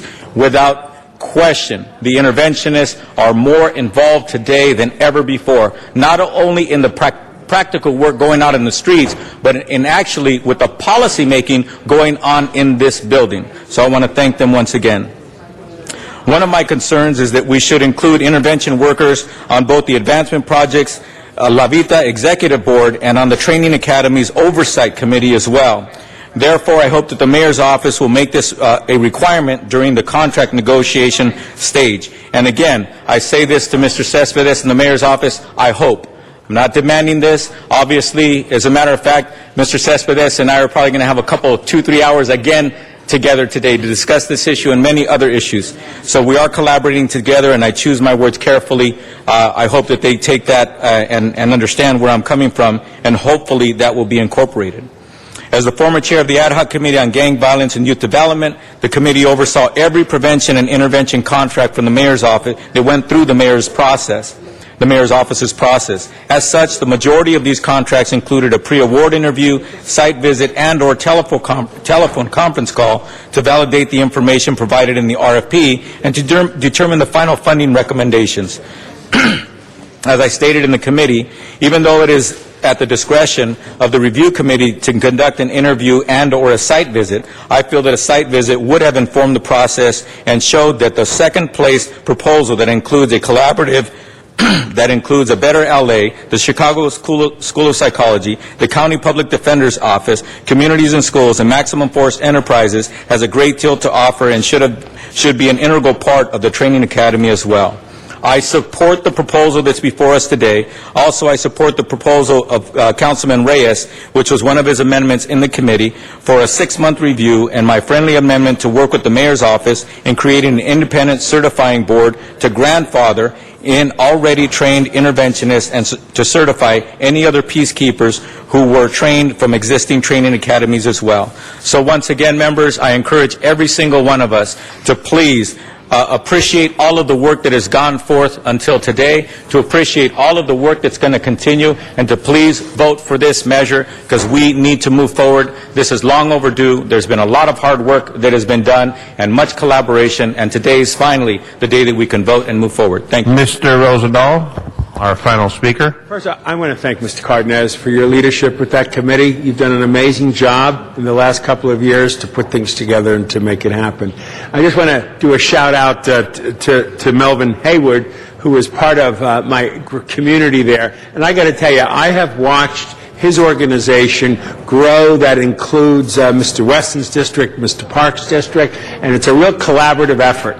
And I think the strategy of giving the group, which really, isn't this the one that, what's her face put together?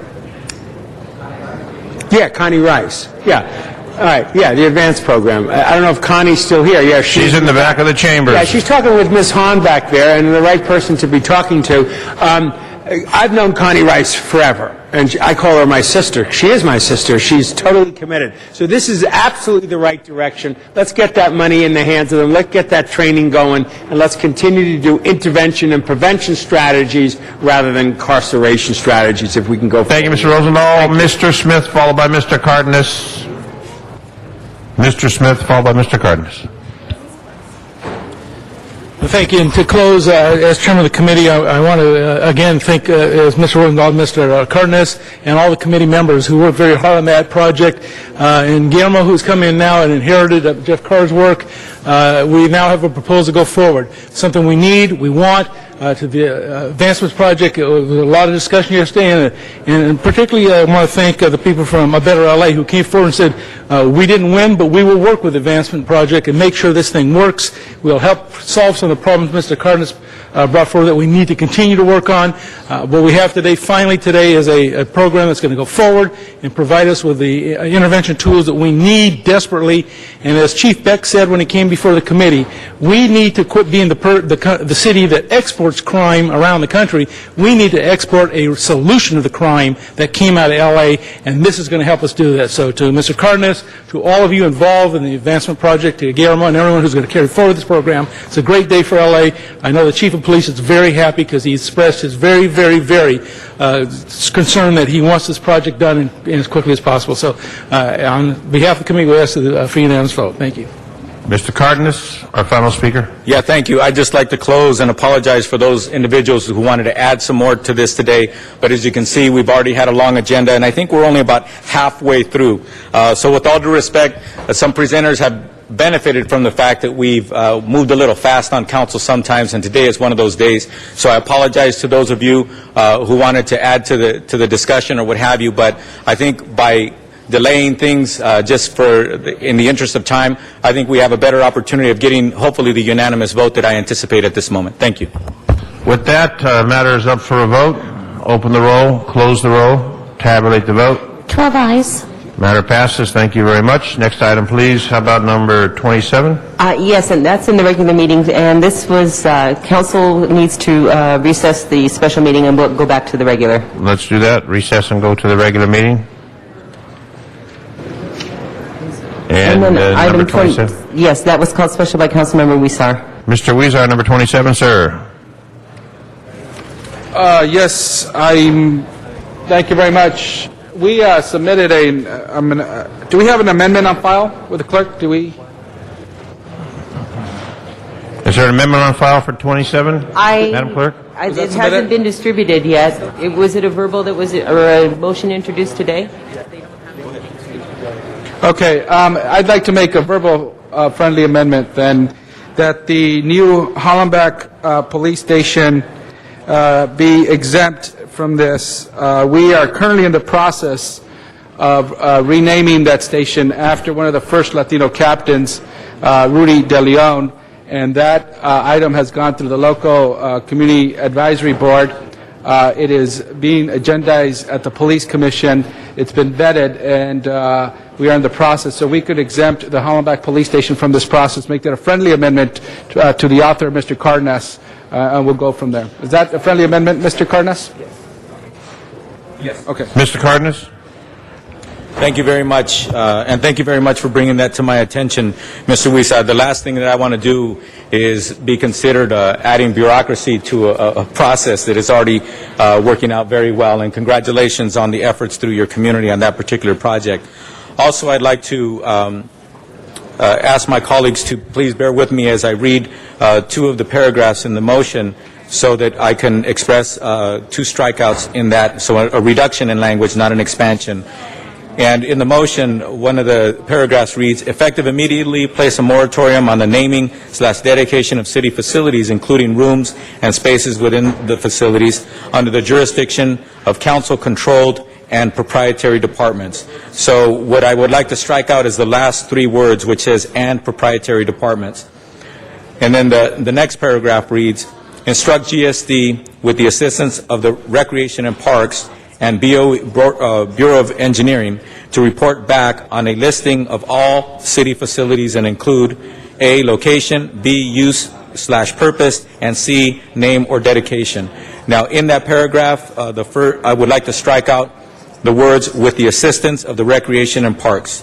So that's strikeout as well. In the next paragraph, I'll read, instruct the CLA and the CAO and GSD request the city attorney to report back with a proposed policy for the naming/dedication of city facilities for council-controlled and proprietary departments. Again, to strike out the last three words in that sentence, which says "and proprietary departments." So strike out "and proprietary departments." With that, council members, I think that this is a step forward. We have had many different ways in which things got named in the past. Many of those instances were done appropriately with plenty of community involvement, plenty of community input, and something that was brought up in the policy discussion by Ms. Perry, which is something that a lot of people may assume, is many of these buildings and or facilities are named after people who are deceased. So we can't exactly ask the person that we're naming it after how they feel about it, so we have to go to their family, or we should assume that we go to their family. So Ms. Perry rightfully pointed out, we need to make sure that all processes include that as one of the elements and steps in naming a facility, that we actually ask the family, out of respect to them, it is their name, it is their family name usually, we ask them their opinion about how they feel about it. Once again, 90-some% of the time, I'm sure we know what their answer is. They're touched, they're humbled, and they agree. But at the same time, we should not assume. We should not assume that that's the case. That should be incorporated in every single process here forward. So once again, members, hopefully we can have a unanimous vote on this, and I thank you for your patience and your time. I move to call this the Cardenas ordinance, if that's all right with you? Just kidding. Mr. Labange. All right, Mr. Labange. How does this affect the zoo? Does anyone know? How would this affect the zoo? Mr. Miller, how would this affect the zoo? The zoo raises money. We're asking it to raise more money. They independently raise money, and they may name something after somebody at the zoo. They do. The zoo has a naming policy that was approved by the council, I believe, but that is something that is certainly still under your jurisdiction, and I know the council has expressed concern over the naming policies. So. Would this affect the zoo? My understanding is it would, yes. Yeah, I would ask it go to my committee so we could go through that and so that we could look at it, because I don't want to take away the opportunity. Also, some of our cultural facilities, the Nate Holden Center, would it affect that or the process thereof? I think we should really look at it. So what do we see forward to this in the new year on this issue? Well, as instructed, we'll come back to you with a consistent policy.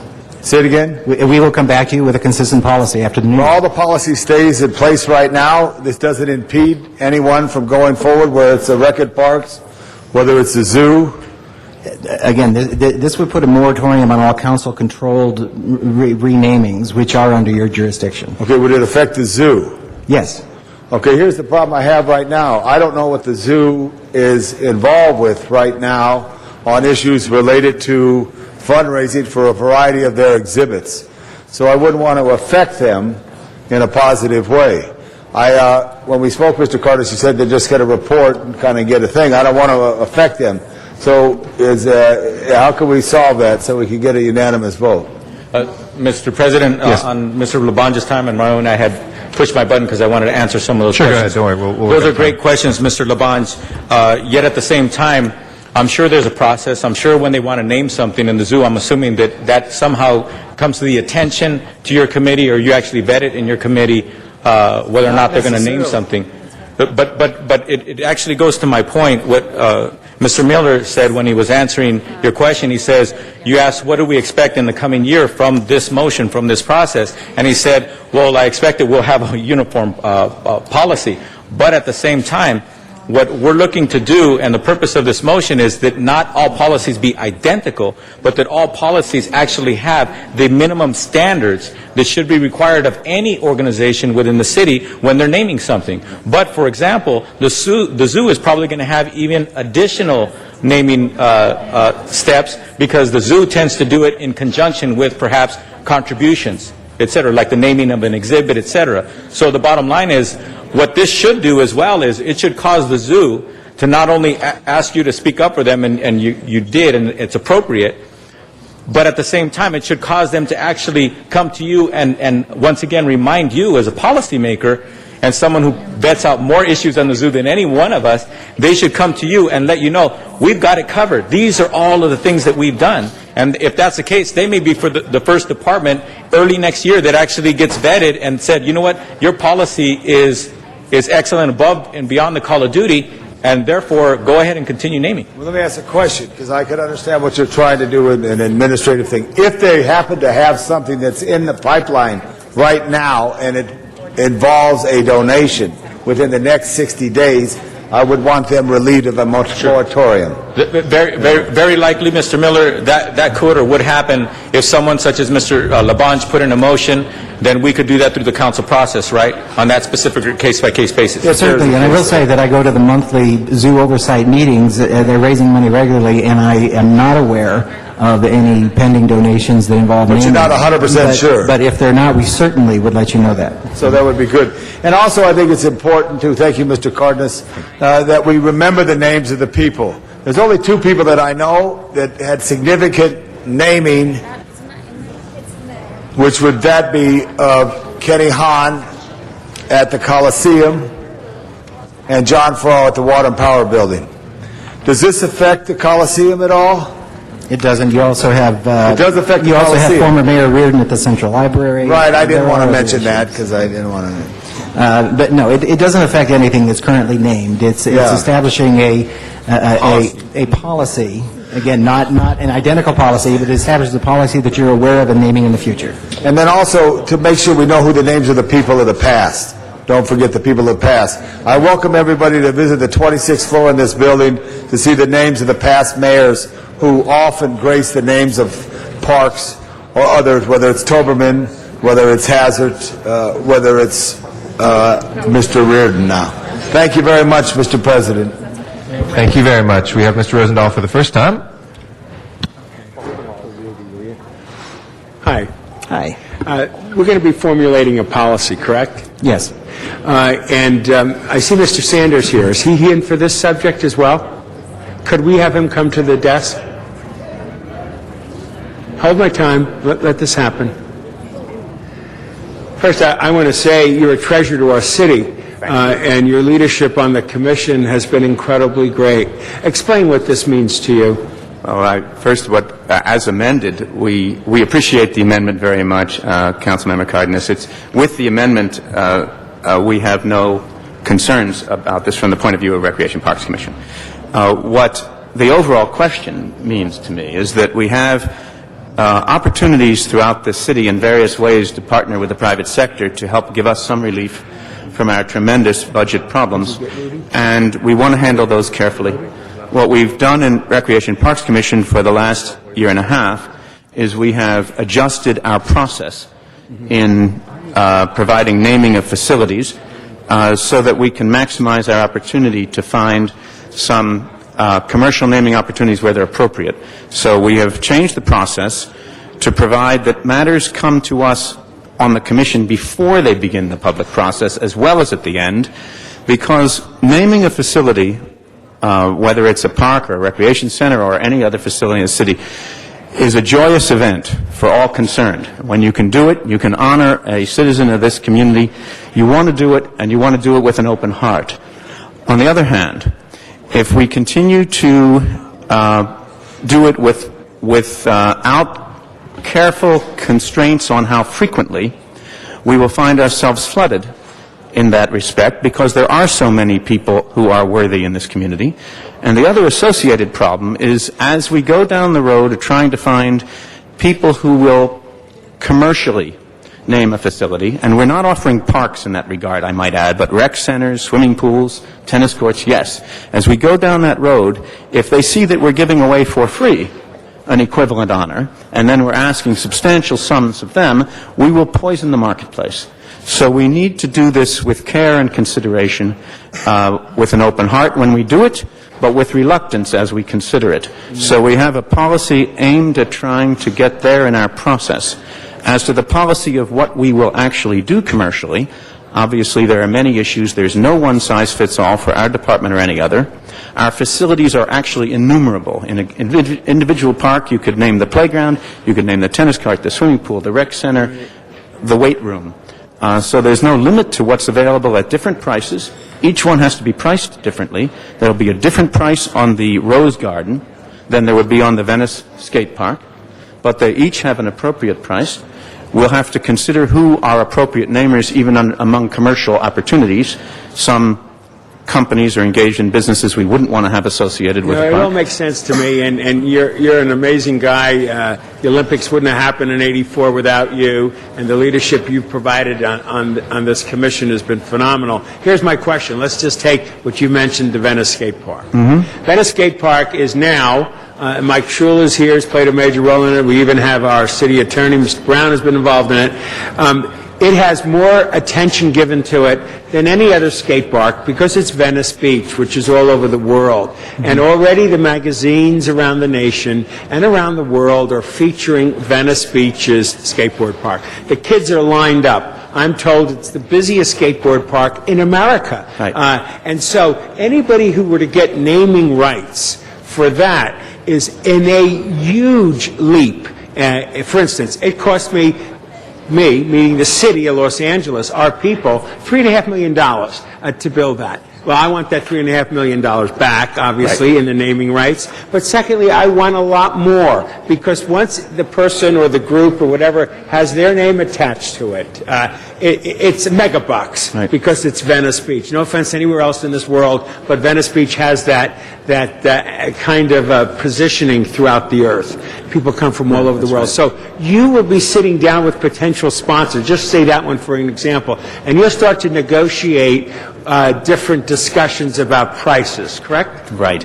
We have, starting with Venice Skate Park as our first example, but intending to go all across the city, because we're very aware of the equity issues, we have an independent outside agency who has been retained by the LA Parks Foundation, no cost to the city, to seek commercial, not only possible naming, but some advertising possibilities on the various fences and signage and so on there. So we'll get different gradations of payment as this comes to fruition.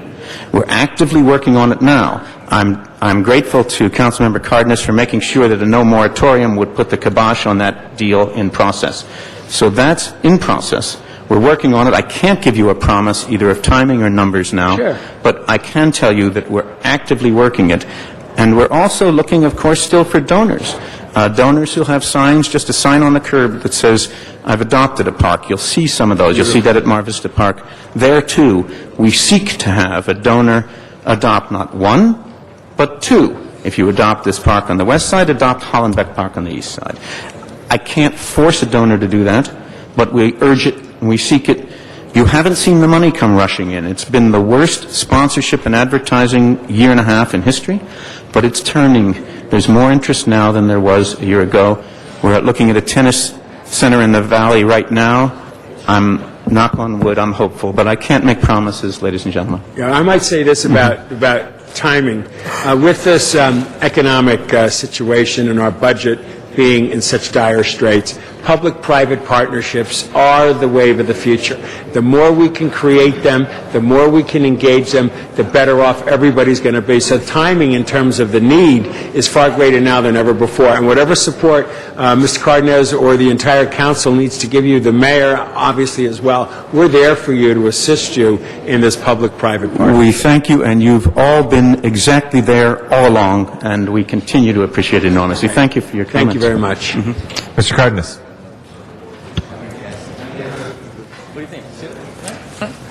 All right.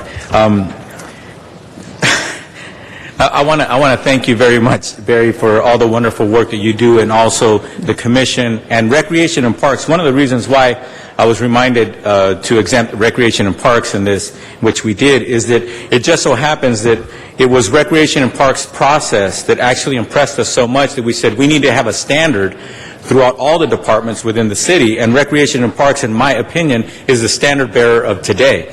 Now, is it perfect, Barry? Probably not. No. But obviously, it is a process that has been vetted very well, a process that is very well equipped to handle these naming processes, and is a process that is utilized quite a bit. So the fact of the matter is, one of the things that I hope all the departments are watching this who are watching this discussion understand is, what we'd like you to do, speak to yourselves, look within your own processes, start to work on it, revamp your process, revisit your process, but at the same time, talk to Recreation and Parks, because Recreation and Parks has a standard that we would like every department to actually move up to.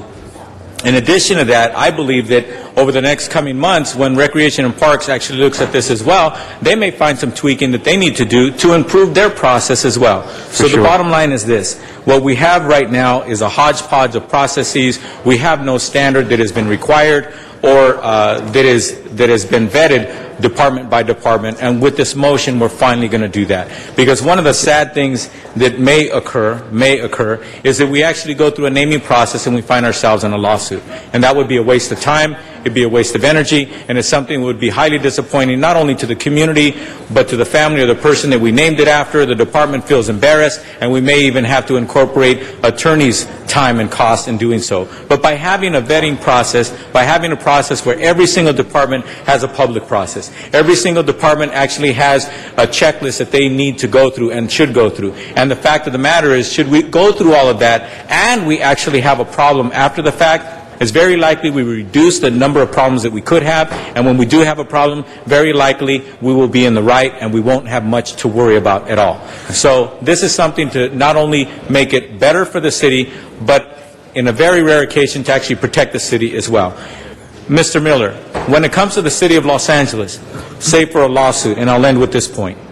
When it comes to a lawsuit, what's the name of the insurance company that pays off when we get sued successfully and we have to write a check? What's the name of the insurance company? The City of Los Angeles. The City of Los Angeles. Yes. And the City of Los Angeles is actually who? It's the taxpayers and the residents of the city. Exactly. It's not AIG, it's the taxpayer of Los Angeles. That's who pays off our lawsuits. So anytime we have an opportunity to make sure that we have a better vetting process and we have a better process and a defendable process, it's good for the taxpayer. And it's good for us to take this opportunity to do that. So once again, thank you, Barry, for taking the time to sit so long in the audience to wait for this one item, and also for the wonderful work that you do. And thank you, Jerry, for you and your staff. I don't think it's going to be all that much work, thank God, for your staff. I think the departments are going to be looking forward to this. I think the departments are going to cooperate very well, and hopefully early next year we're going to have all the departments come together and everybody have a standard or better than a standard with every single department. So thank you. Thank you. Thank you, gentlemen. We have a speaker card also from another city employee, Shireen Buckman from the Human Services Department. Hello. In 2007, the Human Relations Commission created the Lesbian, Gay, Bisexual, Transgender Advisory Council specifically as a response to the naming of a public right-of-way after a publicly homophobic individual. And since then, the LGBT Advisory Council has been working on developing methods of vetting individuals after whom the city names public rights-of-way and facilities. The LA City Human Services Department supports this motion and makes itself available to City Council and City Departments for recommendations in ways in which the naming process for such honors can be equitable for all Angelenos. So thank you. Thank you, and thank you for that work. Mr. Labange? Question, because I think the public speaker made a good comment. How do we affect when we name a square? Like Billy Wilder Square. How do we affect when we name, that is city property, that's a street, the Tom Bradley Boulevard right out here. What does this do to that? Well, actually, that's a good question, because that's why we're asking all the departments to have a process. Obviously, if it's street naming, very likely it would be either BOE or street services. I don't know the answer of which particular department, but I can guarantee you there's a department within the city that's going to handle that. I doubt if the city clerk is the only one that would handle, for example, street naming. So the fact of the matter is that's why I want to make sure that we have all of these processes in place and anticipating future opportunities of naming and also typical opportunities that we name as well. Well, should we add dedication, including squares, and you say city facilities, but we do name squares. So if we're looking at policies, all things named. I was assuming the facilities included all the properties that we are responsible for within the city, which would include a street, include a square. And our highways. Okay, exactly on that. And also we should make sure that they're documented so they're not forgotten in any which way, because sometimes we're here for a short time, we may do something, 20 years later, somebody may not, sign may fall down, no one know who that person is. We should respect that effort of a previous council. Thank you. Yes. Thank you. So, Mr. Labange, had you motioned to have it all referred back, or just a portion of it to refer on the zoo? What was the motion? What we're going to do, go forward. If the maker of the motion for Little Consent, if there is something in the pipeline we don't know about the zoo, it's going through. It has an established policy. Got you. But we're going to look at all of them together and look at it. And I would like to ask, and other may want to do it, as this goes through committees. Obviously, you're the lead committee. The things that affect the arts, parks, health, and aging centers get named, come through the committee that I chair. Okay. Thank you very much. So we'll go ahead and, without objection, incorporate that as a friendly amendment to ask the chair of the IT committee to refer, where appropriate, to other committees as well. Okay? Sounds good. Please open the roll, close the roll, and tabulate the vote. 11 ayes. That is approved. We can take up item 37 out of order. We had a request on that, and we have 2 speaker cards on that. Zuma Dog, is he here? If not, John Walsh.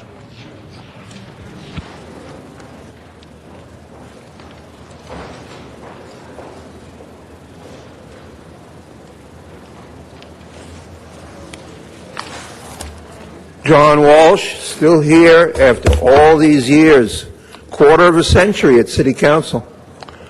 Not all the time, but over the years. Number 37, HollywoodHighlands.org, for myself, Mickey Jackson. What a mess, what a hodgepodge MacArthur Park planning is. MTA spent millions of dollars on a joint development project. You've never seen this in the LA Times because it's a racist newspaper and has no interest in low-cost housing. They're interested in medical marijuana for their friends and the reporters. The whole project disappeared. It's not there. They finished building that subway station 16 years ago. And this is more money down the rat hole. HollywoodHighlands.org. Thank you.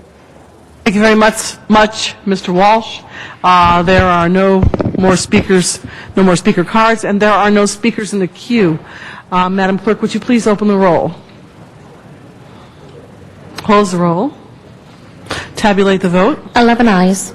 All right, I know we're sort of moving around on the agenda.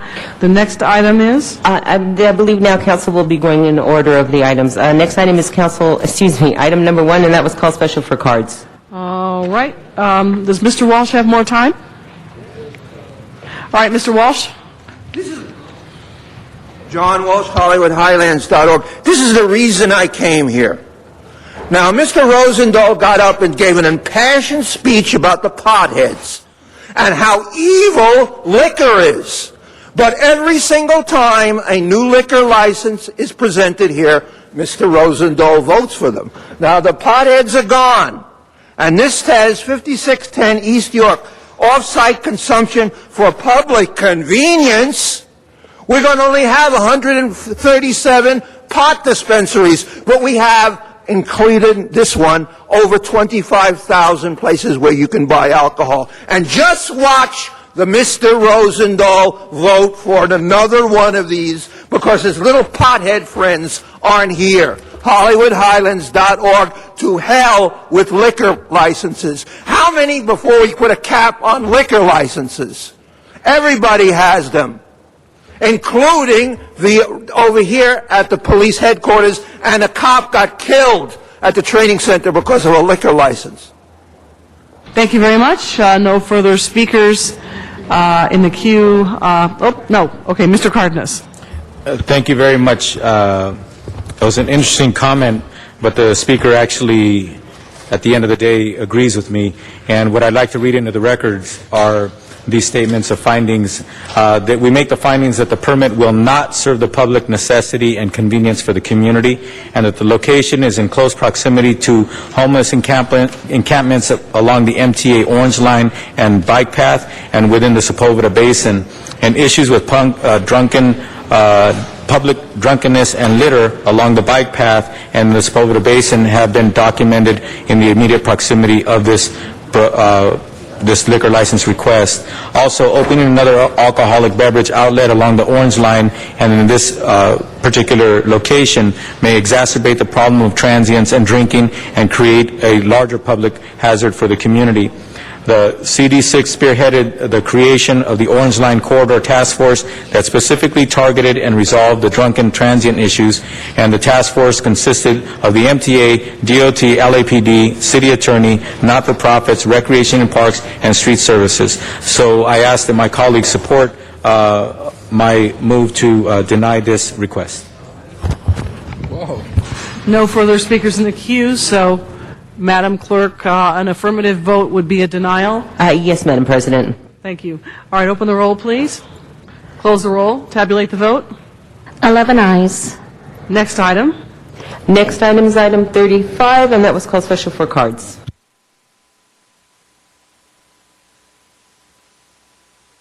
One card for Mr. Zuma Dog. Is he present? All right, Mr. Dog is not present in the chamber. There are no speakers in the queue on this item. Please open the roll. Close the roll. Tabulate the vote. 11 ayes. Next item. Item 36, called special for cards. Mr. Zuma Dog, not present. Mr. John Walsh.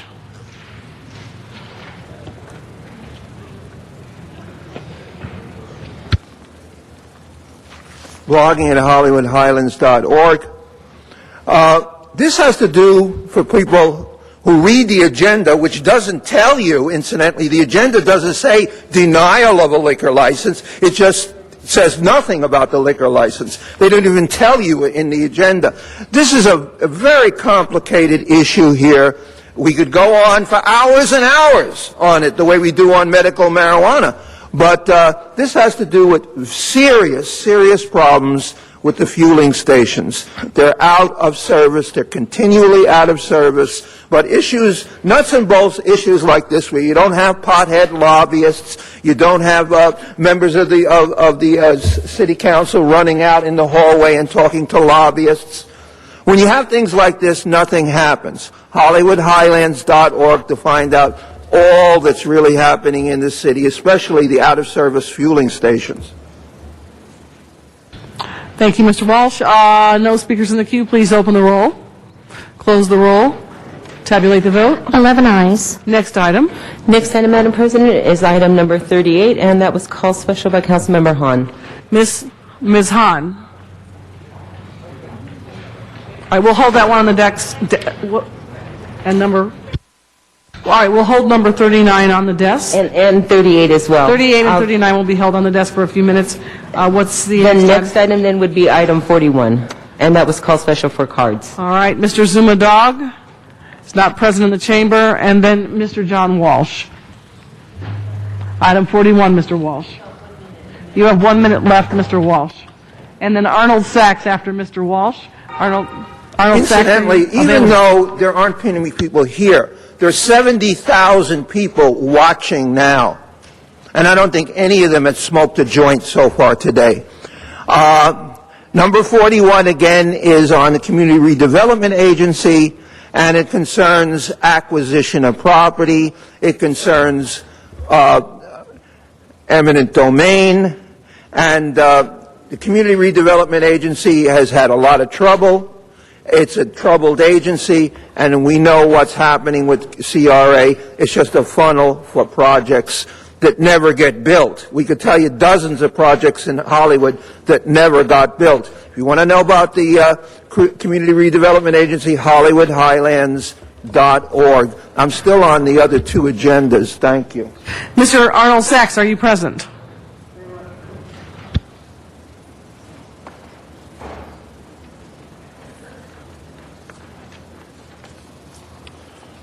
Yes, good afternoon. Thank you. The part of this agenda item that concerns me is there's an appraisal involved, and there was a to-do about a park acquisition in downtown L.A. where the city paid like $5 million for a small plot of land, and the amount was decided on an appraisal that was the seller's appraisal. So I'm curious to find out, or to know, and maybe the public would care to know, if this is a seller's appraisal for this property, or an outside appraiser making the amount the agenda item, or a city appraisal? Because we know the city council won't do anything duplicit. Thank you very much. Please open the roll on that, Madam Clerk. Close the roll, then tabulate the vote. 11 ayes. Next item. Next item, Madam President, is item 43, and that was called special by Councilmember Weezer, and there is an amendment that has been distributed to the council. All right, Councilmember Weezer. The amendment has been submitted. We'll just take action on this, please. I'm sorry, Mr. Weezer, I couldn't hear you. Has the amendment been submitted? Okay, I just ask if we take action on this item. Thank you. All right. No comment, no further comment, no speakers in the queue. Then, Madam Clerk, please open the roll. Close the roll. Tabulate the vote. 11 ayes. Next item. Next item, Madam President, is item number 48, and that was called special for cards, and there is an amendment that has been distributed as well. All right, item 48, speaker card submitted by Mr. Zuma Dog, not present in the chamber, so we will move forward on this item. And then you said there's some amending language? Yes, and that has been distributed by, or that was moved by yourself. All right, if there's no... And that's it was to adopt a different recommendation, and it was regarding some fund transfers regarding Skid Row Development Corporation. All right, unless there are comments, we'll open the roll on that. Close the roll. Tabulate the vote. 11 ayes. Next item. We can go back to 38 and 39. And I'll recognize Ms. Hahn. Thank you for holding these. 38 and 39. I'm not going to bring staff to the table on this. These are CRA projects. One, colleagues, if you've ever driven to San Pedro and you've exited the Gaffey Freeway, at the very end and you're entering San Pedro, there is an old dilapidated bridge that says, "Welcome to San Pedro." We call it the bedsheet bridge because people daily hang bed sheets over, wishing people, happy birthday, happy anniversary, rest in peace. We've got a few of those up there. So we are going to ask our engineering department, under the direction of Gary Moore, to work on a new, beautiful design that will totally remodel that bridge. We have some tremendous ideas that are floating around there, but we want that to be a signature bridge when people come into San Pedro that really will symbolize how much this community has been revitalized and how beautiful it is for people to come in and out of there. So that's item 38. And then 39 is, again, a CRA project where we're going to be spending about $400,000 in downtown San Pedro to refurbish the sidewalks, get rid of some old dilapidated pots and trash cans, and we're going to look at those trees that are lifting up the sidewalk and, again, beautify that part of the city. We've got new lights in downtown San Pedro. We've got new lofts that are built and people are occupying in down San Pedro. So that's a way. Both these items are to revitalize that part of Los Angeles and to make them realize that we do care about them. We're focusing on that part of town, and these projects will go a long way towards investing in our infrastructure. We're always talking about investing in our infrastructure, bridges, sidewalks, streets, putting people back to work. Both these projects will actually put people to work and be our own sort of stimulus project down in the harbor area. So I appreciate staff, Susan Sorrow, for being here and sitting through City Council all this time. Thank you for your hard work on this. I know even with resources being thin, staff being furloughed. Oh, that's the good thing about the downtown sidewalk program. We're going to actually take furloughed employees and put them back to work and pay them. That's what's good about this. So this is good. Expect to have your unanimous support for this, colleagues, on 38 and 39. Oh, and I move the CAO report on both those items. Ms. Hahn, did you want to combine 38 with 39? Yes.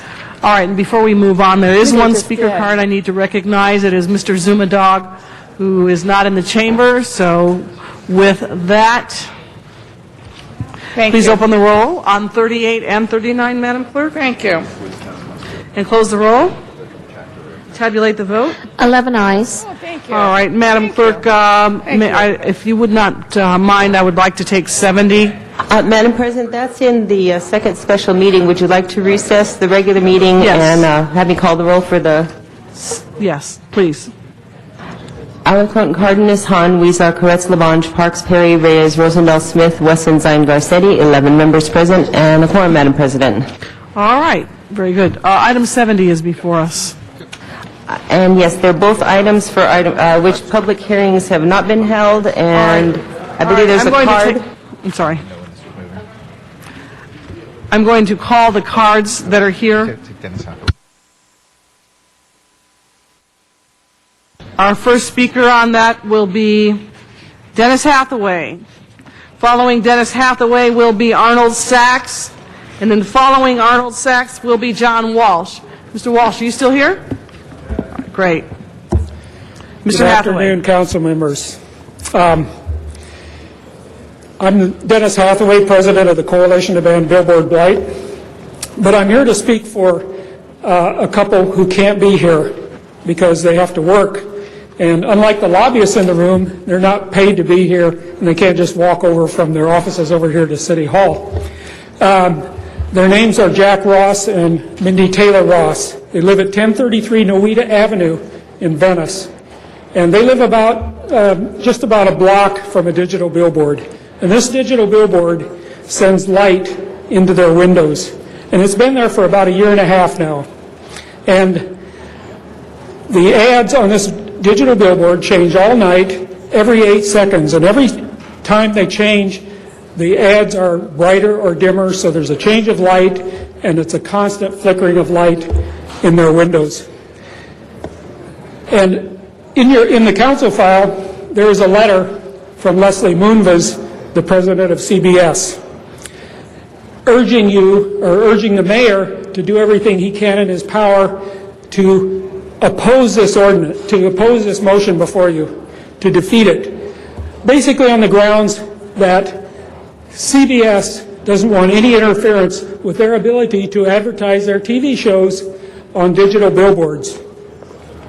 So I would say that CBS has a clear choice.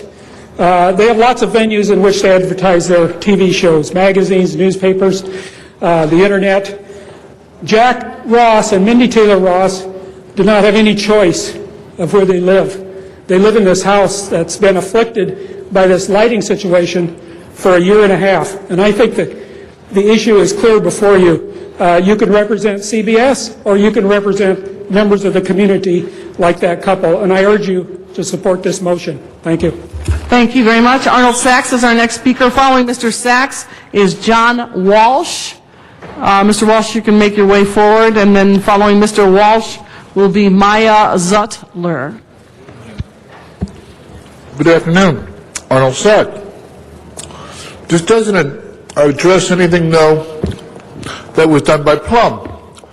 When you had the Tim Lewicki here, poor Tim Lewicki, and his complaints regarding the problem with the city attorney, it was a problem because you had two city committees, Plum and Building and Land Use Safety involved. The fact that his LA Live didn't have its final permit from Building and Safety, but had been vetted permits from Plum. Where does the vetting situation come into effect in this? You heard discussions regarding naming rights for some city facilities. Do those naming rights include billboard advertising? Where is the vetting situation in those? Those permits would be given out by Plum for the building. And so you are addressing building and safety, but you're not including any of Plum in this. So you're leaving, I don't know, a barn door open the size of the Coliseum for, guess what, lawsuits. And I believe Councilman Cardenas mentioned that it's a good thing when the city has checks and balances, but you spent $170 million in lawsuits, in payouts, and legal representation in the last 2 years. Looking to raise the bar on that amount? Thank you. Mr. Walsh. John Walsh at HollywoodHighlands.org. Here it is, almost 10 minutes after 2. You're all burnt out. There's 1, 2, 3, 4 people sitting here, and now the really important issues get slipped through. You see, before we spent hours and hours whether Middle Eastern drug cartels and Latin drug cartels from South America would be able to funnel and launder their money through so-called medical marijuana clinics. That's over. Now we have the most unimportant issue, the quality of life issue about billboards. That's being zipped through. We're told CBS is against it. Well, where is CBS? Oh, that's right, they have their lobbyists here. You don't see any CBS cameras here. Everything, let me tell you at any of these meetings, the most important things are slipped through in the last 15 minutes.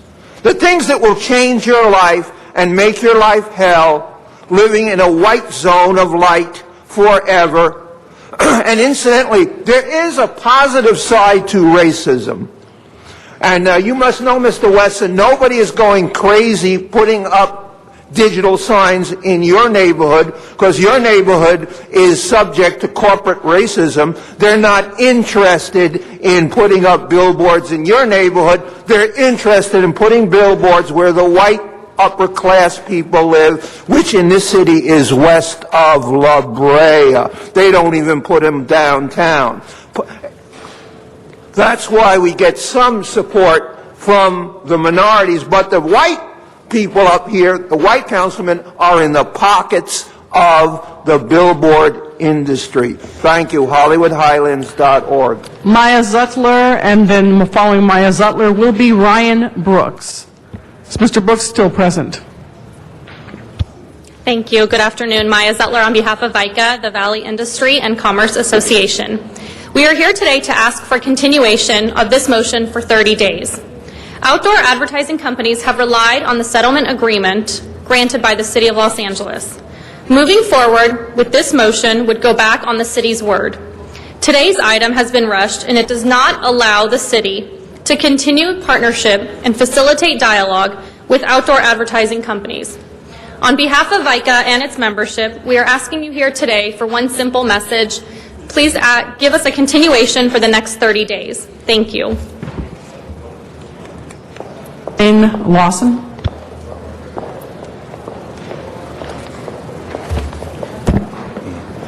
Councilmember Ryan Brooks with CBS Outdoor. First, thank you for the opportunity to speak today. You know, this motion has been characterized just as a report back to the City Council, but this motion actually is more than a report back to the City Council.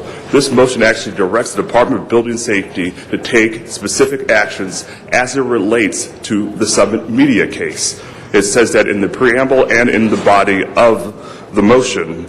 I would first, before you decide the vote on this, you should probably confer with the city attorneys, because we believe that this motion is a violation of the stay that's currently in place, council members. Number two, we were only given a 24-hour notice to respond to this today. We had every opportunity to vet this through the normal public process, but for some reason we chose to do this on the last day of break. And we don't think that's in the best public interest. Number three, this not only violates the stay, it wasn't only done in haste, but it also is opposed by the Motion Picture Association. It's opposed by every union that we know of in the city. It's opposed by CBS Radio, CBS Television, CBS Outdoor, CBS Studios. There's been talk over the last few days about the budget difficulties in the city. I want someone to explain to me today how this motion today provides one job, puts one officer back on the street, does any type of public good, and we can't find it. We're asking you today, council members, to oppose this motion. Give us 30 days to find a solution, because this motion doesn't do anything to solve the problems that the city is facing today. Thank you very much for your time, and I appreciate it. Anthony Alden. City Council, my name is Lane Lawson. I'm the Director of Public Affairs for Clear Channel Outdoor, Los Angeles Division. I'm here to address the motion that's being considered today regarding digital signage. Clear Channel Outdoor supports reasonable regulation of outdoor advertising in the city. We've been working for years to cooperate with the city towards this goal. However, this motion before you today does not do anything to further that process. I was in front of you last week before your closed session item on Summit, and since then our appeal has been perfected and the stay is in effect, which applies to both judicial and non-judicial enforcement. I'd like to remind the City Council that Clear Channel came to the city at the beginning of our investment, and we sought reassurance from the city that we were moving forward in compliance with the law. The City Council exercised its right to reasonably interpret its code and represented to us that such signs were lawful under the law existing at the time. It shouldn't be the policy of this city to go back on its word once it's struck a deal. It would send a terrible message to the business community that the city has no regard for its contractual commitments and that the businesses will be punished for working with the city to settle disputes. If the city did require the digital to be removed, the message we receive and the entire business community receives is that cooperation will lead you worse off than if you flout the city regulations, as many other sign companies do. Judge Green made a very important finding in his opinion on November 4th. He said that we reasonably relied on the settlement agreement, and of course, and that is the case. We expended considerable resources in obtaining approval for these digital displays. We respectfully request that you vote for a continuance on this motion. Thank you. Ken Person. Good afternoon, Council. Thank you for taking the time to listen, and particularly for your work on this matter, which is of concern and has been of concern to residents of this city for a long time. My name's Anthony Alden, and I'm here on behalf of Summit Media. I just want to correct a number of things that have been said so far. First of all, the notion that this has been rushed is disingenuous, to say the least. This has been on the Council's radar for weeks, if not months, and various efforts have been made by CBS and Clear Channel during that time to make their opinions known. There's simply no rush on this at all, and in fact, if anything, the citizens of this city have been waiting 2 years for action on this matter. The second point that I just wanted to dispel the notion that this is somehow legally improper. It's certainly not. The Council has the independent power to take decisions about zoning. That's embodied in Article 11, Section 7 of the Constitution. It derives from the Constitution, and nothing in Judge Green's recent order in any way affects the Council's power to take independent action on something that has been affecting improperly the residents of this city for a long time. The third thing I wanted to mention is that the motion as amended, while we support the notion of moving forward with permit revocation, the motion as amended seems to imply that there's some ambiguity on the issue of whether the permits are illegal. There is no ambiguity on that issue. On October 16, Lincoln Lee, the Deputy Chief of the Bureau of Engineering at the Department of Building and Safety, testified that these permits issued contrary to the sign ban in effect at the time, are illegal, and in fact the city submitted a brief on October 23 saying they're illegal. So there's no ambiguity on that issue. The Council has the power to act, and it can act now. Thank you, sir.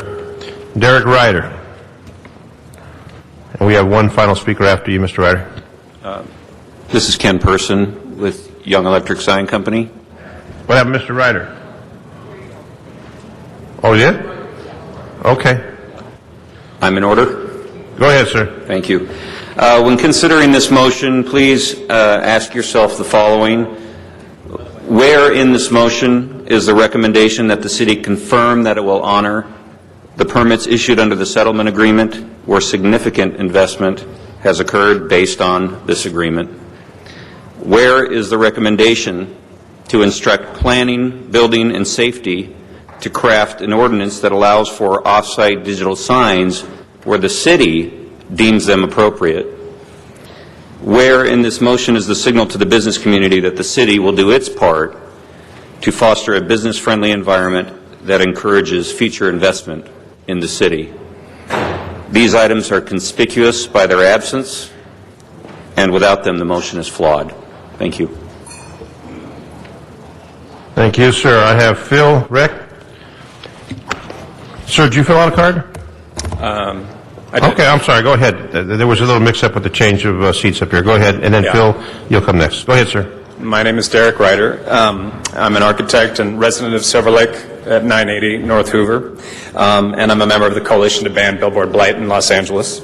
Like many of my neighbors in Silver Lake who've been outraged at the digital billboard on Silver Lake Boulevard intruding on our community, I wanted to voice my strong support of the Garcetti motion. As a citizen concerned with clean government, I wanted to voice my concern over the unfair advantage the corporations and the billboard companies and their legions of lobbyists have over residents who can't take time out from their work to be here now, and the dozens of other related hearings for which lobbyists are paid top dollar to attend. Furthermore, for billboard companies like CBS to argue that the city is being unfair by breaking its agreements to allow digital billboards is ludicrous when the courts have found the agreement is illegal due to its preferential treatment to companies like CBS. It is not fair to honor an unfair agreement. More importantly, the City Council's process of addressing the sign ordinance and the digital billboards has been a wait-and-see process until the courts made their determination. The courts have spoken, and the City Council should act in accordance with this legal framework, unless you wish to continue to expose the city and taxpayers to ongoing litigation. In the end, whether you wish to be fair to a couple of corporations you made an agreement with, or fair to all companies the city does business with, may be of less consequence than whether you squander the public coffers on unwinnable legal fights, or you cut your losses and accept the legal landscape as it is. Please pass the Garcetti motion for the sake of my community and all our communities in LA, and for the sake of the city's limited resources. Finally, this motion will provide the council with necessary information in order to make a final determination on the sign ordinance.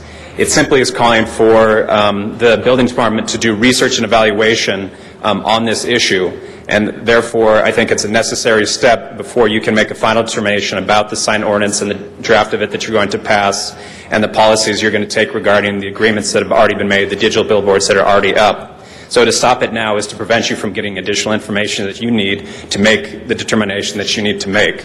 That seems to be one of the ongoing problems of this process that I've observed thus far, is that you guys don't have enough information, at least in the public process, to make a determination often, and so no determination is made, and policy is hindered by that.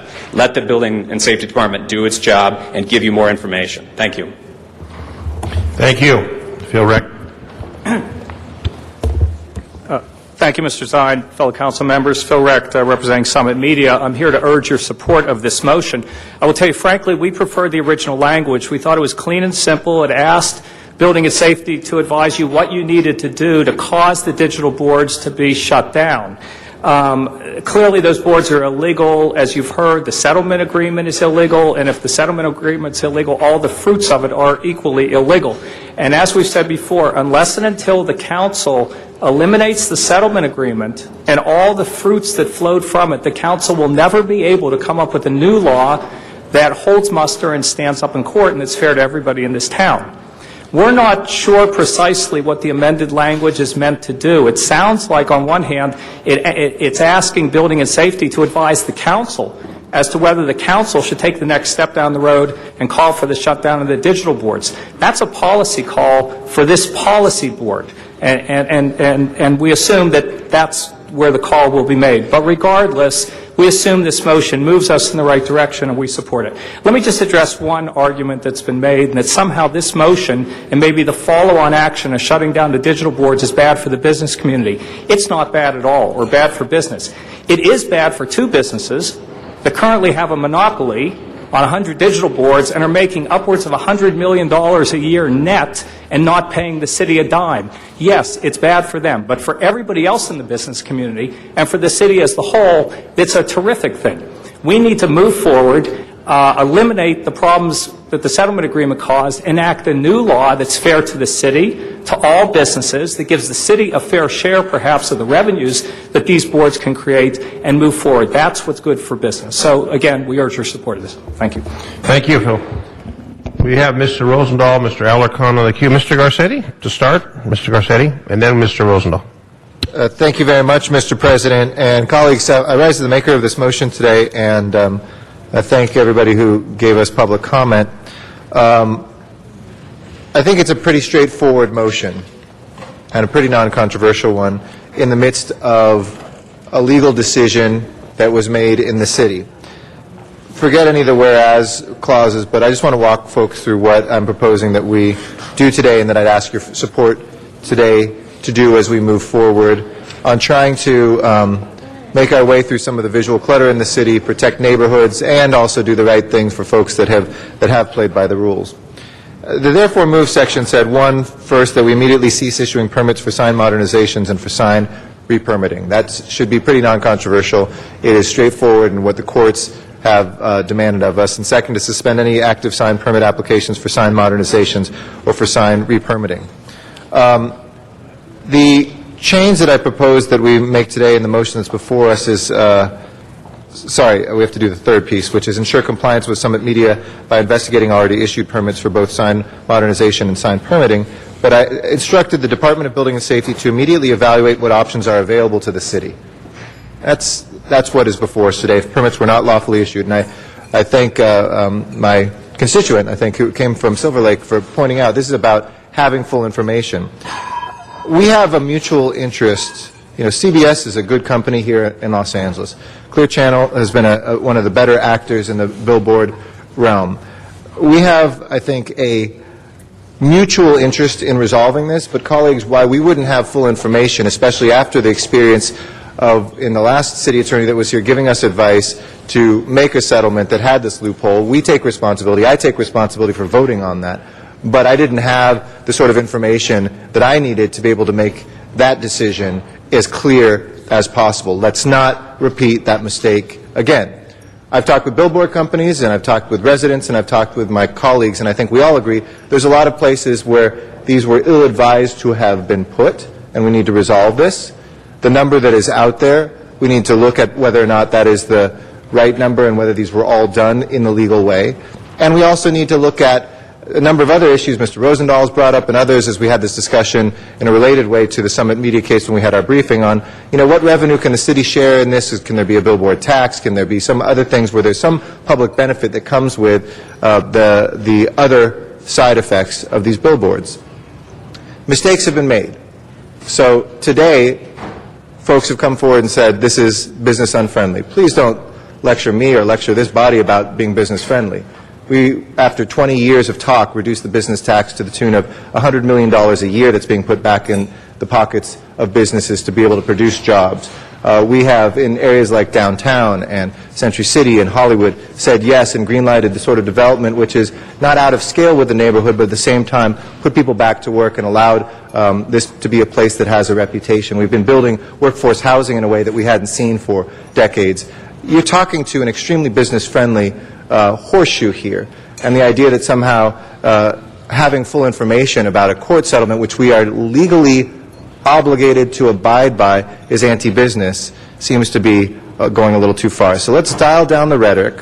What I put forward before us nuances a little bit the report back so that folks don't have to feel that today we are moving to revoke every single permit, because we have to do that carefully. If the court case goes the other way and we took signs down that shouldn't be down, we'd be on the hook, and we know that for the revenues that would be out there.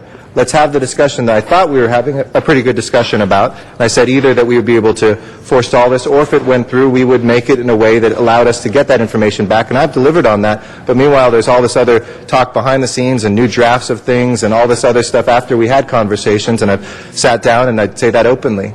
And a number of members have. But we have to sit down and hammer out the details. Why we would lose any of the leverage that we have. And forget leverage in negotiations. It's our legal obligation, folks. The court has spoken clearly.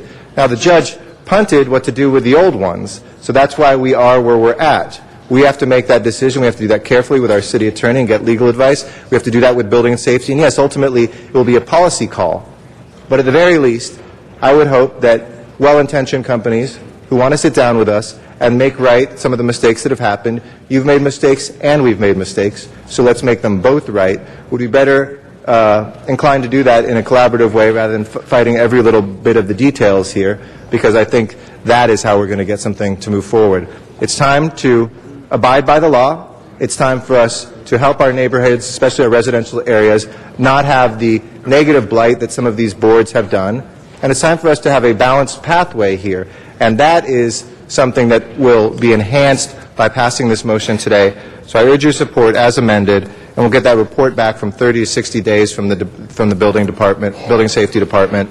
And in the meantime, that gives us a window to have those discussions, to have those negotiations, and to see what can happen to make sure that we can move forward in what's in the best interest for all the residents of LA as well. Mr. Rosendahl, followed by Mr. Alarcon, then Mr. Weezer. You know, there are times when Mr. Garcetti speaks, it's like music, because it's beautiful. It's articulate, it's right on the mark, and it says everything that needs to be said. I just want to thank you for that articulation. That is just great. Mr. Garcetti is a composer. Isn't that something? He is. Just a quick update. You know, Dennis Hathaway was here earlier in the moment and talked about it. He's head of the coalition dealing with this whole issue. He and I and a bunch of citizens in my district went out and checked billboards. They popped up like mushrooms. You know, some of my colleagues don't even have a single digital billboard in their district, or even the assault that my district has gone through. I don't understand the marketing techniques of these companies, but a lot of people around the city would appreciate certain aspects that they have, but it ends up in the 5th District, and the 11th District, and the 4th District, and a couple of 3 others in a very heavy way. Well, we did the walk around, and we found 563 billboards, of which we found 34 billboards with no identification at all. So they obviously weren't put up by anybody within the process of the city, illegal billboards. And we found 20 that had been flipped to digital. And the digital flip isn't just a ho-hum. The first thing it does is eat up a lot of energy. And we need to look at the energy usage of these billboards. Secondly, there's got to be a revenue stream, not just the placement to building and safety to put it up. There's a big revenue stream that these digital billboards create for the creator of the billboard. So I want a tax on it. I want some kind of a way in which the city gets revenue from these digital boards. Okay? And also location. My God. You heard Mr. Hathaway say one is blasting into this lady's apartment like this. She can't even get up and move around. So placement of these have to be sensitive as well. Well, the courts have ruled. So we're in a better spot than we've ever been on this issue. And all of us around the horseshoe voted in that 96, except Mr. Alarcon. I guess he wasn't here at that point. But a guy like me, I was less than a year in the government, and all I got was this is the way it is from the city attorney. I got no options to play with. So I feel embarrassed, too, about that. But I'm glad the courts ruled, and we need to get this motion out there because we need to get a sense of what we're dealing with, and then we need to hold people accountable. In conclusion, again, the energy, the revenue, and the location are 3 things that matter a lot to me. Thank you very much. Thank you, Mr. Rosendahl. Mr. Alarcon, followed by Mr. Weezer. Yes, members. I agree with almost everything in this motion. I just have one concern with regard to item 4. When Mr. Garcetti spoke, he said that I know you amended number 4, but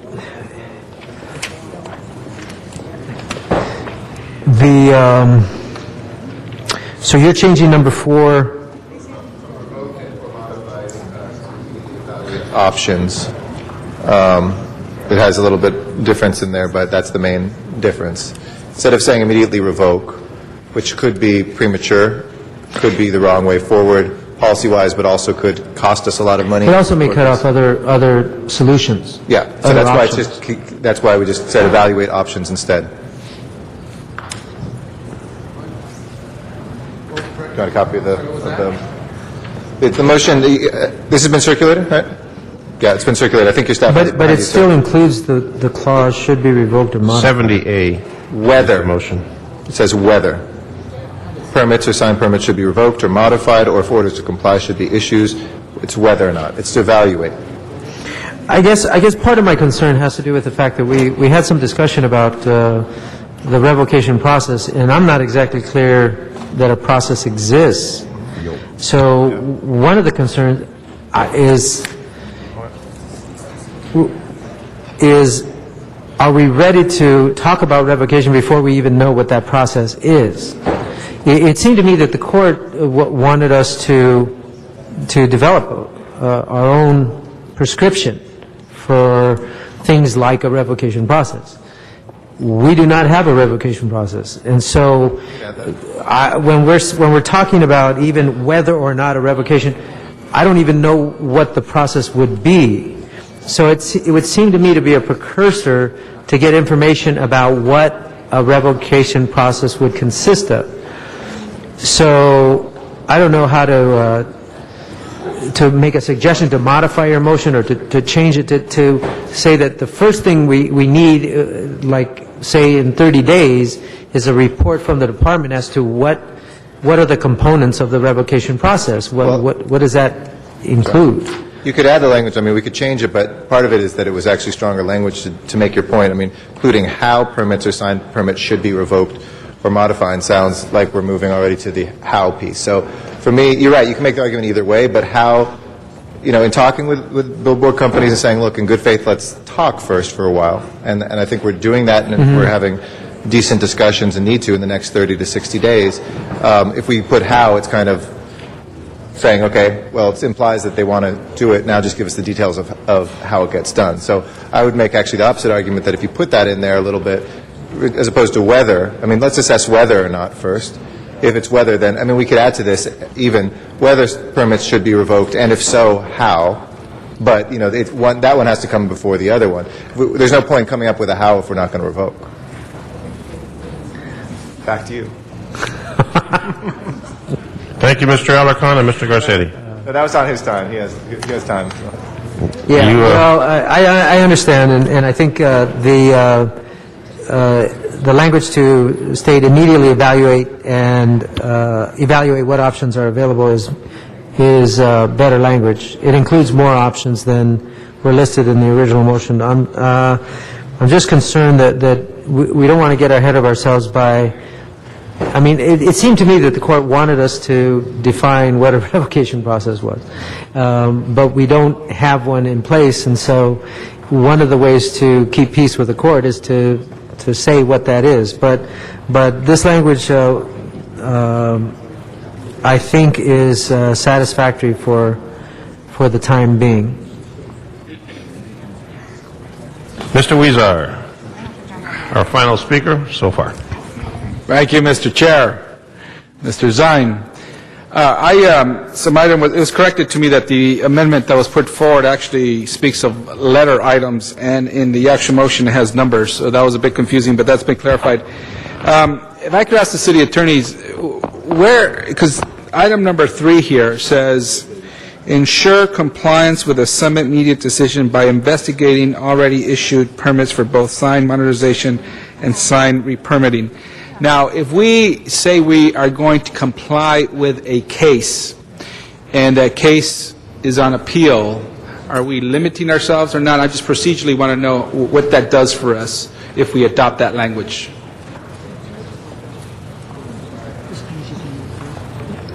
Please hold my time.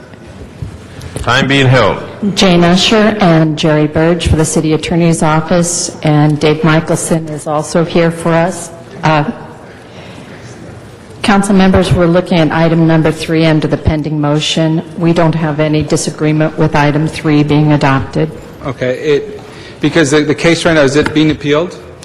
The case has been appealed. The appeal is perfected. I do believe we had some speakers testify to that. We agree with that. That's the status. Okay. So we are simply, we're investigating the permits. So, but my point is the case hasn't been finally decided. Correct. So we want to do compliance when it hasn't been finally decided. So does this... So, Councilman, anything that's investigate, provide information, report back, all of those kinds of words would be consistent with what this body wants to do to information gather. Okay. You got my point, though, right? We want to comply with a case that hasn't been decided in its finality, so how can we ensure it might change? But this is just, the language that is being used is really just to introduce what it's really asking you to do, which is to investigate and provide information, right? Exactly. Okay. Thank you, that's all. Thank you very much. Thank you, Mr. Weezer. You have plenty of time left. Oh, let me ask a few more. No, I'm finished. Thank you, Mr. Chair. Mr. Garcetti. The city attorney, I think, wordsmith something nice that addresses some of Mr. Alacon's concerns as well. So on the motion, the amendment was evaluate whether options are available to the city instead of if permits were not lawfully issued. And I understand that folks don't want a chilling effect in other jurisdictions. I mean, we've had good conversations actually on this. We're just trying to evaluate our options. Instead of putting that in, strike if permits were not lawfully issued and put to the city to administratively review permits issued pursuant to the settlement agreement. I think that would address that as well. I'll hand that to the clerk. Thank you. I ask for your support. No one else is on the queue. Therefore, the matter is up for a vote. Open the roll. Close the roll. Tabulate the vote. 11 ayes. Very well. Next item, please. Next item, Mr. President, on that special meeting is item number 71. Number 71? Yes. And who's the council member on that? That is a track map in Council District 12, and that wasn't called special. That was just the next item. Okay. Mr. Smith, any question on that? Okay. Open the roll. There may have been a card earlier. Okay. Open the roll. Close the roll. Tabulate the vote. 11 ayes. Very well. Thank you. Next item, please. And that concludes that meeting. Do you wish to adjourn and go back to the regular meeting? Yes, I do. And then that would take council back to item number 49 on the regular meeting, and that was called special for cards. Mr. Walsh?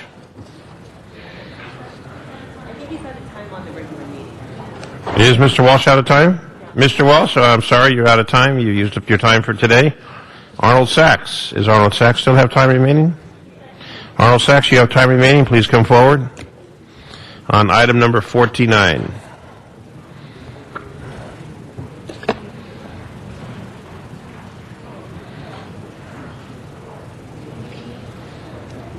Mr. Sachs. This is, thank you, good afternoon. This is for the downtown LA streetcar project. And I was at the County Board of Supervisors yesterday, and I asked them a question regarding an item, because this story was in the LA Times. Legislators challenge mayor on West Side subway funding, and this is from, I believe, October 21st, maybe October 22nd, 2009, and it has a schematic map of downtown LA, well, the MTA regional transit. And one of the amazing things about this map is it shows the light rail regional connector, and you might say, why am I talking about this, going from 7th Street, 7th and Metro, southeast to 1st and Alameda. And so in all the years that I've lived in LA, I always thought 1st and Alameda was northeast of 7th and Metro, and yet this Metro map shows it to be southeast. So I was just wondering, this downtown LA streetcar project, because that might include some of this area, where the hell are you talking about? Because, again, in this map, 7th and Metro to Alameda and First is now southeast, and I always thought it was northeast. What an awakening moment. Thank you. Thank you. That matter is before us. Open the roll, close the roll, tabulate the vote. 11 ayes. Very well. Next item, please. Was Next item, Mr. President. hold on a second. Hold on. There's a request for number 66. That's in the special meeting. Okay, next item, Madam Clerk. And then council needs to recess the regular meeting and go back to the first special meeting, and I believe there's a request to take item 66 that has cards, and there is an amending motion that has been distributed. Okay, how many special meetings did we have today? Seems like we had a couple of those. Mr. Walsh is the speaker on 66, but his time is used up. He can speak on this matter. Okay, Mr. Walsh, go right ahead, sir. Spoke on the regular Looking forward to your comments. Okay. Boy, you have to fight for everything you get in the city. HollywoodHighlands.org. This is another MacArthur Park scandal. As we spend money not in building housing for low-cost housing, but in subsidizing developers who never come through with it because there is no money. There is no capital. And that's why I'm telling you, ladies and gentlemen, this is the end of the year. Housing, everything has fallen apart. This is the worst year in the city council since right at that spot, and I was there the day Howard Finn dropped dead, right there. Does anybody else remember that day? That was the worst year. And the second worst year was when Mike Hernandez got caught with porn and cocaine in his office. Have a wonderful holiday, HollywoodHighlands.org. Thank you. Open the roll. Close the roll. Tabulate the vote. 11 ayes. Next item, please. Next item, Mr. President, is item number 57, and that was called special by Council Member Rosendahl. And we have a card on this matter from Dr. Williams, but I don't see Dr. Williams in the chamber, so that's the public comment card. And the council member is who? And that was Council Member Rosendahl. Councilman Rosendahl on this item? Yes, 57, indeed. sir. If we could ask staff to come up on this. This is an exciting strategy, folks. It's about the water going through our districts, getting purified, and going into the ocean. Our city has been very proactive on that. In fact, in my Mar Vista Park, we have several of these drainage situations where the water gets filtered before it goes into the ocean, and some of it goes into purple pipe, which allows us to irrigate the park. So there's usages here, and then there's clean water going to the fish in the ocean. Explain this program right now that we have before us. Good afternoon, Shawam Kargani, Bureau of Sanitation. As you mentioned, Councilmember, the item before you is a plan that we have for the Bionic Creek watershed for metals, and the metals are copper, zinc, lead, selenium in different part of the watershed. And as you stated, Councilmember, we have a plan to have series of what we call distributed projects and also regional projects. And the difference is the size of the amount of water that each project treats. And Mar Vista was a good example you gave, as you stated, that we are capturing the water, we are putting it in a cistern, cleaning, and using that for irrigation. That's, in a summary, what this plan is all about, using natural solution to deal with our pollution that we have. You know, and it's beautiful. We also put the trees in Venice off of Abbot Kinney and did the filter. And we also, the other day, finished the Imperial Boulevard, where you put gravel down first and you plant the trees, and we make a beautiful presence there, as well as it cleans the water. But here's some questions for you. It's called the TMDL, which is the Total Maximum Daily Load. The TMDL plan is a long-term plan that will need private land to implement over half of the necessary stormwater management requirements. Explain that point. The plan before you, Councilmember, it deals, because of the TMDL has different milestones, and along the way, this plan does not go all the way to the end of what we call 100% compliance, which is by 2021. The projects that currently we have in the plan is targeting the 2012 and 2015, and all of those projects are on publicly held land. As we get information and we implement these projects and we monitor them to see how much they're improving the water quality, for the future phases, if we need to go and have other lands, it remains to be seen. At that time, we will be evaluating to see if we need private land. But on the side issue also, as you may know, we do have a stormwater permit that requires any development or redevelopment in the city as they come online to also do best management practices to capture rainwater. And that's what we call low impact development concept in our stormwater permit. But you need the private sector land to get in full compliance with the law. Is that true? Ultimately, at this point, because I do not have the data, Councilmember, I hesitate to say that there are studies, but ultimately, the answer may be yes, but I don't have the data to show that fact now. Adel Hashkhalid, Assistant Director of Bureau of Sanitation. I think you are right, Councilmember. The projects that we have identified in this implementation plan to allow us for water quality compliance and improvement of water quality in Ballina Creek and our Santa Monica Bay, the project that we have out in public right-of-way. However, an essential component of this is for developments and future developments to integrate key stormwater management features in their development to control runoff and manage runoff on their property, to prevent runoff and pollution from getting off their property. So that's something that we're working on right now as part of Public Works to develop an ordinance to come before you sometime early next year to increase the efforts that developers can do and as part of new developments or redevelopments to manage and capture runoff on site, use it, or infiltrate that water, if not, treat that water through a green technology. So that's going to be an essential component. Having developments and redevelopments manage the runoff in a more green, environmentally sensitive way is an essential element of our compliance. Okay, so when a private sector group wants to do a development project, they will be challenged, or will they not be challenged? Can they do it easily and still do their project? I would say yes, Councilmember, because we do have, as I mentioned, the stormwater permit has been since 2001, that the big development as they come to our public counter, and we give them, we help them to implement user-friendly or development-friendly best management practices.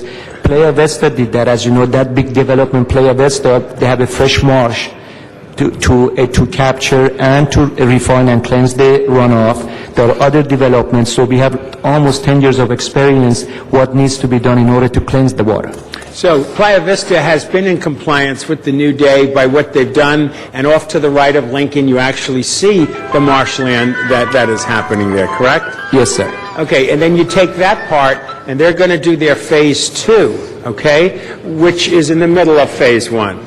And will that also then permeate the water and assist us in this issue? The answer is that the beauty of Playa Vista is that, Councilmember, the project that they did, they're capturing so much rainwater that all of their development, the entire parcel, is in compliance because of the size of that project they did. That's great news. What about Howard Hughes development, which is another big one in my district? Howard Hughes also similarly, I don't have as much details regarding that parcel, but they go through the same process of plan check, and they will do the same process that Playa Vista has done. Very good. And the last one is I have a C-shaped parcel off of the lagoon in Playa del Rey. My constituents obviously, and I agree with them, would like to see no development there because it's a natural flow of the wetlands. How does that particular area fit within this? Actually, what we are doing, Councilmember, we are conducting a study to find out the Del Rey Lagoon, and the hope is that if we identify that parcel is required, we would require that parcel and make it part of the park. It won't be anything, it would be a part of that beautiful park that we have over there. Very good. And I just want to say, colleagues, I know we go through this and that and everything every day, ups and downs and whatever, but this is a wonderful reality that you guys have been looking at this, moving in that direction. We're cleaning up our water, not only for secondary usages, which is very important, but when it flushes into the ocean, we just had some recent rain, it'll go into the ocean cleaner than it would have if we hadn't done it. Okay? Thank you guys very much for that. Thank you, Councilman. Thank you, Mr. Rosendahl. And no one else is on the queue. Open the roll. Close the roll. Tabulate the vote. Thank you, 11 gentlemen. ayes. That passes. Next item, please. Next item, Mr. President, is item 64, and that was called Special 4 Cards. Number 64, the $1,000 question. It's Mr. Walsh, and his time is used up. Is that correct? All right, Mr. Walsh, your time is used up. Mr. Walsh has left the chamber. That matter is now before us. Open the roll, close the roll, and tabulate the vote. 11 ayes. And Next just item. for council's information, the ordinance goes over to January 5th. Correct. Next item, please. Next item is item 68, and that was also called Special 4 Cards. Number 68, and that is John Walsh once again. Mr. Walsh's time is used up. He's left the chambers. We also have another card. Dan Zacharias. Dan, you're up, sir. Yes, sir. I'm actually here in support of item 68F, track map. I heard there were speaker cards from Mr. Walsh, who I assume would be against it, so I just wanted to be clear. I'm only here speaking on one of these track maps. This is the very tail end of the track recordation process for the city before it goes on to the county to record. And there was initial public hearing. Everybody within a 5-foot radius, 500-foot radius was notified, and we've jumped through all the hoops and fulfilled all legal obligations. The community's been knowledgeable about the project for many years. Thank you. Very well. Eric Garcetti for mayor. Eric Garcetti for mayor. Thank you very much, sir. The race is not open yet, though. On that matter, open the roll, close the roll, tabulate the vote. 11 ayes. Next item, please. Next item, Mr. President, is the closed session, item number 69, and I believe the city attorney has a statement to make on this item. On number 69, Mr. City Attorney. Yes, Mr. President. This item already had public comment earlier in the special meeting. In order to ensure that the interested members of the public are not inconvenienced by being ushered into and out of council chambers twice during the administration of two separate closed session meetings, in this instance, council may appropriately continue item number 69 to the regular meeting so that it could be considered in the same closed session as item number 55. Okay, Madam Clerk. Then that would conclude this special meeting, and council should adjourn this meeting and go back to the regular meeting. Very well. Shall we do that? That'll be the directive. Mr. President, now then before council would be there's 4 special motions that have been introduced and also the closed session, so it would be council's pleasure as to which they want to take up. Well, let's take the open matters. You said closed session? Did you want to take the closed sessions? Then that would be items 55 and 69. We have a card on 55. Mr. Sachs on 55.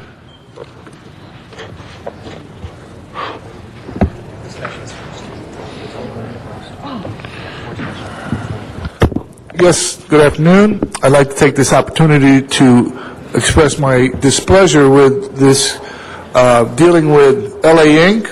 The fact that the president of LA Inc., Alan Rothenberg, is also on LAWA. I think that is a conflict of interest right there and should be noted in any kind of legal settlement that the council considers, because LAWA is considering a fee on users of the airport, and since he is the president of LA Inc. and going to vote for this, he's already voted on this fee, that is a direct conflict because they will benefit as the tourist agency for the city. They will be a direct beneficiary of any money raised by this fee. Thank you. And in the interim, have a nice holiday and a safe New Year's. Thank you. And you have a nice holiday too, Mr. Sachs. Okay, that was for public comment on that particular matter. We now have 4 items that we can hear before we go into closed session. Yes, Mr. President. The first one is a motion presented by Councilmember Weston, and the city attorney will speak to the findings on that one. Mr. City Attorney. Thank you, Mr. President. Since the posting of today's agenda, the item authorizing the Housing Department to accept applications was inadvertently left off today's agenda. Immediate action is required due to the December 21st deadline. Council must first make findings pursuant to Government Code Section 549454.2 before considering the substance. Okay. On that matter, let's open the roll on the findings. Close the roll, tabulate the vote. 11 ayes. And now that matter is before council. Matters before us. Members, open the roll, close the roll, tabulate the vote. 11 ayes. Very well. Next item, please. Next item is Special 2. That was presented by Councilmember Rosendahl, and the city attorney will speak to the findings. Mr. City Attorney, Mr. Rosendahl will hear from you in a moment. Thank you, Mr. President. Since the posting of today's agenda, the international community has organized opposition to Uganda's impending law to mandate the imprisonment and death of gay Ugandans. Immediate action is required for Council to adopt a resolution opposing any such Ugandan law before December 17th, the date of an international protest. Council must first make findings pursuant to Government Code Section 54954.2 before considering the substantive motion. On the findings, open the roll, close the roll, tabulate the vote. 11 ayes. The matter is now before us. Mr. Rosendahl.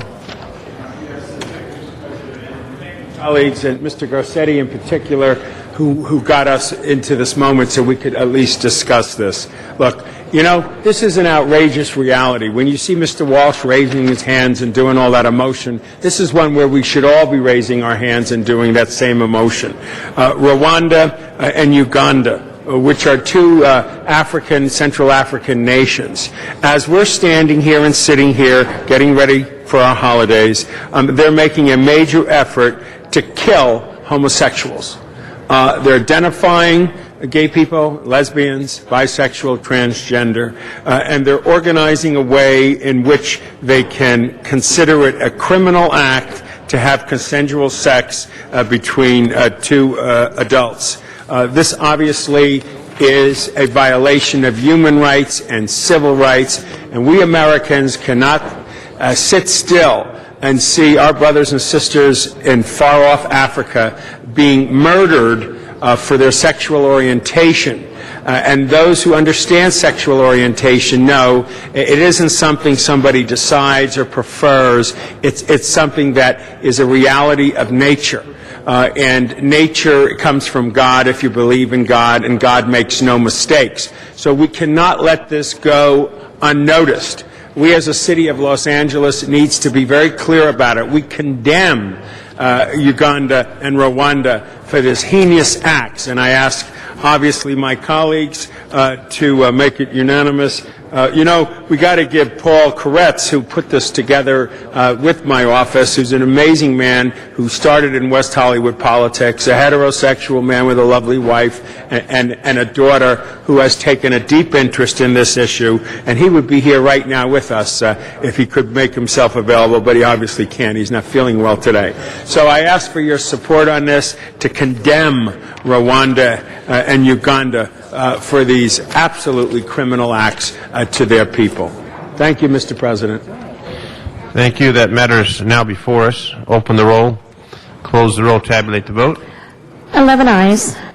Matter passes. Thank you. Next item, please. Next item is Special 3, and that was presented by Councilmember Perry, and the City Attorney will speak to the findings. On the findings, Mr. City Attorney. Thank you, Mr. President. Yesterday, the Board of Water and Power Commissioners acted to execute an amendment to the Open Access Technology International Agreement. Immediate action is required to waive assertion of jurisdiction and finalize the action pursuant to Charter Section 245 before the Council recess. Council must first make findings pursuant to Government Code Section 5494.2 before considering the substantive motion. On the findings, open the roll, close the roll, tabulate the vote. 11 ayes. Matter is now before us. Ms. Perry. Just ask for an aye vote. Thank you very much. On that matter, open the roll, close the roll, tabulate the vote. 11 ayes. Thank you. Next item, please. Next item is Special 4, and that's also Councilmember Perry, and the City Attorney will speak to the findings. To the findings, Mr. City Attorney.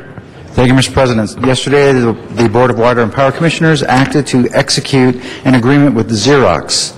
Immediate action is required to waive assertion of jurisdiction and finalize the action pursuant to Charter Section 245 before the Council recess. Council must first make findings pursuant to Government Code Section 54954.2 before considering the substantive motion. Very well. On the findings, open the roll, close the roll, tabulate the vote. 11 ayes. Ms. Perry? Yes, same scenario as the previous item. Very well. Open the roll, close the roll, tabulate the vote. 11 ayes. Thank you. Ms. Clerk, Mr. President, do you wish to clear the desk before going into closed session? please do. Council has motions for posting and referral. Posted and referred. And there's an excuse on the desk. Councilmember Labange requests to be excused Tuesday, January 5th to arrive at 11:30. That meets council policy. We will approve that from Mr. Labange. And that clears the desk for closed session. Very well. We're now going to recess into closed session, or go into closed session. We need to clear the chambers, please, at 3 o'clock in the afternoon. We will come back once our closed session matters have been resolved. So those of you who are here in chambers that are not on this closed session, you're asked to leave the council chambers. Sergeant Arms, please clear the council chambers.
We are back here in open session. We have an item that was before us. Mr. City Attorney?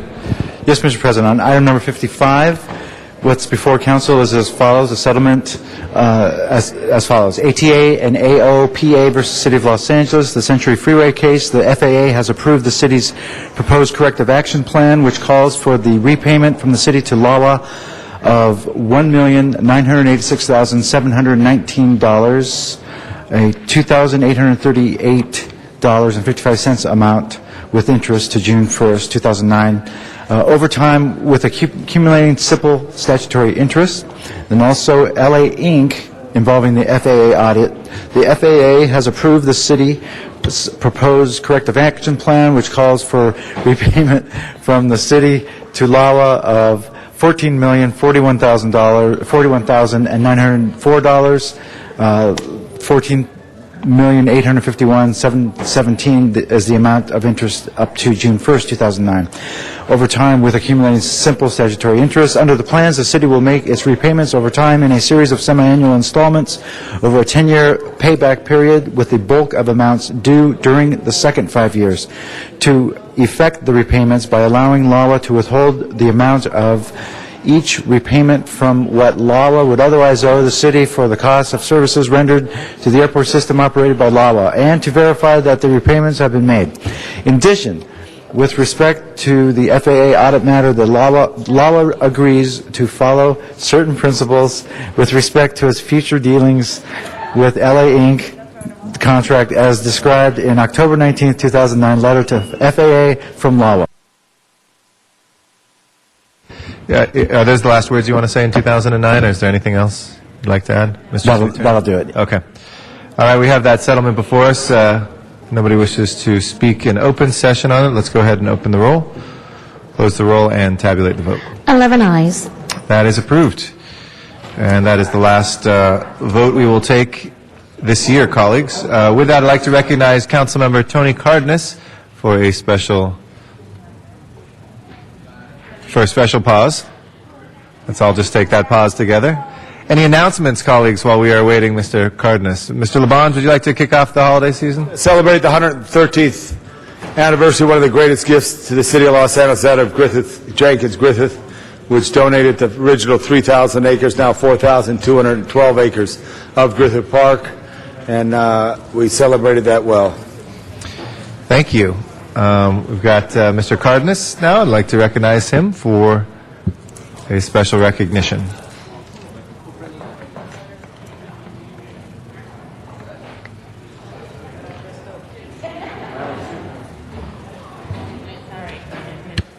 Thank you very much, Mr. President. I know it's been a long day, ladies and gentlemen, but it's not every day that we get to thank and congratulate a young person who's actually served the city of Los Angeles, like this young man, Jacob Rodriguez.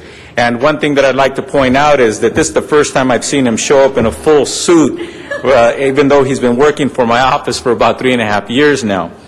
Jacob Rodriguez was born and raised in San Antonio, Texas. He's a foreigner, but he adapted to Los Angeles very, very well. He came to Los Angeles a little confused, but he's done a wonderful job. I say a little bit confused because when you're going to leave Texas, which is a great state, and it has a lot of great educational institutions, why he picked USC, I don't know. But the fact of the matter is, he's done a great job there. He's been an excellent student. What's your GPA, approximately? 4.0. 4.0. Well, now I know why, because at UCLA you would have probably been maybe a 3.2, 3, and I'm sorry. Anyway, he's earned every single accolade. He's earned that 4.0, and one of the things that I appreciate about Jacob Rodriguez is his intellect and his sense of humor, and he blends them very, very well.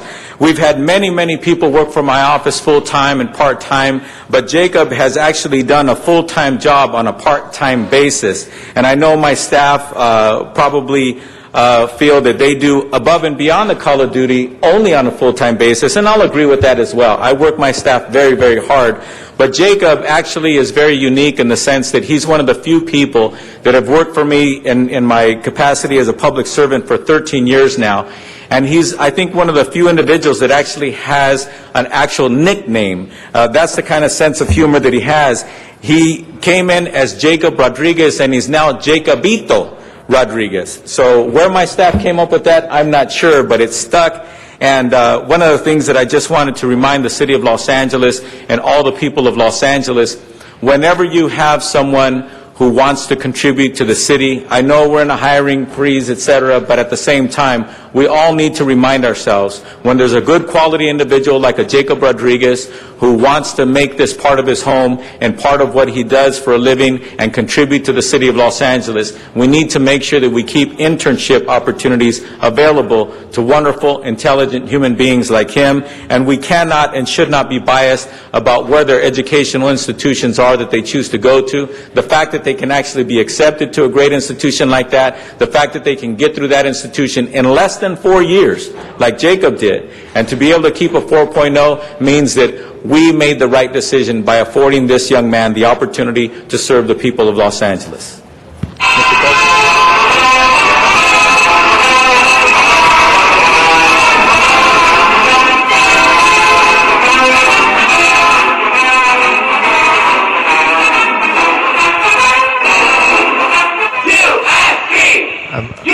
I'm sorry, Mr. Dog, if you could lower your voice, please.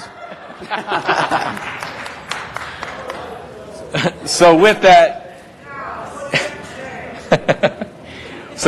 it's my great pleasure to give this resolution to Jacob Rodriguez, who has served the city very, very well, and someone that we watched grow in character, not so much in stature, but in character, for the last 3.5 years, and someone who earned a 4.0 from the people of Los Angeles, as well as the great institution of the University of Southern California. And before I hand it to him, I'd like to give him the opportunity to say a few words. And I know it's been a long day, so thank you so much, President and council members, for affording us this opportunity. Thank you. Now, I know you guys have been here long, so I will try and keep this brief. But, Council President, can you please hold my time? I'm sorry, we have to run the clock this time. But Okay. I just want to say that for the last 4 years since I've been here, it's really been a pleasure coming in here and learning from each of you, from the council members that are here now, and also those that are not present right now. But I've seen a lot of complex, multifaceted issues come before you guys, and the way you've handled yourselves, even though you have disagreements, but the mutual respect and the professionalism you showed has just been really inspiring. And so I thank all the council members here for that. To the staff, the CD6, we have certainly grown as a family. I have to say, first and foremost, thank you so much for all your help with my homework. I couldn't have done it without you. But it's been a long time since I referred to them as colleagues, because as soon as I got here, they became family, and that's hopefully something that we'll maintain for the rest of our lives, because I really love everybody here. So thank you guys very much. And then to Councilman Cardenas, I have to say, it's just been really, really easy coming to work every day. And the councilman's energy and his passion, his work ethic, his integrity, his character, it's all very, very contagious. And so I have to say, Councilman, it's been an absolute pleasure working for you for the last 4 years, and something that I will never forget for the rest of my life. I look forward one day, a long, long time from now, to telling my children about the experience I've had at USC and also here at City Hall, and I really look forward to telling them about the extraordinary public servant who made it all possible. So thank you very much from the bottom of my heart. Thank you.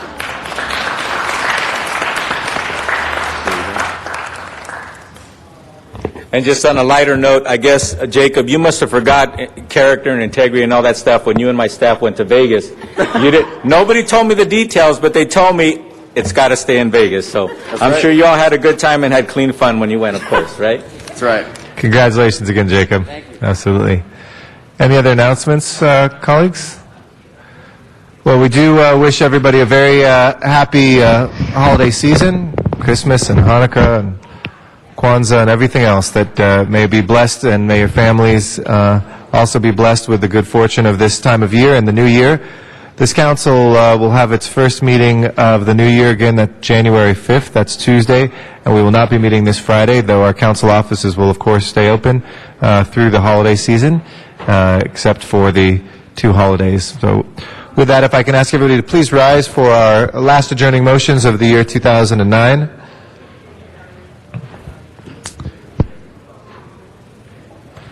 And I'd like to recognize first Ms. Hahn. Thank you, Mr. President. I want to adjourn today in the memory of Griselia Puente, who passed away on December 13th from pneumonia. She was 85. She was the owner of Colima Restaurant, where you guys all ask me where I get that chicken soup from every single day. It's at Cesar Chavez and Broadway, Colima Restaurant, and she was the owner of that restaurant. You know, I'll tell you, that soup, I'm sure it's a family recipe, but I feel like that I have that soup every day, and I feel it's kept me healthy, gets me through these long council meetings, it's a great little restaurant, and I just wanted to adjourn in her memory today. She opened the restaurant 40 years ago, and she ran it with 3 of her sisters. She was preceded in death last year by her husband, Pablo. She is survived by her 3 children, Zed, Gerardo, and Griselia. So in the memory of Griselia Puente. Thank you. Thank you very much. That's nice. We'll miss you on that as well, Mr. Labange. Thank you. Mr. Labange is next? Yeah, members, anyone who passes too soon, lived to be 79, but died in a horrible fight with cancer. I ask we adjourn in memory of Roy E. Disney, who is the nephew of Walt Disney. Roy E. Disney and family live in Toluca Lake. He was a great award-winning sailor, a great businessman, very good businessman, and he was a philanthropist as well. He died fighting cancer at the Hoag Memorial Hospital in Newport Beach. He's survived by his wife Leslie and 4 children from a previous marriage, Tim, Roy, Abigail, and Susan. Also has 16 grandchildren. I ask we adjourn in memory of Roy E. Disney. Thank you very much, Mr. Labange. Any other adjourning motions? Mr. Zine. Thank you, Mr. President. Fred Chapa passed away December 15th. We lost a wonderful leader, friend, and advocate for people with disabilities, Mr. Fred Chapa, the former executive director of Valley Village, an organization that provides quality service for people with disabilities, left behind a legacy of service to the community. Before joining Valley Village, Fred Chapa worked for Lockheed Aircraft in Burbank as their finance analyst. After 10 years at Lockheed, Fred changed career paths and worked for East Los Angeles Health Systems as their deputy director, responsible for administering programs in drug and alcohol counseling. Fred began his career at Valley Village in 1980 as the operations manager.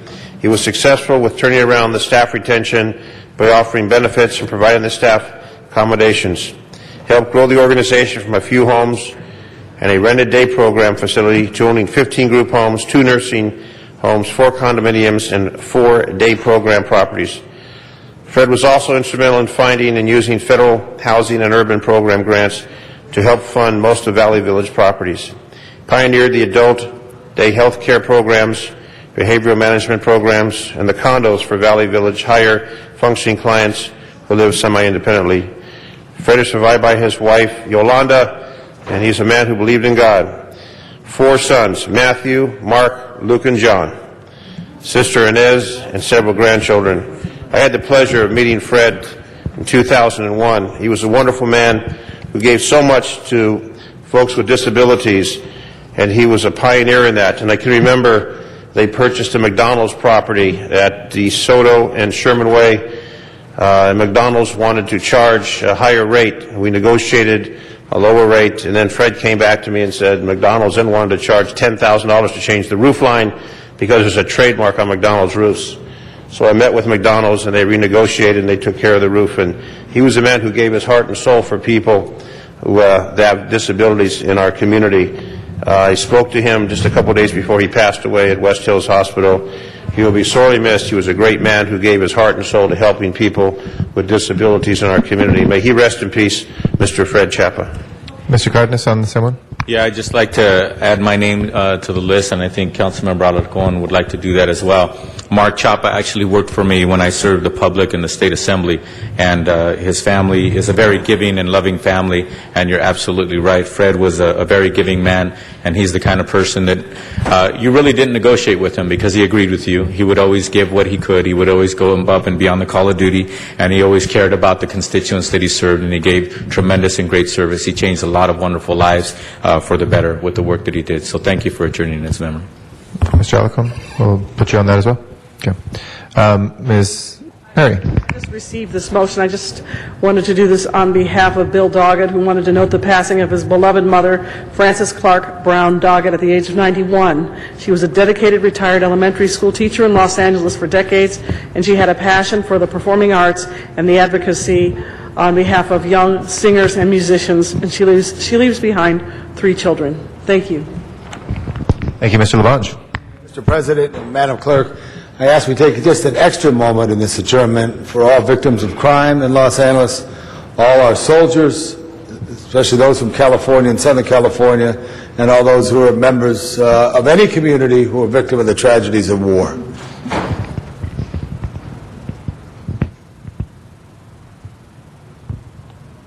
Thank you very much, Mr. Labange.